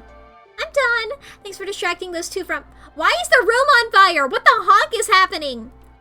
It's a new show. Wanna watch it with us? My favorite character so far is the sparking electrical wire. Later, you're all standing outside the hotel while firefighters put out the fire. You're the best. Well, at least I got to do my stream with no more interruptions, which is kinda worth almost dying. Thanks, Mac. You mean the smoke show was all Mac? That is impressive. Dang, right? You should work on TV. One thing's for sure. You should never touch a firearm again. But at least everyone's happy. You gain 2 fun and lose 2 charm. Oh, we get to hang out again. Ah, where to sit? Where is she? There she is. April! Talk about elves. Oof, the contract. It's a blessing and a curse. The company is truly allowing me to reach new heights as both an idol and an influencer. Which is a good thing, right? That's great. It's a great thing. But oh man, the fine print is not that fine. Sometimes I feel like I've signed away my ability to just be myself. Now I gotta be the character, the persona, the brand. I gotta mind what topics and vibes and whatnot might not align with what April 1st should be. Which reminds me, did you know I was a bit jelly of Zoe when I first met her? No, I had no idea. Why's that? Here's a girl that, like me, was starting to have a decent fan base, you know? It was refreshing to meet someone in a similar position to mine. Yet it was different. I need to be camera ready 24/7, you know? It'd be really exhausting. But Zoe? She's like the opposite of camera ready. She says whatever crosses her mind. What a queen! He truly has no filter. Whereas I have to put on so many filters that no one ever gets to see my true face. I get that. If it helps, I'd say your other side does sometimes show a bit through all the branding. Let's hope the company doesn't notice. You can't help but realize April is navigating a complicated situation. How much of herself is she willing to give up in exchange for fulfilling her dreams? She's gotta be under some stress. Which is why you switch to watching silly moment-gram reels, so you can make your time together more peaceful and lighthearted. Why is a Here we blank go, here we page go. so intimidating? It's almost time to find a date, but first, my comic! My comic! You got the job! But 5 years have passed and working here makes you miserable. There's only one reason why you won't just quit and set the whole building on fire. They got incriminating copies of the angsty poems from my emo phase, Jennifer from accounting, lost a bet, Taco Tuesdays. Jennifer from accounting. You have 4 stallions. They are your pride and joy, and yet you're a bit embarrassed by how you came to have these 4 stallions. Got them as a prize in a cereal box. Convinced the agents of the Witness Protection Program to make them a part of your new identity. Blackmailed God. Rich parents bought them to incentivize you to give up your dream of attending art school. I would love more charm. Back to the con. We're back to the con. I'm not prepared. Merch Hall, mysterious. Yes, we've done the fortune-telling machine. Later, you and April's clown egg, yes, are having one of your now frequent heart-to-heart chats. Can I tell you a secret, little April? I think I'm really starting to like Big April. And this might be crazy, but I think she might like me too. You can't tell her, okay? Not even with the telepathic connection I'm convinced you two share. Then your alarm goes off. April's done with work. April's done with work for the day. You stuff little April in your pocket and run to meet with her big sister. Hi, cutie pie. Hi, Mac. It's great to see you. What do you want to do now that I'm free?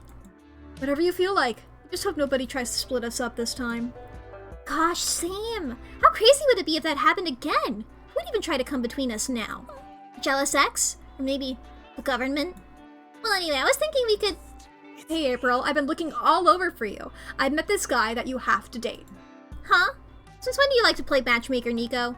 Since right now, meet my new friend and your soulmate, Serpiantito. I was hoping it would be the fucking snakes from Monster Road Trip. When it says Serpiantito, I was like, wait a minute. Hola, my sweet tropical flower. Let me wrap myself around your gorgeous, delicate throat. You're joking, right?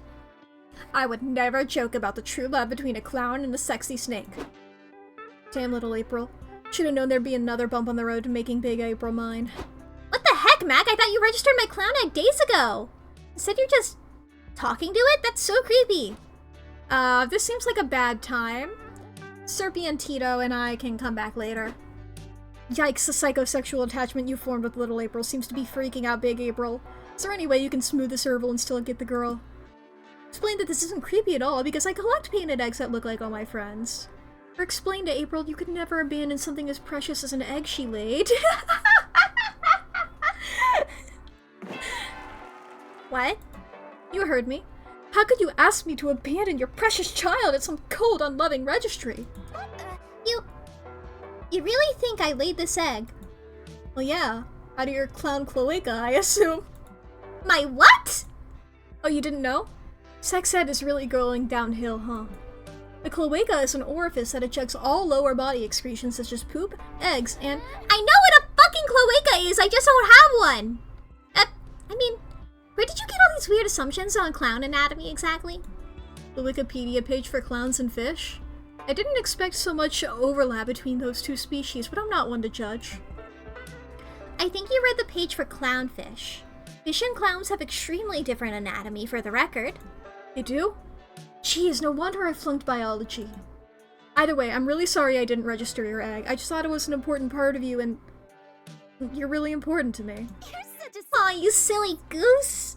I can't stay mad at you even when you're being a bit of an idiot. Actually, especially then. Honk honk. Look at that! Being an idiot finally got you laid. Never give up on your dreams. You and April go out to dinner to celebrate. You order an omelet in little April's honor, with a sign of hash browns and +2 charm. You sure it's my turn? Hell yeah. In the middle of the community zone, you see a bunch of top-hatted gentlemen, a vintage car, a dog, and a boot. Ooh, it's LARP Monopoly! This goes against all your values, and yet the moment you start making money, you gentrify the fuck out of a street by building many hotels. You make sure everyone who dares step on your turf becomes miserable. A father of 3 begs you to lower the rent. Get good, you yell. No, what if you become? You burn your Monopoly money and leave. But deep down, you had to admit you got +2 fun. Later, you meet up with April to get ice cream. You're laughing and chatting over sundaes. Oh, you silly goose, you have ice cream on your face. Here, I'll get it. April grabs a napkin and wipes your face. She finds a stubborn spot on your forehead and starts rubbing ferociously. Dang, I can't get it off. Is this even ice cream? Looks like a red dot. Oh, fuck! Suddenly, April tackles you to the floor. It's pretty hot. But it's less hot when a speeding bullet explodes the head of the person behind you, shattering you both in blood. I'm so sorry. I think you've been in one too many of my Momentgram stories or something. That's not great because my agency contractually obligates me to act single in public. But the more immediate danger is that some of my fans are kind of wild. They'll try to kill you if they think we're dating. So that was a fan of yours who shot at me? Yeah, I think so. Fame, huh? It sure makes life exciting. You'd be more concerned if you weren't stuck in the fact that you got so close to April that people think you're dating. Nice! Still, you can't be her partner if you get sniped. You better think of a way to protect yourself. Hide in April's ridiculously small car until nightfall. You'll avoid potential murder, and you'll get to be cramped together. Or keep an adorable baby on you at all times. You'll look emotionally ready for commitment, and if you see the sniper's red dot, you can block it with the baby. Let's go into a tiny car. Good idea. April leads you to her car, and it's impossible to overstate how small it is. It makes a sedan look like a studio apartment. Sorry it's so tight in here. So, how's your con experience been? Good. I liked all the panels, and now I can survive an assassination attempt off my bucket list. And it's been really nice getting closer to you. Aw, thanks. Bet you didn't think we'd be getting this close, did ya? No, Oh, I'm sorry. I didn't mean to touch your butt. It's just so cramped in here. You didn't touch my butt. That was my butt, actually, but I don't mind. Can you get out of the car, please? I'd like to be alone with my friend here. What? If I have to leave, then why does Bozo get to say? It's at that moment you realize April's seat warmers aren't actually on. You've been sitting in someone's lap this whole time. Sup? Love the smell of your detergent, by the way. What brand is it? How long have you been— Wait, Mac, is that you braiding my hair? I was about to ask you the same thing about my hair. If your name isn't Mac or April 1st, get the fuck out of the car! With much grumbling and muffled swearing, 10 crowns crawl from God knows where and leave. Sorry about that. I rent this car with a group of other clowns. You know, the economy. But hey, at least we're actually alone now. So, if you accidentally put your hand on someone's butt, it'll definitely be mine. You like those odds. You gain 2 fun hanging out with April in her tiny car all day, but lose 2 charm. But there's too many options. You decide to walk around the lobby, which is the most... Okay, we've read this one before. Sometime later, you and April are chilling in the hotel, watching the original Godzilla movie together. I love this part! Don't tell anyone, but I had a huge crush on the kaiju when I was a kid. You reach for your drink at the same time. April leans forward, resulting in your hand brushing against her thigh. Sorry, that's so embarrassing. Don't apologize. I think your balloon mascots are endearing, actually. And mean, and a bit terrifying, but sure, endearing is the adjective you're going with. Aw, thanks! If I had to have these mascots, I'm glad my agency let me pick balloon animals. They're very important to clown culture, you know.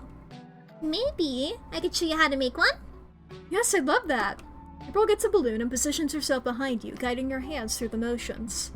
You're gonna blow in enough air to inflate it, but not so much that you'll pop it immediately. Got it. Edge the balloon. Oh, you silly goose! Now, what do you say we make this balloon doggy style? Just here to make the snout, here to make the legs. No, over here. You're so close. Yes, yes, yes! Oh, yes, you did it! Thanks. Do you want to keep it? Sure! You know, exchanging balloon animals was a form of clown courtship back in the day. Well, in that case, where's my balloon animal? Oh, my mother would kill me if she knew I was exchanging balloon animals out of wedlock. But yeah, I'll make you one. What do you want it to be? Balloon shape that encapsulates all of April's hopefully horny feelings about you. Or boobs. A balloon. Aw, that's an easy one, but okay. April expertly blows up 2 huge, round, colorful balloons. Ta-da! She holds them up playfully next to her real chest. Teehee, look at my boobs! You are. We all are. Constantly. Come on, Matt, get a feel for these puppies. Wait, which boobs does she want you to feel? You decide to play it safe and fondle the balloons. For a second, she seems disappointed? Or did you imagine it? Well, do you like them? I love them. I mean, they're basically just 2 balloons, but they're blown up really nicely. Well, a clown knows a thing or two about blowing. Want me to teach ya? Yes? She slowly leans into your face, and right before you have a heart attack, she puts a balloon over your mouth. Alright, you silly goose, let me show you how it's done. Who knew balloons could be so arousing? You gain 2 fun, but lose 2 My charm. turn? Really? To the front desk of the hotel to ask for an extra towel. They give you one. You're drunk with power, so you decide to test how many extra towels you can ask for before they tell you to stop.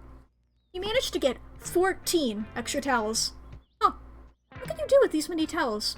You only needed 1. You decide to build a towel fort in your hotel room.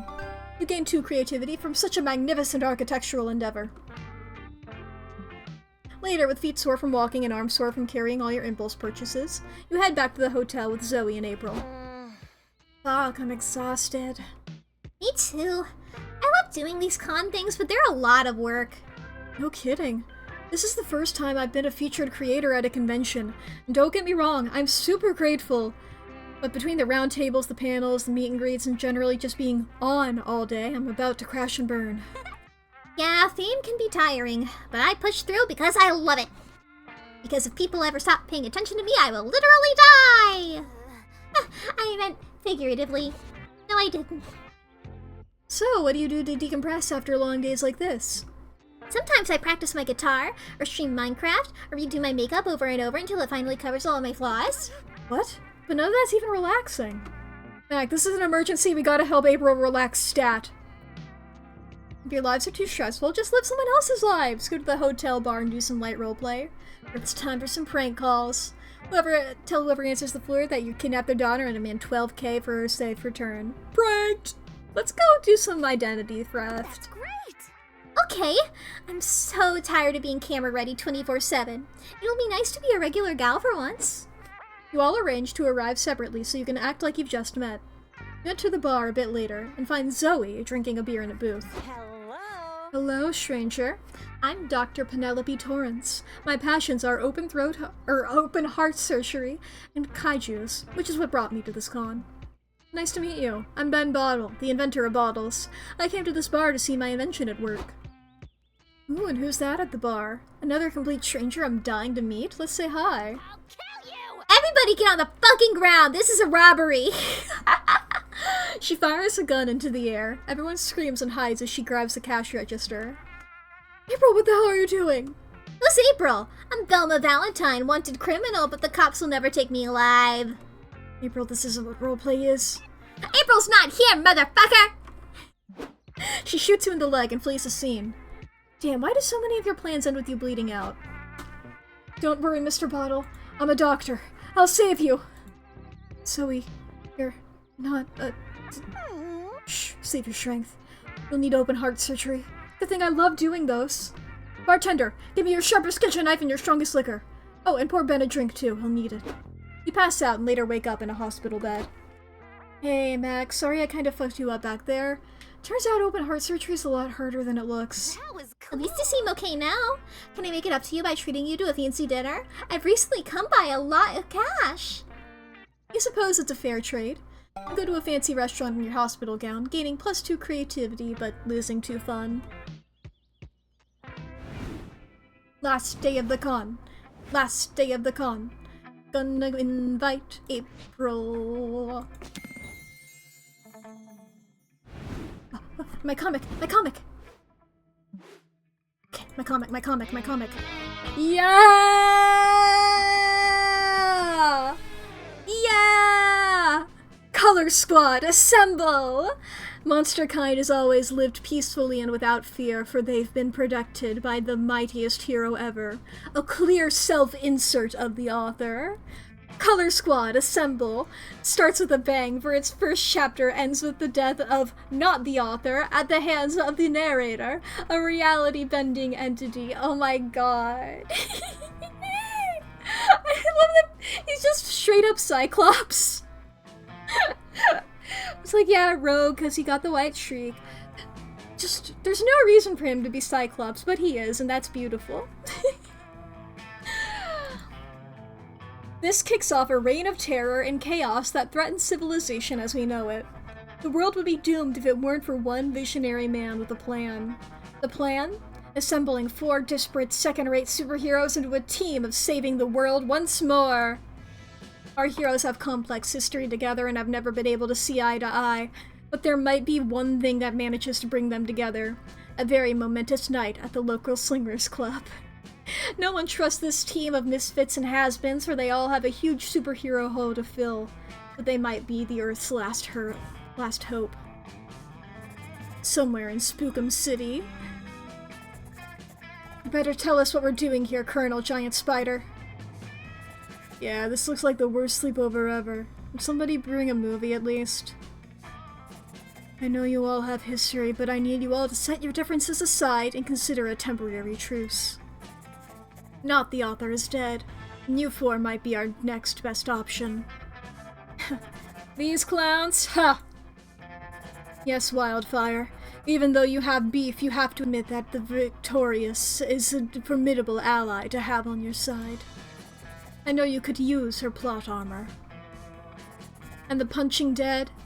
Some might say not the author's powers had nothing on his, if not for the Punching Dead's own weakness, his inability to get over his ex. Hey, CGs. I don't see... Hey, CGs. CGS, it would be, because it's Colonel Giant Spiders. Hey, CGS. I don't go sharing my weakness till the 3rd date. Why should I trust Wildfire anyway? Wasn't she trying to conquer the world not so long ago? Sure, Wildfire may have been playing for the other team, but we have a good reason to believe she will stick to our side. She's into Jennifer from accounting. That might be a good enough reason for you, Colonel, but not for me. As if I even wanted to team up with a bozo who got his powers as a part of the new identity he got from a witness protection program.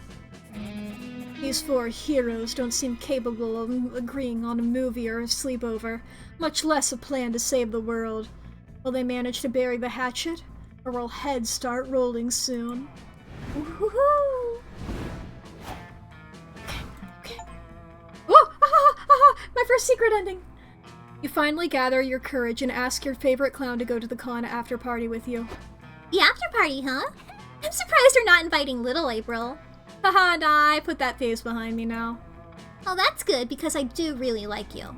So how about I pick you up at 8, Hong Kong? Yes! We did it, old friend. The after party was great, but the end of the night was even better. Whoa!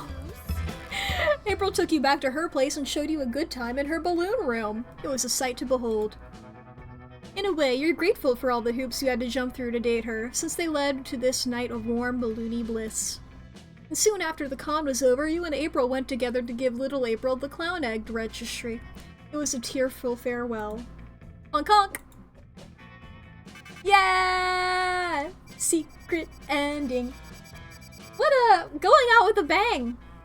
Pun intended.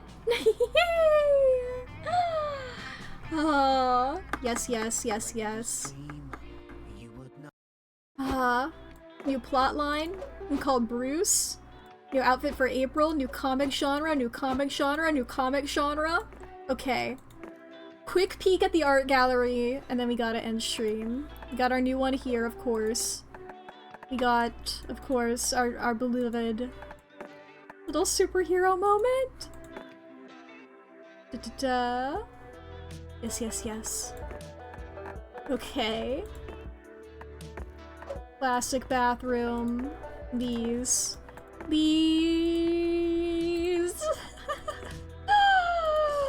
What a fucking time. Pasta water. I need that. Look, I intentionally went after the character with the harder voice to do first.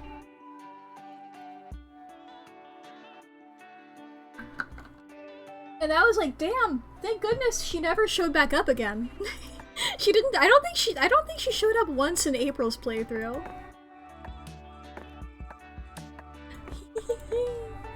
Yay. Yay, I can't be that guy. Good. Ah, I clicked on a thing by accident. Ba ba ba ba ba ba ba. Okay, pop over here. What's your new outfit? What's your new outfit? Oh, that's adorable! I love it a lot. And of course that as well. Okay. What was the new outfit we got for him? Right, his pajamas. The Liam outfit. I love all these sillies. New outfit? Yes, her pajamas. Blobbert! I'm so glad Blobbert showed up. Bruce. Okay, anybody else? There should be. There's a little new icon. Ah, we got Serpy and Tito. Okay, that's it for this one. There she is here. Beautiful little looks. The one new gacha. And then we look at these. Blobbert.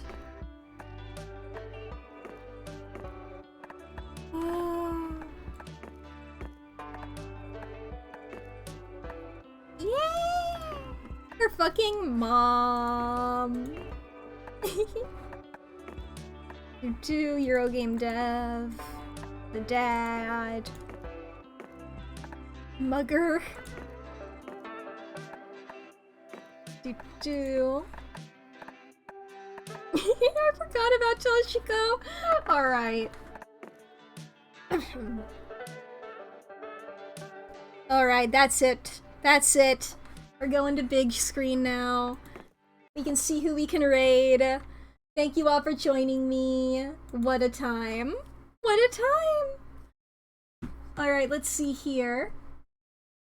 Who is live? Who's doing things? Who is live? Who's doing things? Papa? You know what? Let's do the same thing we did last time, where we, find somebody who's streaming Monster Prom. That person's using the Zoe VTuber, that's cute. Okay. Who do we go for? There's a lot of people streaming Monster Prom! There's a lot of people playing Monster Prom. Okay. Who has the coolest design?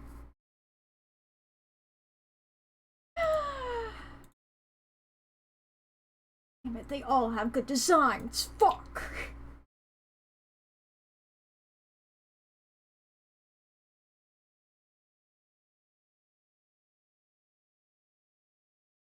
Okay, that person also has heterochromia, so that's tempting because heterochromia, like, by our powers combined.